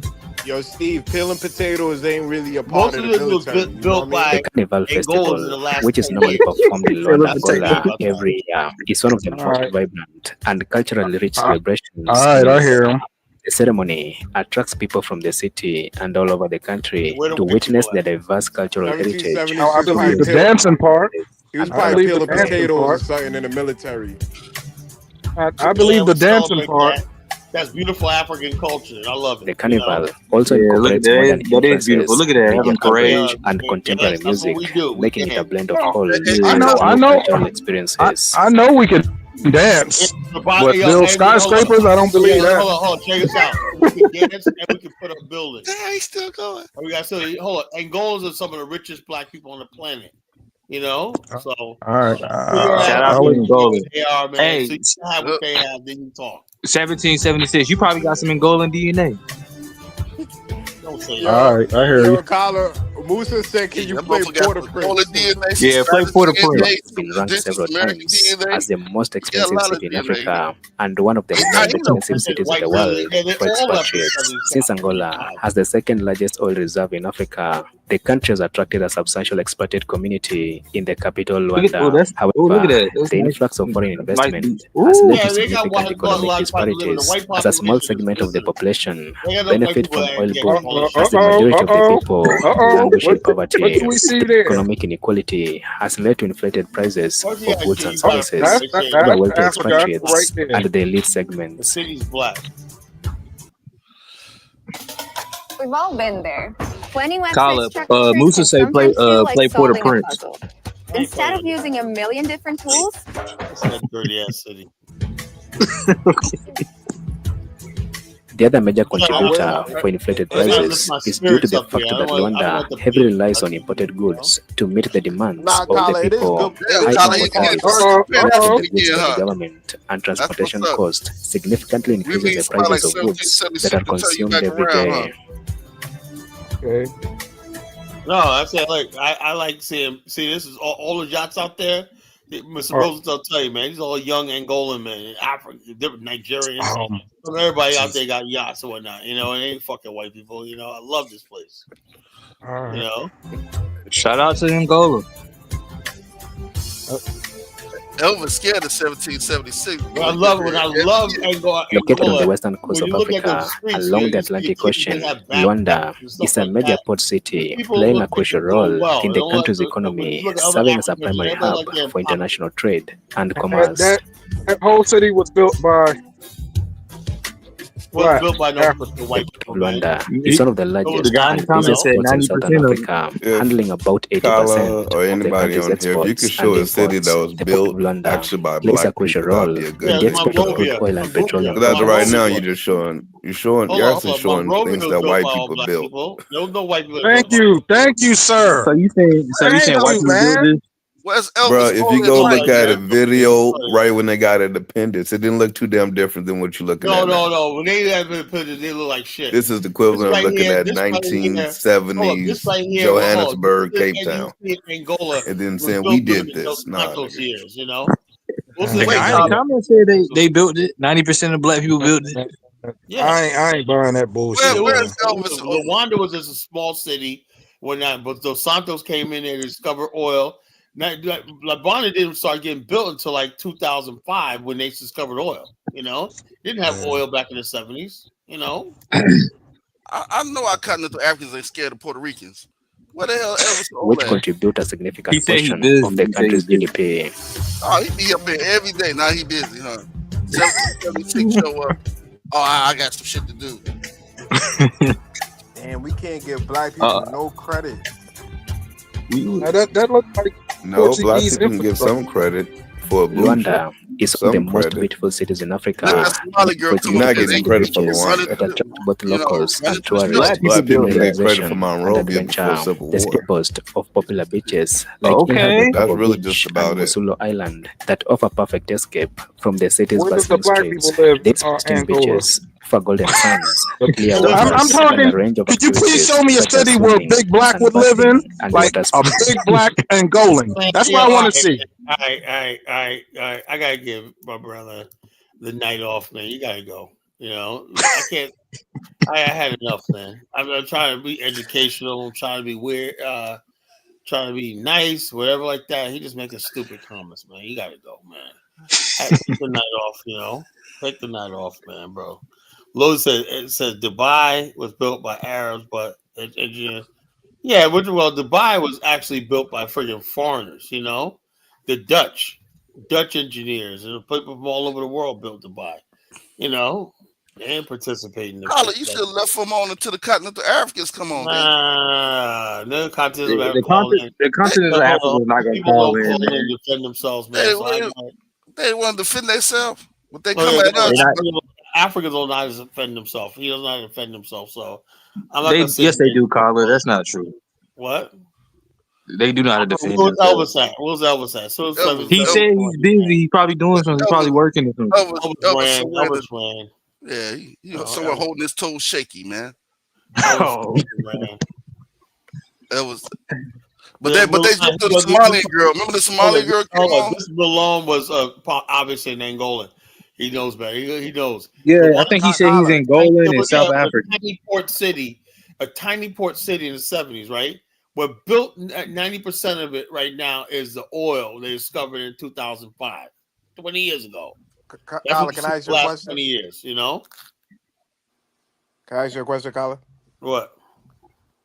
What city in South Africa did the did black people build any cities in South Africa? No, don't do that. Don't do that. Well, first of all, Southern Africa has white settlers, you know? White settlers. When most of the cities were built around white settlement, you know? So. There are some cities that were built by black South Africans, I believe. Which ones? I have to look it up, but I'm pretty sure there was some black South Africans. Most Southern African cities are built by European colonists, because Europeans. But I think recently there were some black cities. I'm not asking. Well, Losey said there's a 6-year-old city What link, man? I don't see no damn link. What are you talking about? But you know what, Carla? You did have 45 people here. Why don't you bring 1776 back up? You have 45 people. Nah, man, because the bottom, I don't get these stupid jokes that annoy me. You know? Okay, I won't joke with him no more. But bring him back up, man. Bring him back up. Yeah, Carla, we gotta teach the brother. We gotta teach the brother. What fucking link? What fucking link is he talking about? You know? I think it was last time Lozy was on the show. He might have provided a link. I guess. Well, if he wanted me to play it, you gotta freaking come up here, put it in the damn back chat so I can click on it. You know? I'm still down, man. Bring 1776 back up. Carla, the reason why I asked about South Africa because I be seeing a lot of South Africans. You know, they kind of be going in on Zimbabwe and Nigeria and stuff. Kwame, let's not get into that tonight, man. Lozy says there's a city in South Africa that they blacks built. I want to see it. You know, he keeps saying Lozy, come to the show and then post the link in the back chat. Come back up, 1776, man. See, Lozy's bullshitting, you know. No, Lozy, come up to the chat and post the link in the back chat so the caller can pull it up so we can see it. I don't know if you can post the link. Just type the name of the city. Or just type the name of the city. Come on, man. It's 2021. You should be. I mean, it's 21st century. You should be able to just type. Stop smoking that weed, Kwame. Talking about 2021. Yeah, nah. I meant to say it's the 21st century. We don't need a link, brother. You're smoking the tweeds, boy. You're smoking the tweeds. You could just type the name of the city and we could just look it up, brother. Don't try to steer us to some. You know what I mean? To a certain part of the city. We want to see the whole city. Midrand waterfall. That's an Afrikaans name, you know. Midrand. Oh, Carla, just pull the city up. All right, let's see. Some police, if you out there, get on the link too, man. Damn, Carla already debunked it already. Damn. He did it, man. The South African put in a lot of work. What happened to the co-host? What co-host? You talking about what co-host? Your co-host, your Honeyflower. No, not Honeyflower. You talking about Big? Not saying he wanted to take it away because he wanted to start his own show, so I had to pull him off the co-host thing. Nah, he's more welcome to come up here, man. You know. Yeah, I miss Dollar Bill, man. The South Africans never built nothing. That's not true. That's not true, Kwame. Man, Steve, the way they be going in on the Zimbabwe, you would have thought they built. Listen, that's overblown. That's overblown, man. They're not really attacking. Okay. Do simply have a line? It's a town. Okay, town. Midrand town, Central Houghton, South Africa, situated between Centurion and Sandton, formerly independent municipality. That's what we need in Africa, own municipalities. Okay, here comes Lozy. Check if they got a sewer system, Carla. Yeah, I'll ask Lozy. Lozy's up here. Hey, what's up, Lozy? Welcome to the show. Does this place got a sewer system?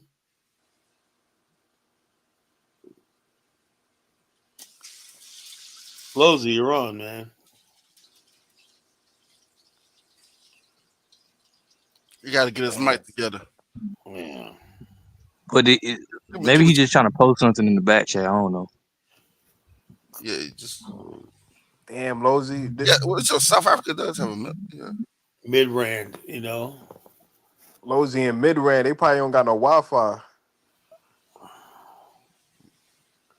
It's a new come on, Kwame. You know? Come on, Kwame. Y'all funny, bro. Yes. 1776 rubbing off on Kwame. Steve, you gotta see how these South Africans be going in on. Built by the South African government. I mean, I seen some videos, but I don't think that's all South Africans, though, Kwame. Yeah, I think it's the majority of them. Man. Midrand is an Afrikaans name, you know. No, they're talking about Waterfall City, African goddess, not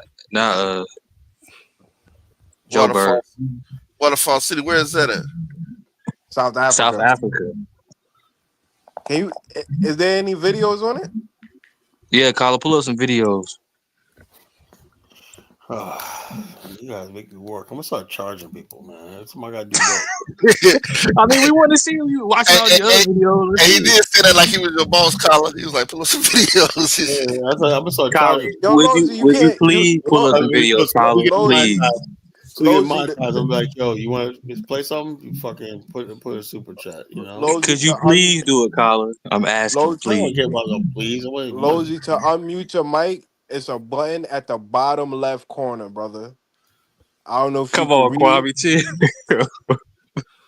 but you know the mic is next to the cam button on the left hand side. Chill, Kwame, chill. Hey, 1776, come up, man. I'm not gonna joke with you. If they What if you could qualify for a brand There new he go. He posted it. He just come in here to post it in the back chat. He posted a video call. I got a video. I mean, well, okay. Hi guys, welcome to another Living in a City video. David here. So today we are going to make an updated video about the 100 billion rand waterfall city project right here in Gauteng in South Africa. The dream is coming true. Don't you believe me? Stay tuned. Ain't no South Africans built this, man. This is clearly the boys. Oh my god. I believe in black people, so I feel like the black South Africans do. Bruh. I believe in black people too, but I'm realistic. You see what Milan says? I don't know how to say your name, brother. So now we're going to start. It says only 1% of South Africans are xenophobic. That was just finished a few weeks ago. That goes all the way from Waterfall to Kailami. Look at this beautiful stretch. Magnificent. And of course, also see all the construction of all these residential areas around Waterfall. So if you were able to get the house here, congratulations. If you're working in the surrounding areas, congratulations. Guys, let me show you everything that is going on because this video definitely will blow your mind.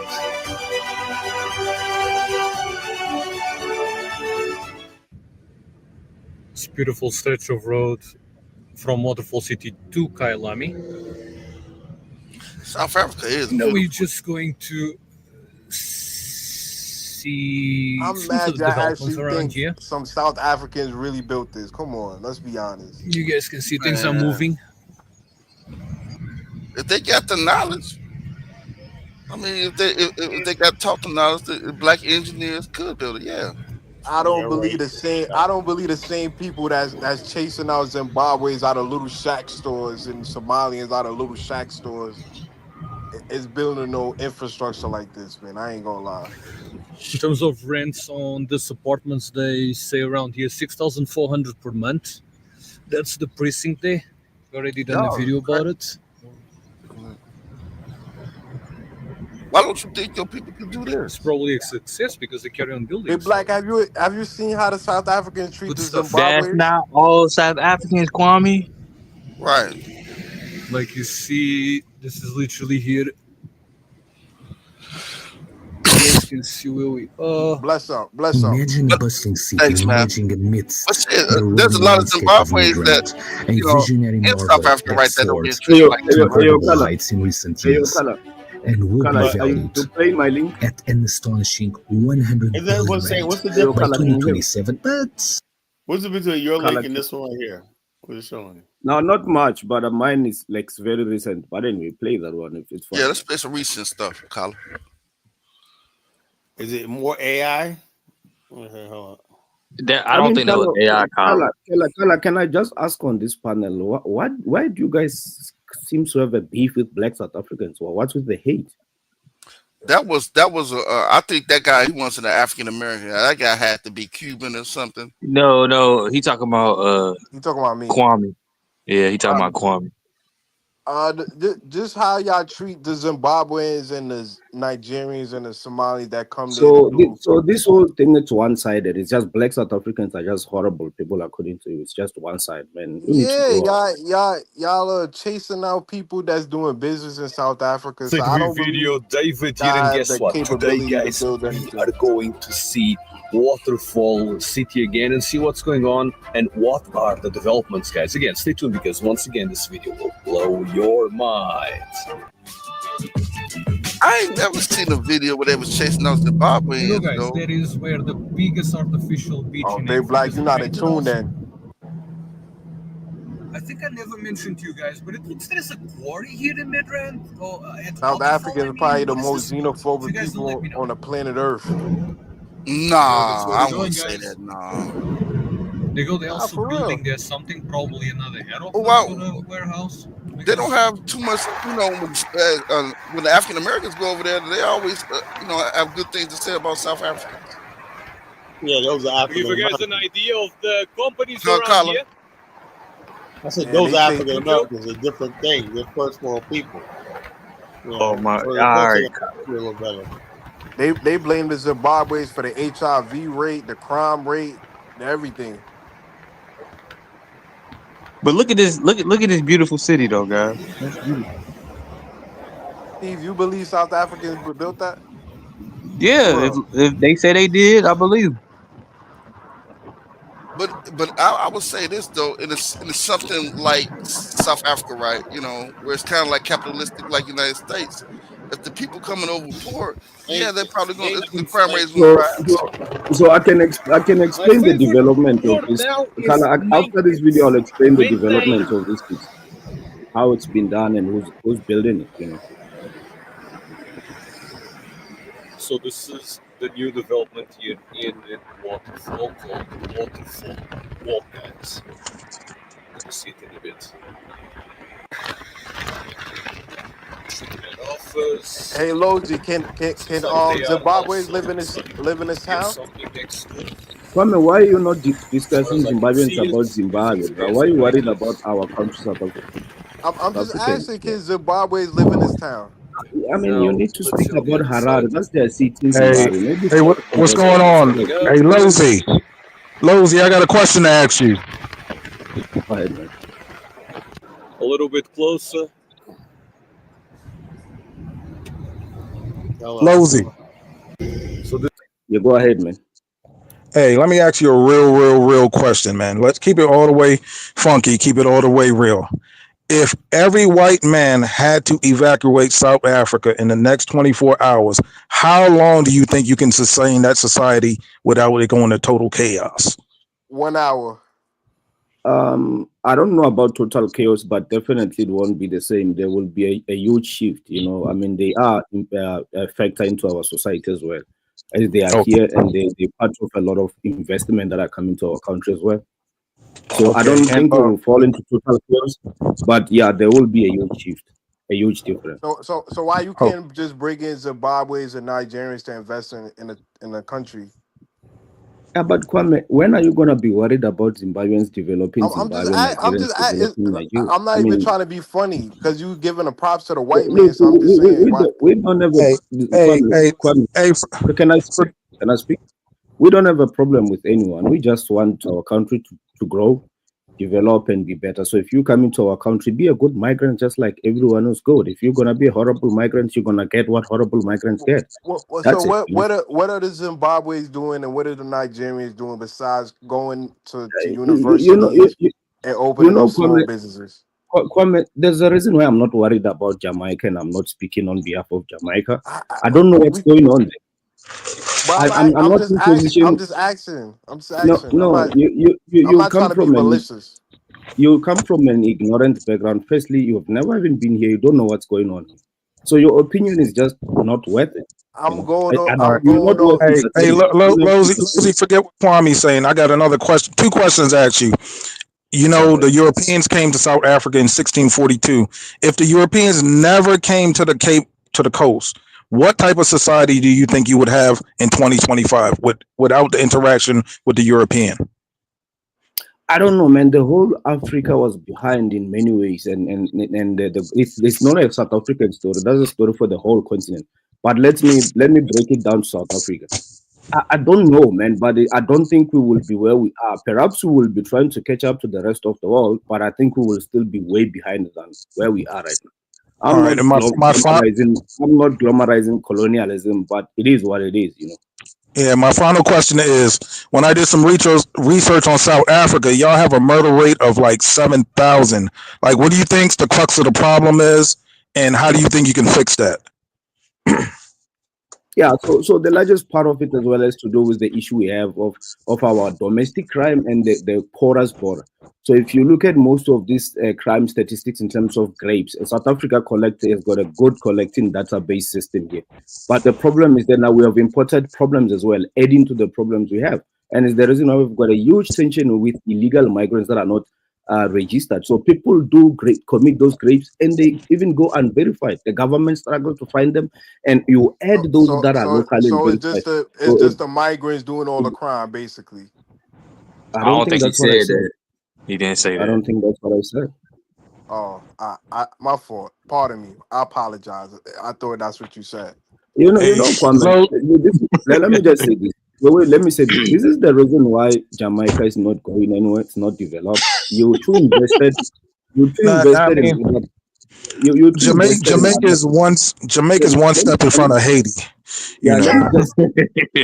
So there's a reason why you too invested on other people's countries than to fix yours. So maybe maybe try to focus on your own affairs. I would agree. Jamaica's a shithole. I'm a U.S. citizen though, so I'm not really. Maybe you have a lot of work to do instead of focusing on South Africa. You barely know Jamaica's us. an island. We talking about a whole country like South Africa. I mean, you have a lot to say about us, right? It's like it's weird. Are you obsessed with us? I mean, it's weird. I just don't like the way y'all treat Africans. Y'all very xenophobic. I mean, you had one side of a story. Y'all have a love for the boys. But you're running with one side of a story. You don't know what we're going through as South Africans. That's the problem with your position. I'm literally going off what South Africans say about. How you gonna say they have a love for the Boers and they just our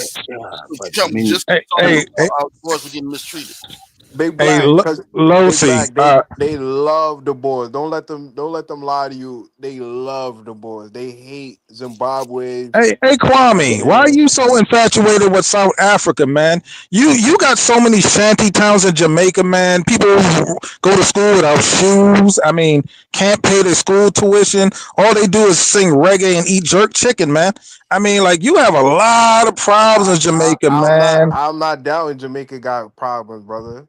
I'm not acting like Jamaica. So Kala, I have this thing I have one question to ask Kala, because to be honest, I do projects across Africa and mostly in construction. I once told you, Kala, and what happens is that you can even Google, for example, the most modern multiple story building in Lagos is designed by South African architects. They are white, by the way. Kenya as well, many buildings there in Nairobi are also designed by South African white architects. There's projects that I'm busy with right now in DRC on my desk. I know a lot of buildings on many of these cities designed. Sometimes even the engineers are South Africans, and you obviously the company. Does black South Africans build buildings around Africa? Just white? Just white. Can I speak? So I'm part of the community that is also in the design world, and whether engineers or architects. So what happens is that most of these white offices, the employees will be black. Sometimes we even have got fellow African workers who are working in the same field. But most companies will be white, to be honest, that are doing projects across Africa. But that's my point. You were just praising Luanda. If you look at those buildings as well, mostly are designed and carried by foreign investors and foreign architects. Why? Hey, I'm just giving everybody their flowers, man. I'm saying, but I'm saying when it comes to us, everybody flips. It's like there's this jealousy because South Africa is it the most, because our country is the most developed black nation. Are we getting this kind of like judgment and critics based on that? Because all black countries, most of these construction works are done by mostly white people. To be honest, let's keep it above. Yeah, Losi, you're a man of truth, man, and integrity, man. Unlike other people on the panel, man, that don't keep it real, I got to give it to you that you keep it 1,000, man.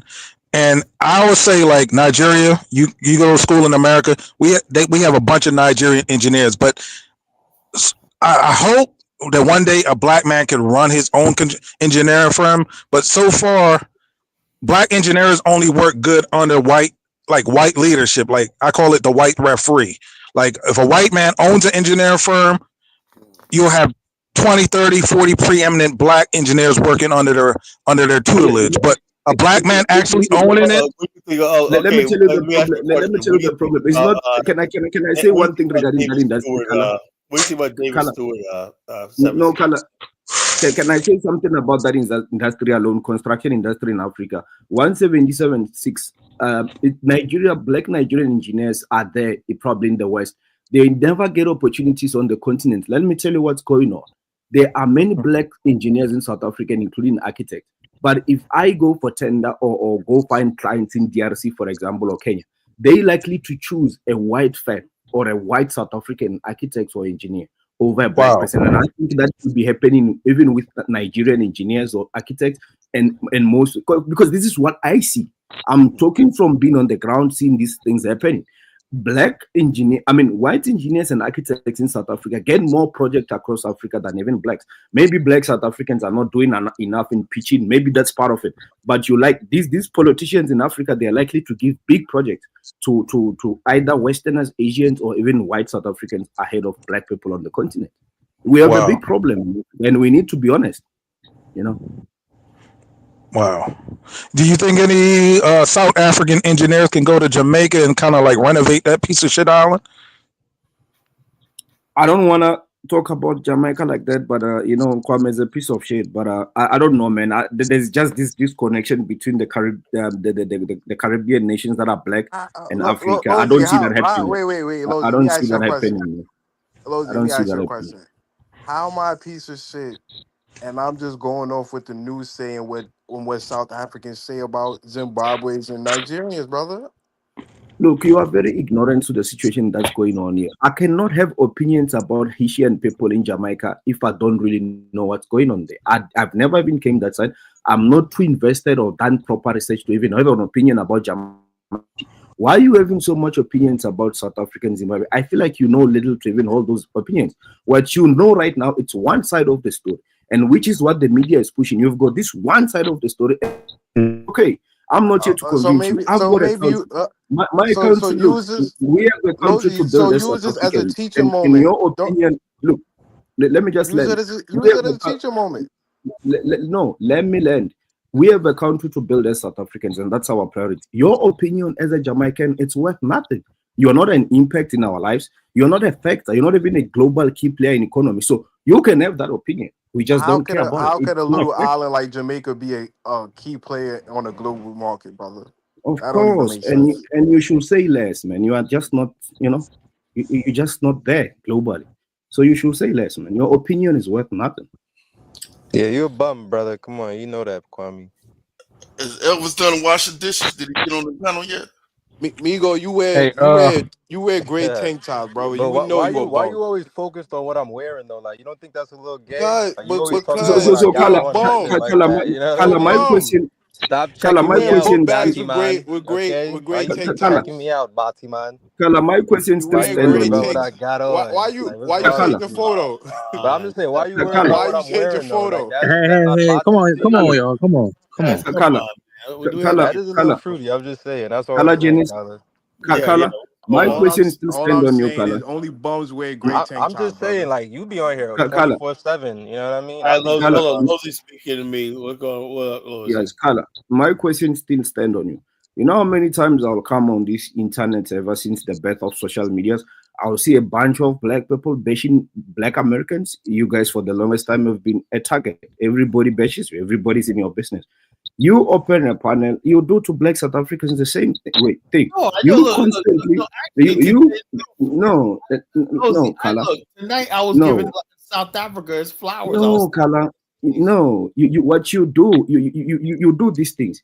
You say what nice thing once in a while, but 90% of the time you continue to bash us. Everything that is good in South Africa apparently is white people.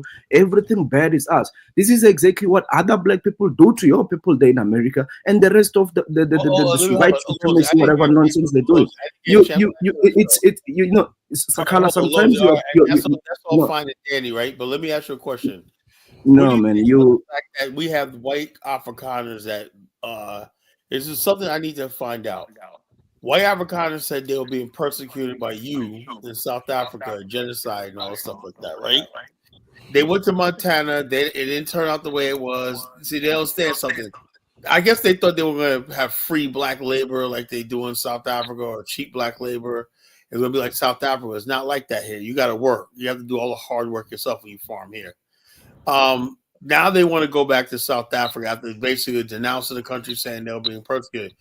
Are you guys going to be stupid enough to take them back? I mean, when you say us, you mean the stupid government we have? I mean, the whole world accuse you, your government, black government. Yeah, but you just asked me something, and now you're answering already. Like, what am I gonna answer? Am I gonna respond? Or I mean, Carl, I expect a lot from you. You come from a first world, and you always claim that. But the way you communicate with people on your panel is very disappointing. You sound like you come from undeveloped country in Africa where you're just uncivilized. You need to allow people to speak. So here's what is happening, Color. We have got a government that is obviously, captured. They doing what they do. You can see with how Ramaphosa handled the issue with Trump. So part of it was good, part of it was horrible. He looked bad, but I think the outcome at the end of the day is we are stable. So whether we're gonna take these people back or not, I don't know. But I think Afrikaners at this point they are not a big factor. That's why they're doing these things. They can see that they're losing power and control in South Africa. This behavior they show in your color, it's a reaction. They can see that power slowly is shifting in their hands. As I always tell you here, color, which you don't like to hear. BRICS is an organization that is there and is currently doing something globally that is going to be a factor in changing power dynamics, and that eventually will come to yield in our domestic power in South Africa as we change the trading routes of our economy. Already China is our biggest trading partner. The Afrikaners here, slowly but surely, they feel like they are being replaced and black people are starting to have power. This is what is happening. This is why they go around with propaganda and all that. This is part of the reason that they can see that their future is blinking this country. So I'm not shaken by these things they're doing now. I know at the end of the day, it might take long for us because we have to play a long game, but eventually we'll get there. Lofi, do you think it was smart to give up the nuclear weapons? Hold on. Let me say this. We never had nuclear weapons, man. Those were not our nuclear weapons. Jumping on South Africa, man. Big Black, you're looking for me, brother. I'm on the panel now. What's up? I'm just saying, you heard 1776 dog in the continental Africans out. I was on earlier, brother, but I had to drop off. What do you think? I'm the African, Avenger. I gotta come on anytime somebody says shit. I gotta appear as an Avenger. That little Somalian girl, y'all be like, I want to kick her ass after the show. Nah, I had a conversation with the dude over the weekend, man. He's just a dead fool and an ignorant nigga, so I can't really come on and fight with him. Okay. Hey, Elvis, come on, watch your mouth now. That's beyond the pale. That's beyond the pale. You're a dumb motherfucker, but you know that is so. Right, I'll tell you. I was holding it down for the continent. Hey, let me just say something. I got another question for Losi. Hey, hold on, bro. Your mic is real loud. Hold on, bro. Hold on. You've been talking. Let me say this. I think Kala got under his skin one time when Kala was, shitting on South Africa. He came on the panel. He was real mad. He cussed Kala out. Kala had to take him off the show. I don't think he's been back since then. I think this is his first time. So when I hear him talking shit about why Kala criticized South Africa, Kala big up South Africa more than any other country, but he says the thing that they don't like to hear, which is that it's mostly developed by whites. Mostly ran by whites. Like he was even talking about the white firms that get hired in other countries. And when we Africans say these things, they bring it down to jealousy. Yes, the country is developed, but even your people like Malema and other people are complaining that it's controlled by the whites. So when we regurgitate these things, these are just things that's factual. I'll take a Nigeria as undeveloped as Nigeria is. I'll take it any day over South Africa that's being controlled by white folks. Elvis, I have a pertinent question to ask you. Bro, your mic is too loud. You're talking like you're talking into your mic. It's like you got your mic in your mouth. Hey, Elvis, can I ask you a question real quick? That they tried to keep a hold on South Africa. And where was the other African countries when South Africa was trying to get free, man? Where was the other? Elvis, can I ask you a question? South Africa. He knows this. Hold on. Africa has one of the best locations in Africa. Big Black, let me ask Elvis. Let me just ask Elvis. Cornered by different oceans. You got the Atlantic Ocean on one side, the Pacific on the other, right? Losi. Location, and they made sure that they tried to keep a foothold in South Africa. Y'all get South Africa. Big Black. Bro, I love South Africa. Outside of the xenophobia, I love South African music. I think the culture is beautiful. We love their spirit. But when you're being Yeah, xenophobic to other Africans. We don't like that. And when we bring it up, you say, "Oh, just none of your business. Mind your business." I said we're not other Africans who should have brotherhood with our African brothers. When we bring it up, it's all jealousy. Elvis, I got a question for We you. can criticize it. Talk the truth, Go Elvis. ahead. Talk the truth. Elvis, I got a question for you. Hey, how many Europeans you think it would take, say like 50,000, 40,000 to renovate Liberia in the next 20 years? How many Europeans that you think it would take to do that? Fucking Europeans. Liberia's Yeah, that's the thing, brother. Look, with all about issues we have in Liberia, we appreciate our African American brothers who came in and built the country. The idea of finding Liberia is a noble idea. We have our internal fights, we have our in-house fight, but we never tell you that they weren't able to build a country in a civilization that was thriving before the coup. So I would take us being poor for the next 100 years and have any white man come there and build it, because then it won't be ours. Just like Dubai, right? But brother, Hold on, let me finish. Let me finish, you're bro. being selfish because Fine. Let me finish. You don't care about the kinfolk being poor. Fine, let me finish. Now you gotta meet this dude, man. 1776. No white man will ever own land or Yes. Let me finish my point. Just like Colin was saying, right? Just like Colin was saying. 1 second, bro. If they found oil in Liberia today, and there's a bunch of oil, right? Like what Dubai did, they bring all the British, engineers, bring all the Dutch engineers, give them a couple of $100 billion and tell them to build a city. That's not really building a civilization. That's other people who have the knowledge building it for you. And for somebody to say Nigerians don't have engineers, like even Lewis came up here and showed you one of the greatest architect in the world. It's a Ghanaian guy. But you're being disingenuous, brother. Hold on, bro. Let me finish my statement, man. Because Liberia is being undergirded by Libya. He's being an annoying asshole. Don't do that, bro. You got your time. You're being a comedian. Nobody interrupt you. No, but Liberia is being undergirded by the Libyans. I hear you, bro. Let me finish saying what I'm saying. There are a lot of brilliant Nigerian engineers and architects. Same thing for Ghana, and some of them are doing work in their country. That guy that's building the cathedral in Ghana, he did a couple of other buildings, even in the West. He's a brilliant architect. Hey, brother, but you're like a run-on sentence, brother. You're not. You got to talk then pause because Liberia. No. Don't tell me how to talk. You have 50%. You have 50% of the. Whatever you say, I know you're dusty brother. This is dusty brother, man. Everything you talk about Liberia, he got something negative to say about it. This is who Dusty Brother is. You have 50% of the population living in Monrovia. Bro, Liberia is poor. Whatever you say, fine. I'm not here to argue with you, bro. Elvis, can I respond to you? Yeah, go ahead, Elvis.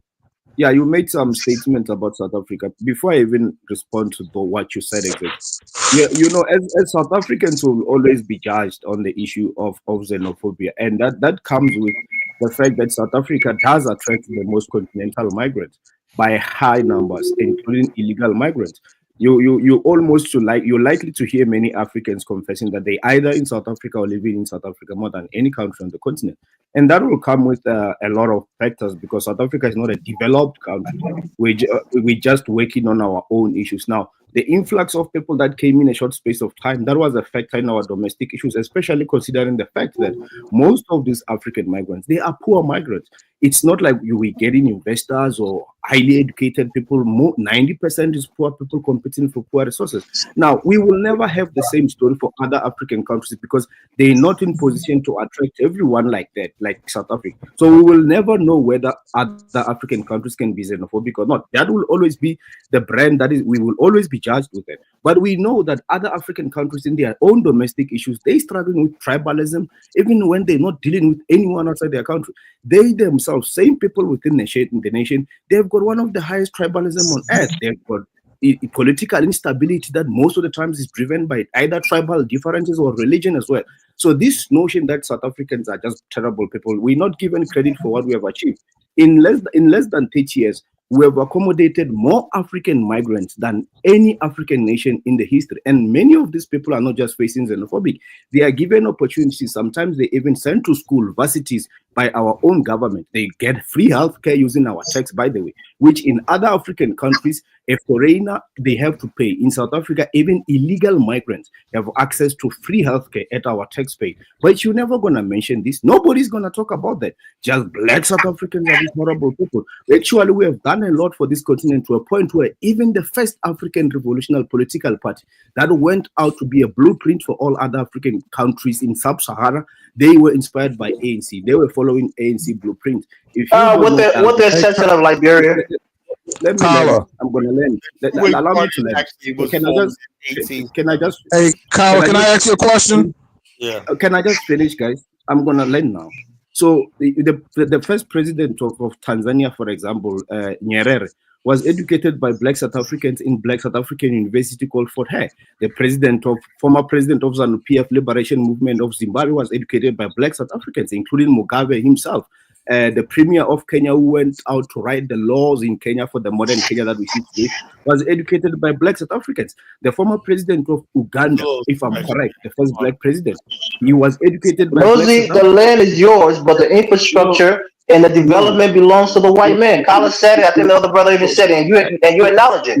The thing that's attracting other black people to your country is the infrastructure and the system that the white man set up in your country. It's not something that you built from scratch compared to other African countries.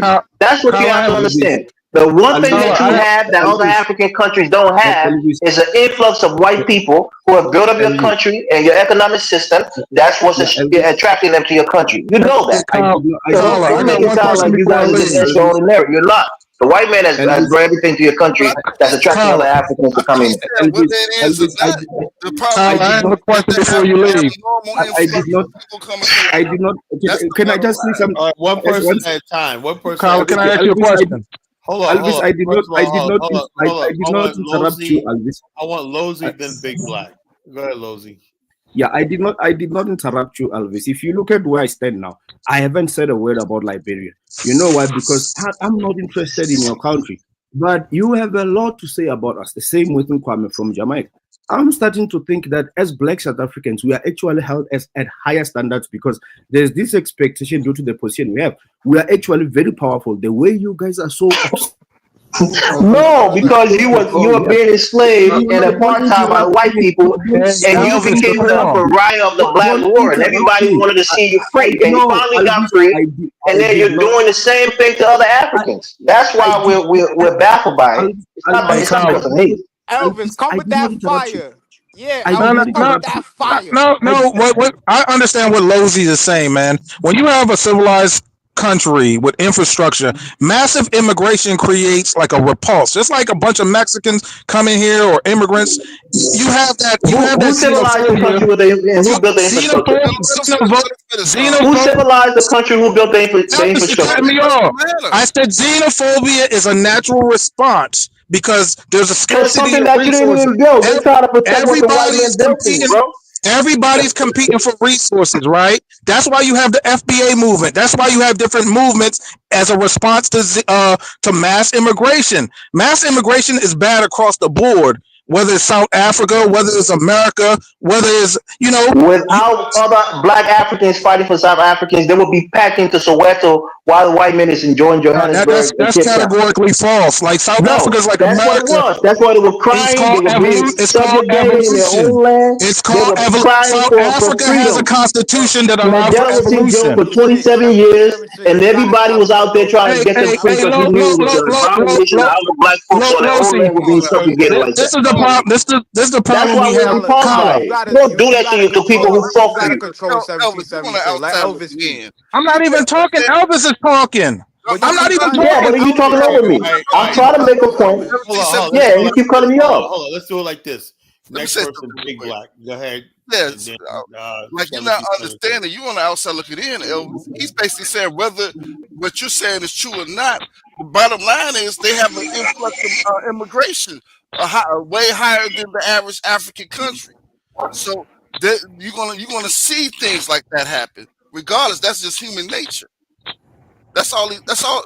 Yeah, and can I just said because many people interrupting. Can I just quickly 1 second? Let me just say this because I'm not Man, close y'all to where cut we off just. Elvis and we couldn't even hear Elvis' points, man. That's crazy. But Elvis was talking the whole time. But Let me just quickly say 1776 this. cut him off the whole time. And then Elvis. Okay, yes, thanks, Carla. So Elvis says all these things. He has a lot to say about South Africa. My solution is this: why don't you invite white people in Liberia, build up Liberia, and invite everyone there? All Praise the Lord, Losi. Praise the Lord. To show that you know. Okay, Show that thank you for that question. Let me respond real quick because I gotta go. Right? No, I'm not done. Carla, let me respond real quick because I gotta go. No, you don't need to respond. I'm still talking. You will respond. No. I don't got all day, bro. Once I'm done, you can say what you gotta say. My only point is, I get it. You're happy that you have white people in your country. Great. But at the same time, people like Julius Malema are complaining and crying that the white people got all the land, they have all the power. And when you was in apartheid, other Africans came to your aid. Let me finish. Give me 30 seconds, Rosie. I hear you, brother. I hear what you're saying. You can continue. Why everybody cutting off Elvis? I hear you, bro. Look, when you were in apartheid and other African countries came to your aid, and we helped Freedom Mandela, even the African Americans, all the things that they did for your country, people like Cuba. You don't think that Africans who helped you get your freedom from apartheid can speak on your country if you're being xenophobic? Of course we have that right. We're African, we're part of a brotherhood. We can speak on your country when we see that you're doing wrong.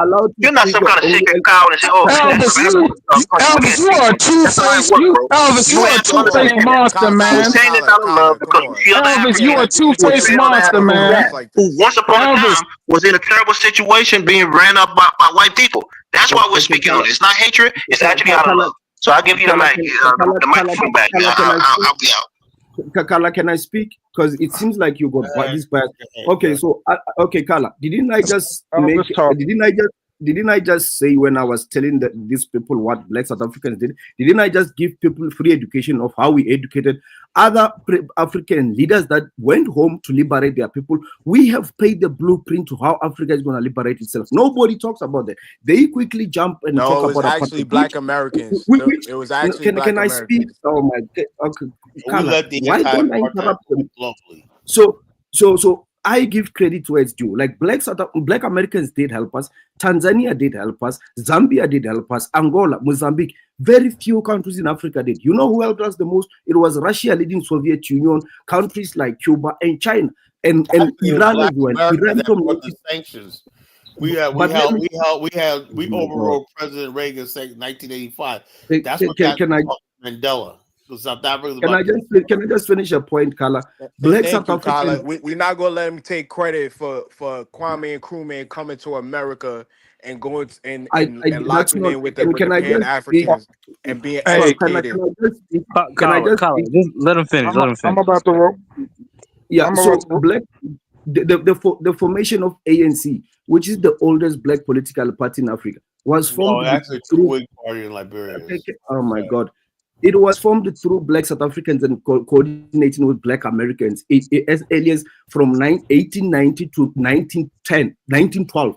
They were working on this. ANC was formalized in 1912, Carla. That's the oldest African political party. No, actually, the True Whig Party is the longest political party in Africa. It was started in like the 1860s of Liberia. And they broke a hold. Let me tell you what the True Whig Party did, right? It basically brought the charges against South Africa for its holdover Southwest, I believe, Namibia. It broke the Lancaster Agreement. The True Whig Party also broke the peace in the Congo. The True Whig Party also was instrumental in Ghana's independence, right? The True Whig Party gave sanctuary to Nelson Mandela, Kenneth Kaunda. Carla, there was no formal political party in Africa before 1912. There was no, Carla, please don't lie, Carla. There was no formal political party, African political party in Africa before 1912. You can search this information. No, the True Whig Party. Look, that's the whole thing. You think the problem is when they think of Africa, you think of always liberated. Liberia was never colonized, so of course it's not going to be seen as a liberation party. But it wasn't that; it was a governing party, that was always independent. The True Whig Party, it was so powerful that they were part of the League of Nations, right? And also, they also casted the vote to make Israel a state. There was a final vote to make Israel a state. You know, Teach Kala, teach Kala, always teach. been around. Hey, Kyler, I got a question, man. Hey, Kyler, like this is the thing that like really upsets me. Like you'll have like an immigrant group that comes to America and live in a first world life, right? When I propose or Losi proposed that Europeans, whether it be Germans or Russian, go to Western African countries and modernize it, you'll have Africans living in luxury and splendor that will be against Europeans modernizing their Let me own say this. Let me say this. Right? There's this myth, right, that Yeah. Europeans are going to mind. Because let me give you an example, brother. Europeans went to Cuba. What did they do? Nothing. Right? The Europeans went to the Philippines. What did they do? Nothing. They left the place like shit. Puerto Rico is shit because of Europeans, you know, European investors, whatever like that. So it ain't always the people have to develop themselves, you know, no matter how many you bring people in there.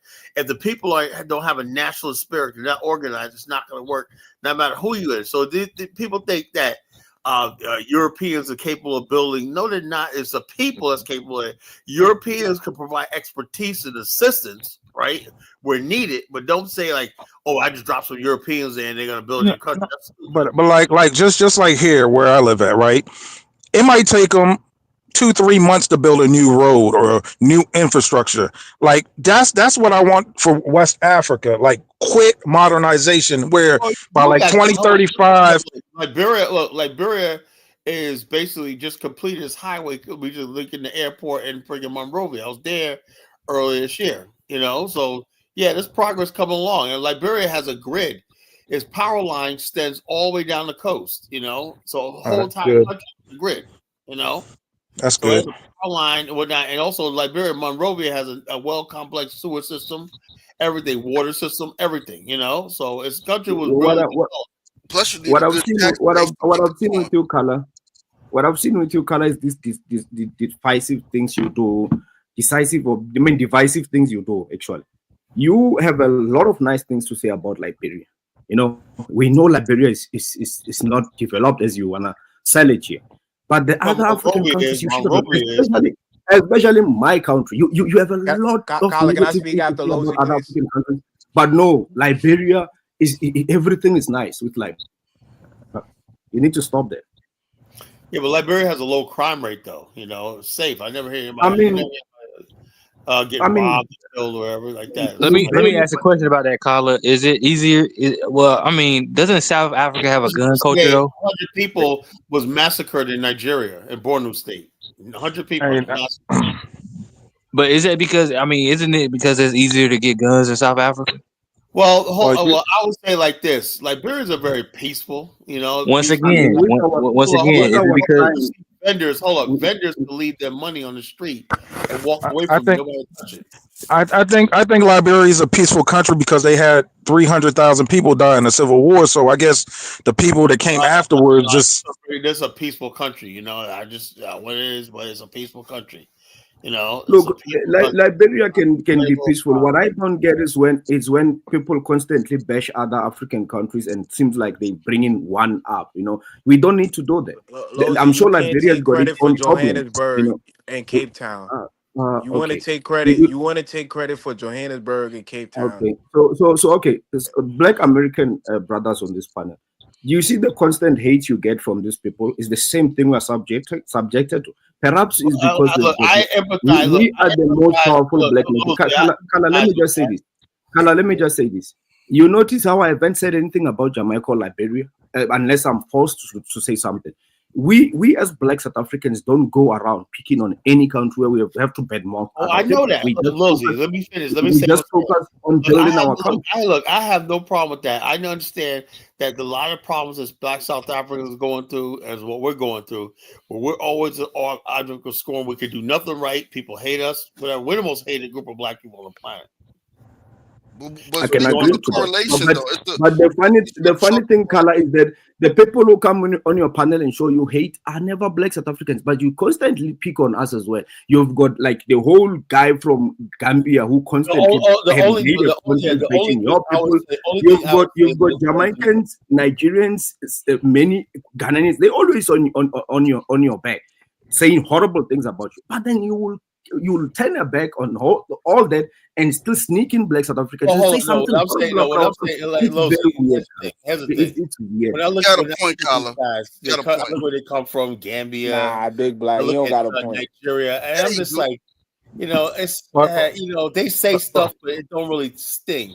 Now, my criticism of South Africa is the fact that the only thing I would say is, in my personal opinion, is that it is not your fault. It's not your fault because you didn't ask for all that. All you guys want to do is just live a life, right?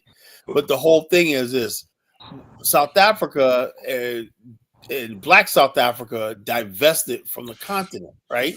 So if you basically, like for example, like this. How come you don't have any bunch of immigrants from Namibia? You don't have them, do you? We have them, but at schools, but it's not a lot. It's not that many, right? You don't have a lot of people illegal from Botswana. But you don't have Namibia. Hold up, you don't have a lot of people from Botswana, right?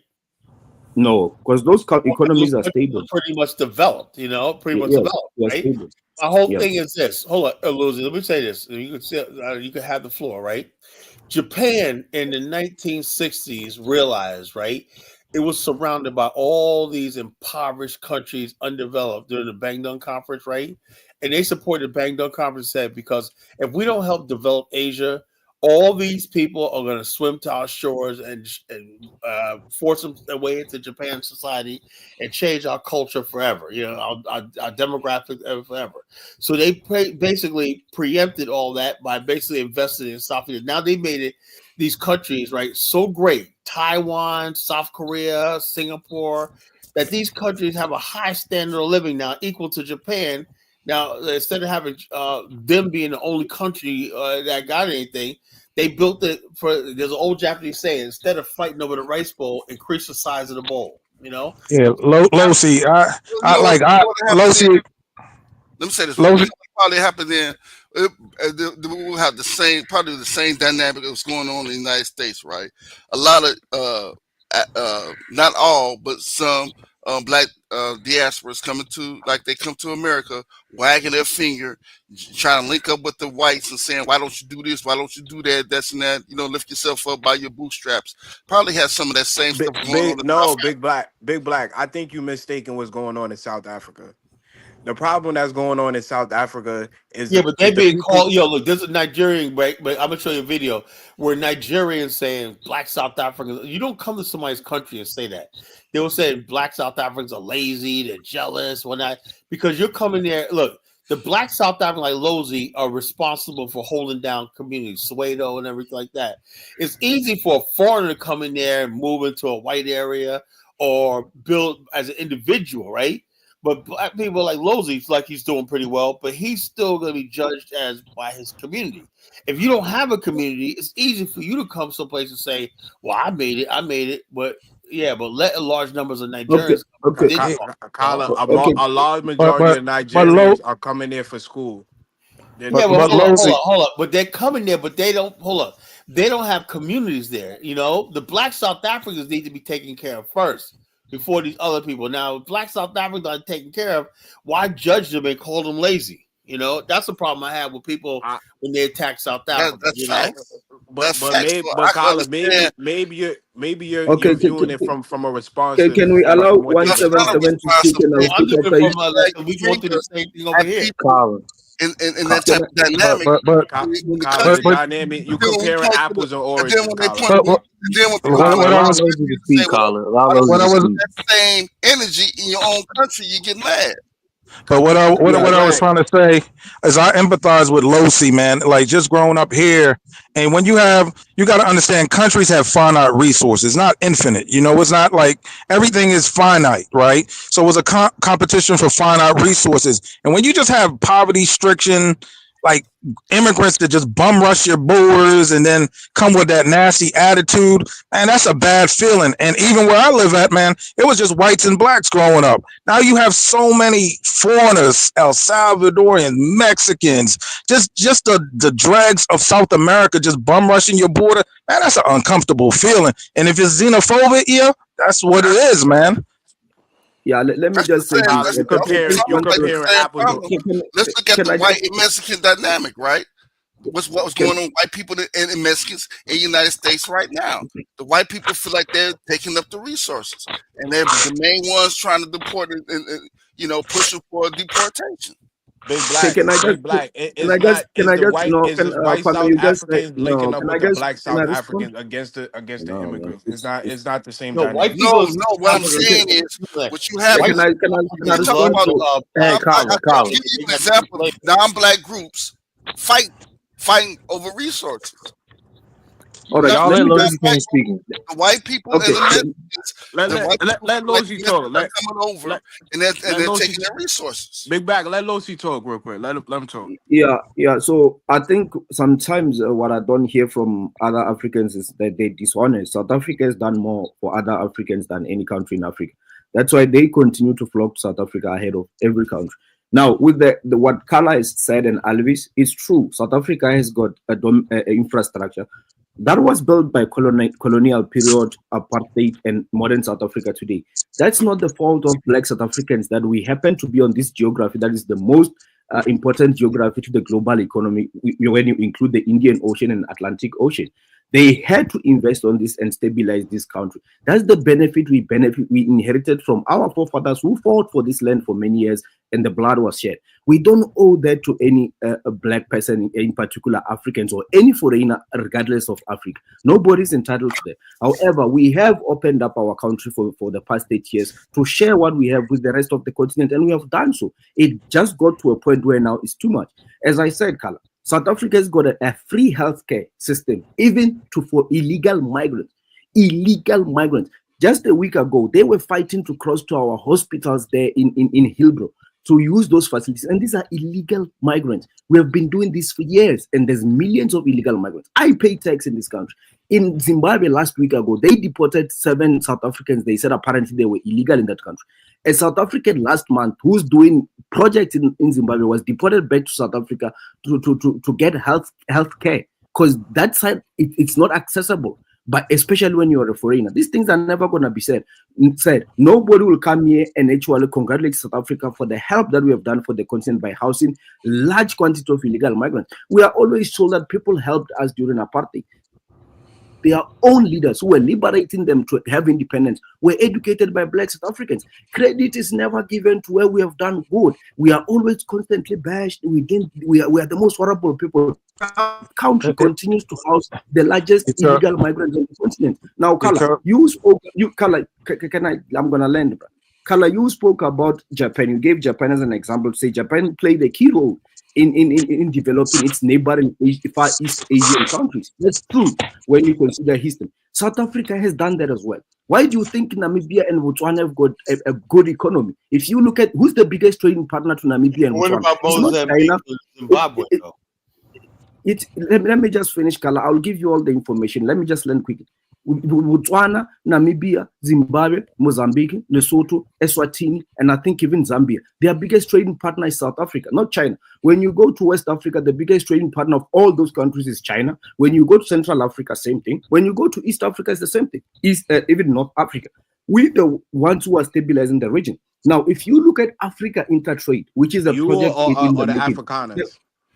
The biggest investors on Africa Intertrade is South Africa. We are now not so long ago, 2 months ago, I told you that just in Nigeria, 2 months ago, we signed a bilateral agreement with the government of Nigeria to invest $500 million in the road infrastructure from the mining areas that we have established. South African mining sector is investing heavily in Nigeria. We have done the same in Ghana. Nigeria, you look at MTN. MTN is the biggest company that is trading on Nigeria Stock Exchange. That's a South African-owned company. There's a lot of South African companies in Ghana, Nigeria, some of them even in Liberia. Even in Kenya, in East Africa, we are putting investment. I don't even want to talk about SEDEC. Even DRC, Congo, where nobody really wants to invest. They just want to steal resources. When I was in DRC, I see South African banks, Nedbank, Standard Bank, they are all over there. South Africa is doing the job to help innovate other African countries. We just don't have that. I think the crux of the problem is jealousy, man. The United States and South Africa are first world countries that's being bum rushed and inundated by indigents and poverty-stricken people. So it's a form of jealousy. But just like America's a force of good, South Africa is a force of good on the continent, because without South Africa, you wouldn't have that mass development all throughout Africa. So I feel a familiarity and like a bond of fraternity with South Africans, man, because it's kind of similar. The struggle is similar.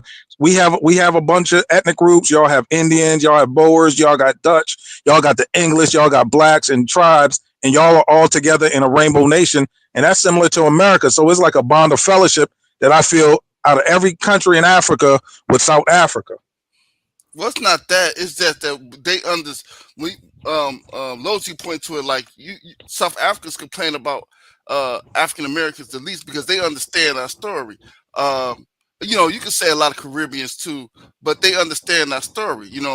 And when you have people coming over, like the Spaniards coming over to either land, right? Especially if they sit there and point their finger at you and tell you you're lazy, it's like, whoa, that's just, what kind of disrespect is that? Yeah. I mean, how are we lazy with the most developed country in Africa? When you come from a country that can I just say something real quick? Can I just say something real quick? I think the difference between South Africa and African Americans is African Americans actually built in America. The thing is, Lozi trying to take credit. Hold on. Let me talk. I'll let you talk after. The thing is, Lozi want credit for what the white man is doing. And the thing is, what was hurtful that I see what was going on in South Africa is the whole African continent supported South Africa when they was going to apartheid. Now that but we supported other hold on. Lozi, I'll let you reply after. The thing is, now that South Africa is open for business, they have no problem with the white people there that control about 90% of the wealth. They only got a problem with the people that's coming there to get to go to universities, to open small businesses. Unfair. That's kind of unfair, bro. Yeah, that's unfair. Yeah, especially when you got the EFF, which is a political party within South Africa, right? Saying otherwise. So yeah, that's unfair. I can only go off what I see. It's unfair to basically hold them. Look, Kwame, this black South Africans really never really had their chance to lick the ice cream, get their ice. I'm just dead serious, right? Before they could enjoy you got whites in South Africa got most of the wealth. They're not trying to get up. They've got international support to hoard their wealth, threats of sanctions, all stuff like that. So they got this little tiny window of opportunity. Of course, you're going to have black people who they call them black diamonds who benefit and whatnot. But the thing is, that's where the problem started. There's some black people, a good portion of them, probably even like half, that slipped in and they made it well, whatever like that. But the bottom line is you cannot. There's going to be a large number of people, maybe 45%. That's never going to leave the shade towns and whatnot. So what do you do with them? Hey, Carla. It's out of that people, right? That group of people, right? That 45% that's stuck in that quagmire, that political quagmire that with the black elite and the middle class have written off. They're the ones left to fend for themselves against the Mozambicans, the Zimbabweans, and everybody coming in. And that's why you have the violence, because because the whole thing is this. Now, if you would have basically seized all the land property from whites, the mines, everything like that on a scale, you would, like South Africa would have been ruined because you would have divestment and sanctions. Do that. Okay, Carla, I got a quick question. Hey, I'm gonna make it quick. I have a lot of family and friends that went to Johannesburg for vacation. Man, they absolutely love the place, man. They absolutely love the beaches. Some of them went for the World Cup, man. They just love it. What are you talking about? Ain't no beaches in Johannesburg, bro.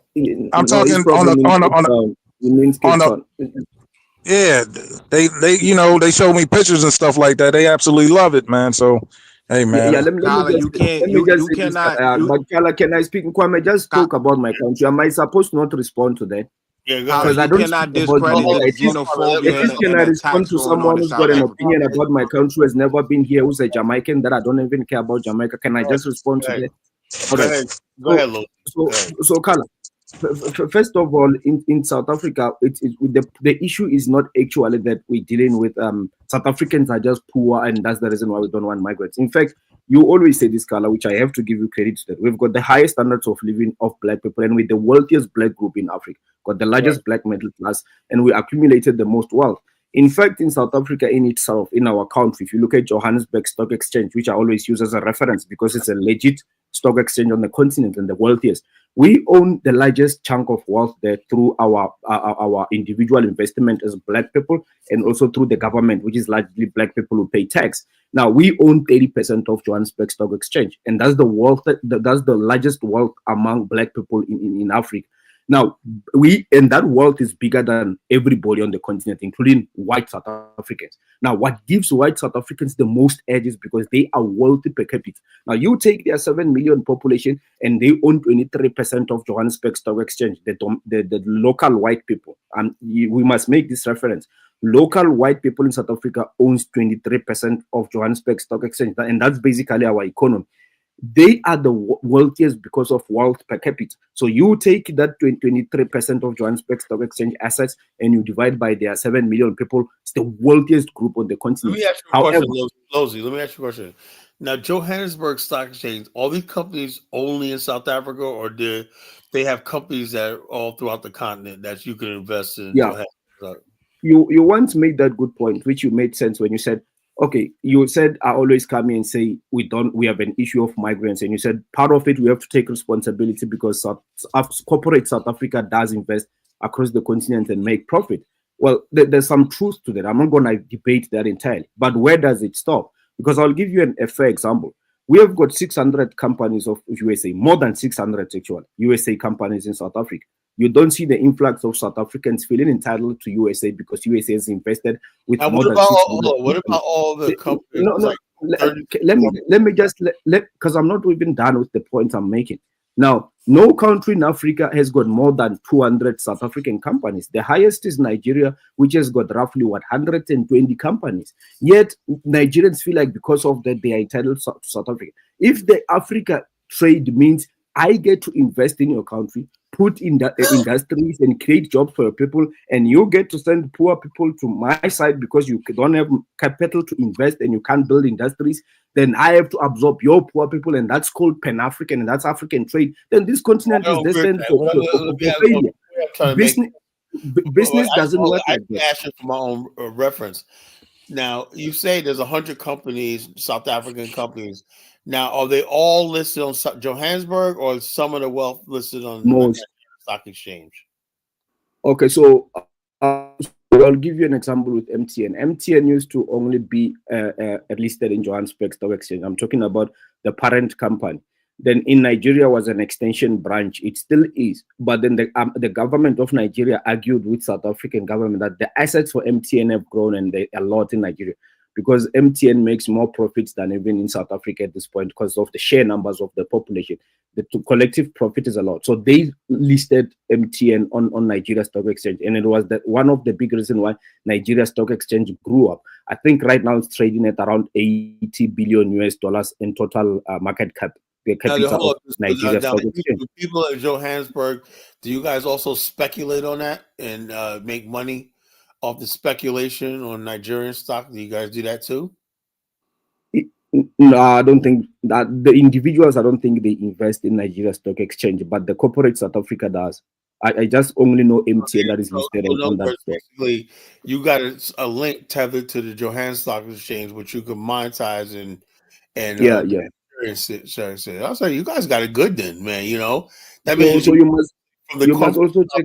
You see this city I was showing you here, Kala. This city I just played here, which is 6 years old.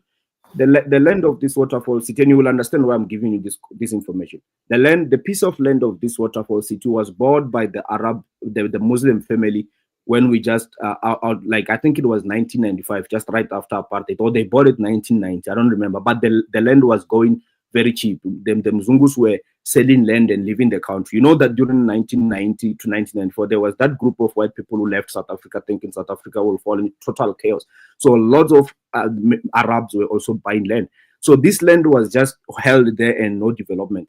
The government, there's this company that is owned by government that is developing this area, partnered with the Muslim owners of this land to develop this city. The largest investment here in terms of assets is the PIC, which is our public investment corporate. But I have to be honest, the land ownership was bought by the Muslim family in 1995.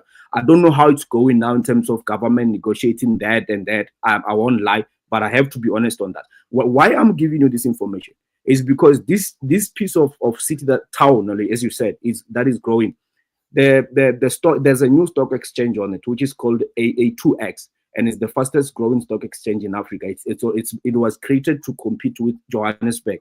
It's already worth more than, I think, it's 500. It's close to, I think, 500 billion US dollars, because it's worth 10 trillion rand. So if you convert 10 trillion rand, I'm talking about market cap on the assets. If you take 10 trillion rand, you're looking at roughly, I think, 500 billion US dollars. The largest ownership of that stock exchange is Black South Africans through two big companies, one called Rainbow Capital, which the biggest owner is Patrice Motsepe, the first Black billionaire we have in this country. And the other company is called Nala, which is 30% Black South African use. All these countries are mentioning Nala and African Rainbow Capital. They are 100% owned by Black South Africans, and they own the largest. Black people in America, man, we need to get in on this shit, man. Why the fuck are we missing out on these deals in Africa, man? That's what I'm saying. We need to fucking do something, because America, sorry, 1776, man, but America ain't offering us nothing but fucking bullshit. We need to be in places like this making the billions of dollars. We need our own corporations and shit like that. That's what we need. We're comfortable in America, Carlos. Of course, you're comfortable. I'm not. Yeah, don't start on Colin. I'm not comfortable. I want to be doing. See how they're building new cities, municipal centers. I want that for our people, man. New life. If Black Americans had they continued with their old stock, I think you guys once had your own stock exchange. If that stock exchange was still there now, I said that we need to build our stock exchange. No, I don't think we had a Black Wall Street.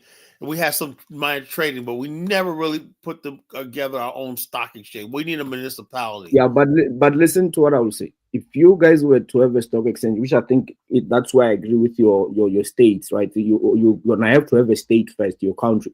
But if you were to do that, you guys will have probably worth trillions. Yeah, we had our own state with our own stock exchange. We were the richest people on the freaking planet.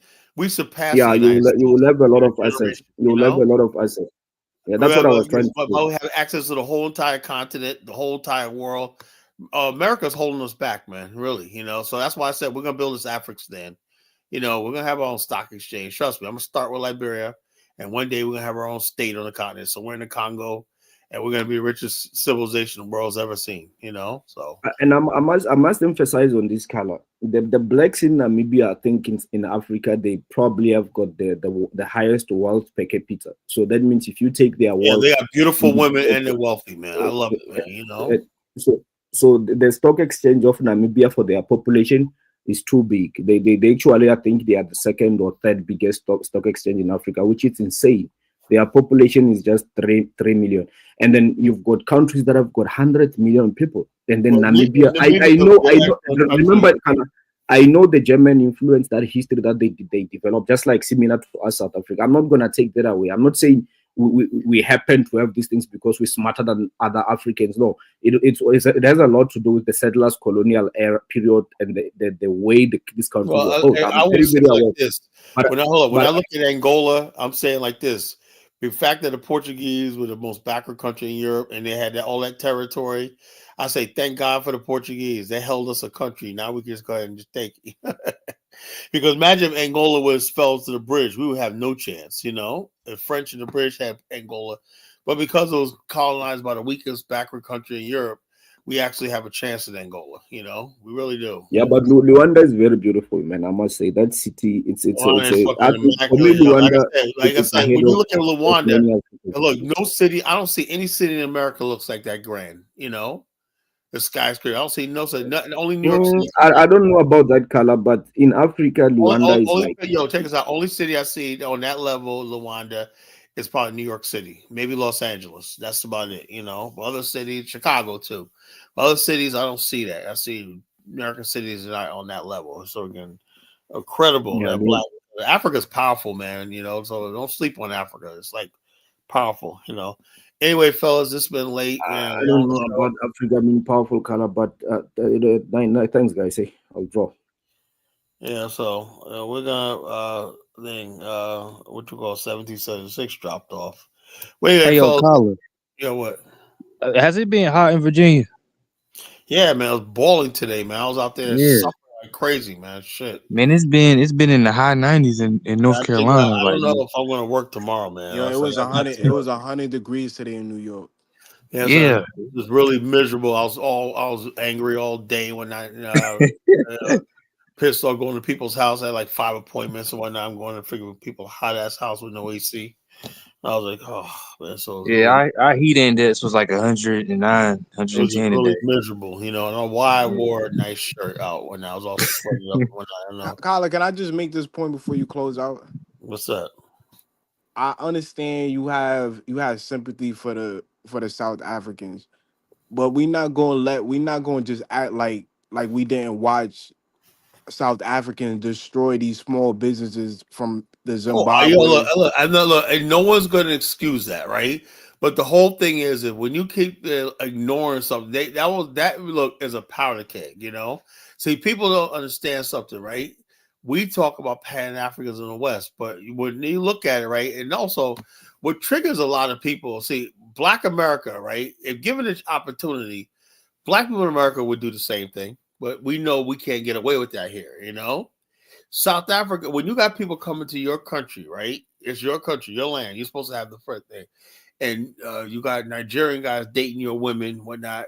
You got Nigerians looking down on you, putting you down, and you got other people looking you down, whatnot. And you don't have no chance. When the most dangerous thing in the world is having young men with ambition and nothing to do and idling.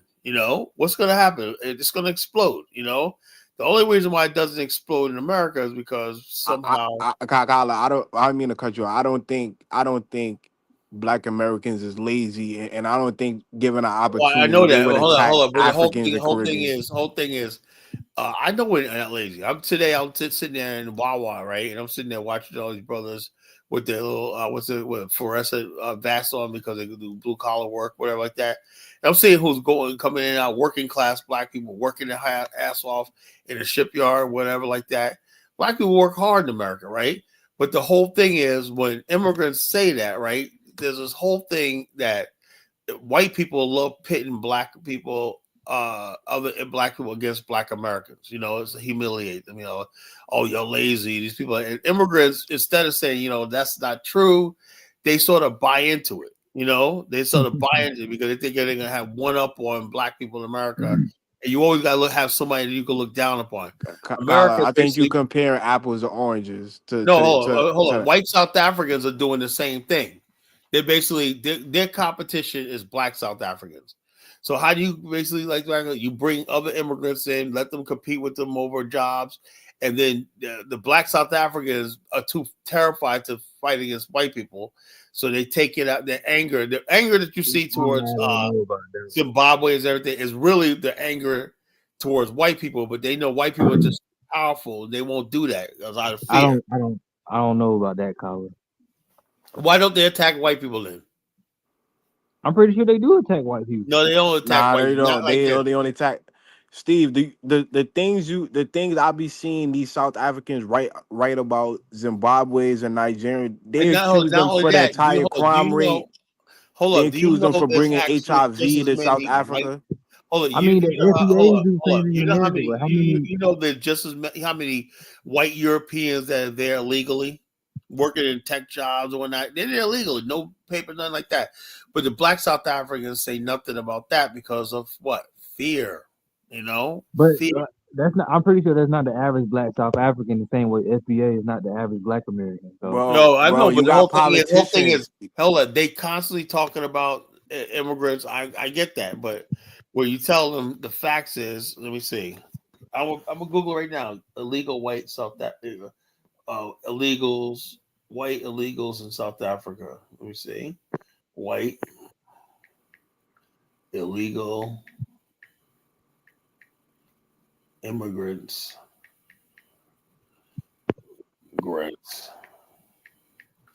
in South Africa. And I think to compare Black American their situation in America versus South African is kind of different. What's that? Why is that? The whole continent supported them in apartheid and things like that. Not everybody, but the governments, significant points. But okay, it says while most conversation about illegal immigration South Africa focus on individuals from other Africans, there are white individuals who may also be considered illegal immigrants. Key factors considering white illegal immigration: lack of proper documentation, seeking economic opportunities, circumventing standard procedure. So that's so there's a lot of white people coming from places like Turkey, Eastern Europe. They're all over South Africa, but the thing is, though, they don't stand out. They're welcome into the white community when they show up white numbers, So it is what it is. So what's the difference between the FBAs and the South Africans who are xenophobic? What's the difference? Well, the difference is, but FBA, there's no evidence of FBAs acting violent. That's a difference. Yes, I mean, even I'm not saying it's as bad as that in South Africa, but there have been people that have been attacked. The people are getting killed and murdered, right? There's like 100 Somalis that were actually murdered in cold blood over xenophobia. That doesn't happen. The reason why the FBAs don't do that in America is because they scared of the justice system in America. Wait, hold up. But the thing is, too, we're not at that level. Black people in America are not at that survival mode. It ain't like there was a Black American dude that went to jail for attacking Haitians. It was on I forgot where it was at, but he was okay. You got some people mentally ill, but the thing is in America, like unless something happens where you start seeing mass hunger and starving in South Africa, you got people starving. First world country, but they got people going hungry. People have no job. There's no social welfare system, really. So when they see a Zimbabwean working for less, the job they can work for, and they working for less, and they anger. It's anger. They're taking what they were supposed to be theirs. We don't, Black America, we don't fucking worry. And Steve, I'm not taking nothing out of context. Look what Solomon just wrote in the chat. You see what he just wrote? Hold on, what he maybe foundational Black South Africans is needed. what you think, Steve? What honestly, I know you. You know what I'm saying? You what you honestly think he mean by that? He just want to stick up for his people. It's the Black South Africans. That's all. Yeah. Bottom line is about you think he's talking about the white illegal inside? No, he's talking about the Black. I'm pretty sure he's talking about all of them. Ain't that right, Solomon? You talking about the illegal white people? Did Lozy ever mention? Did Lozy ever mention white immigrants coming to his country stealing the wealth? No. I mean, how many white immigrants are coming to South Africa compared to Black? It says there's lots of them. Look at Google. Wait, Steve, you ain't just listen to Kyler read just now? I know I heard him read the stats, but like, how is that compared to the Black countries that surround it? It's like there's illegal white people in America, but it's not more than the Latino. And the reason why I said Kyler is you're comparing apples to oranges because majority, I'm not going to say all of them, but majority of the people that come to America from the islands or Africa, they usually have their papers right. These white people going to South Africa don't have their papers right. They're just there working illegally, and nobody's doing nothing to them because they're white. So that's the way it is. Anyway, fellas, I really gotta go this time. Y'all take care. I might. Peace, Kyler. And stay cool, y'all. See y'all tomorrow Hey, night. peace, Steve. Peace. All right, Kwame. Peace, brothers. I'll take y'all later.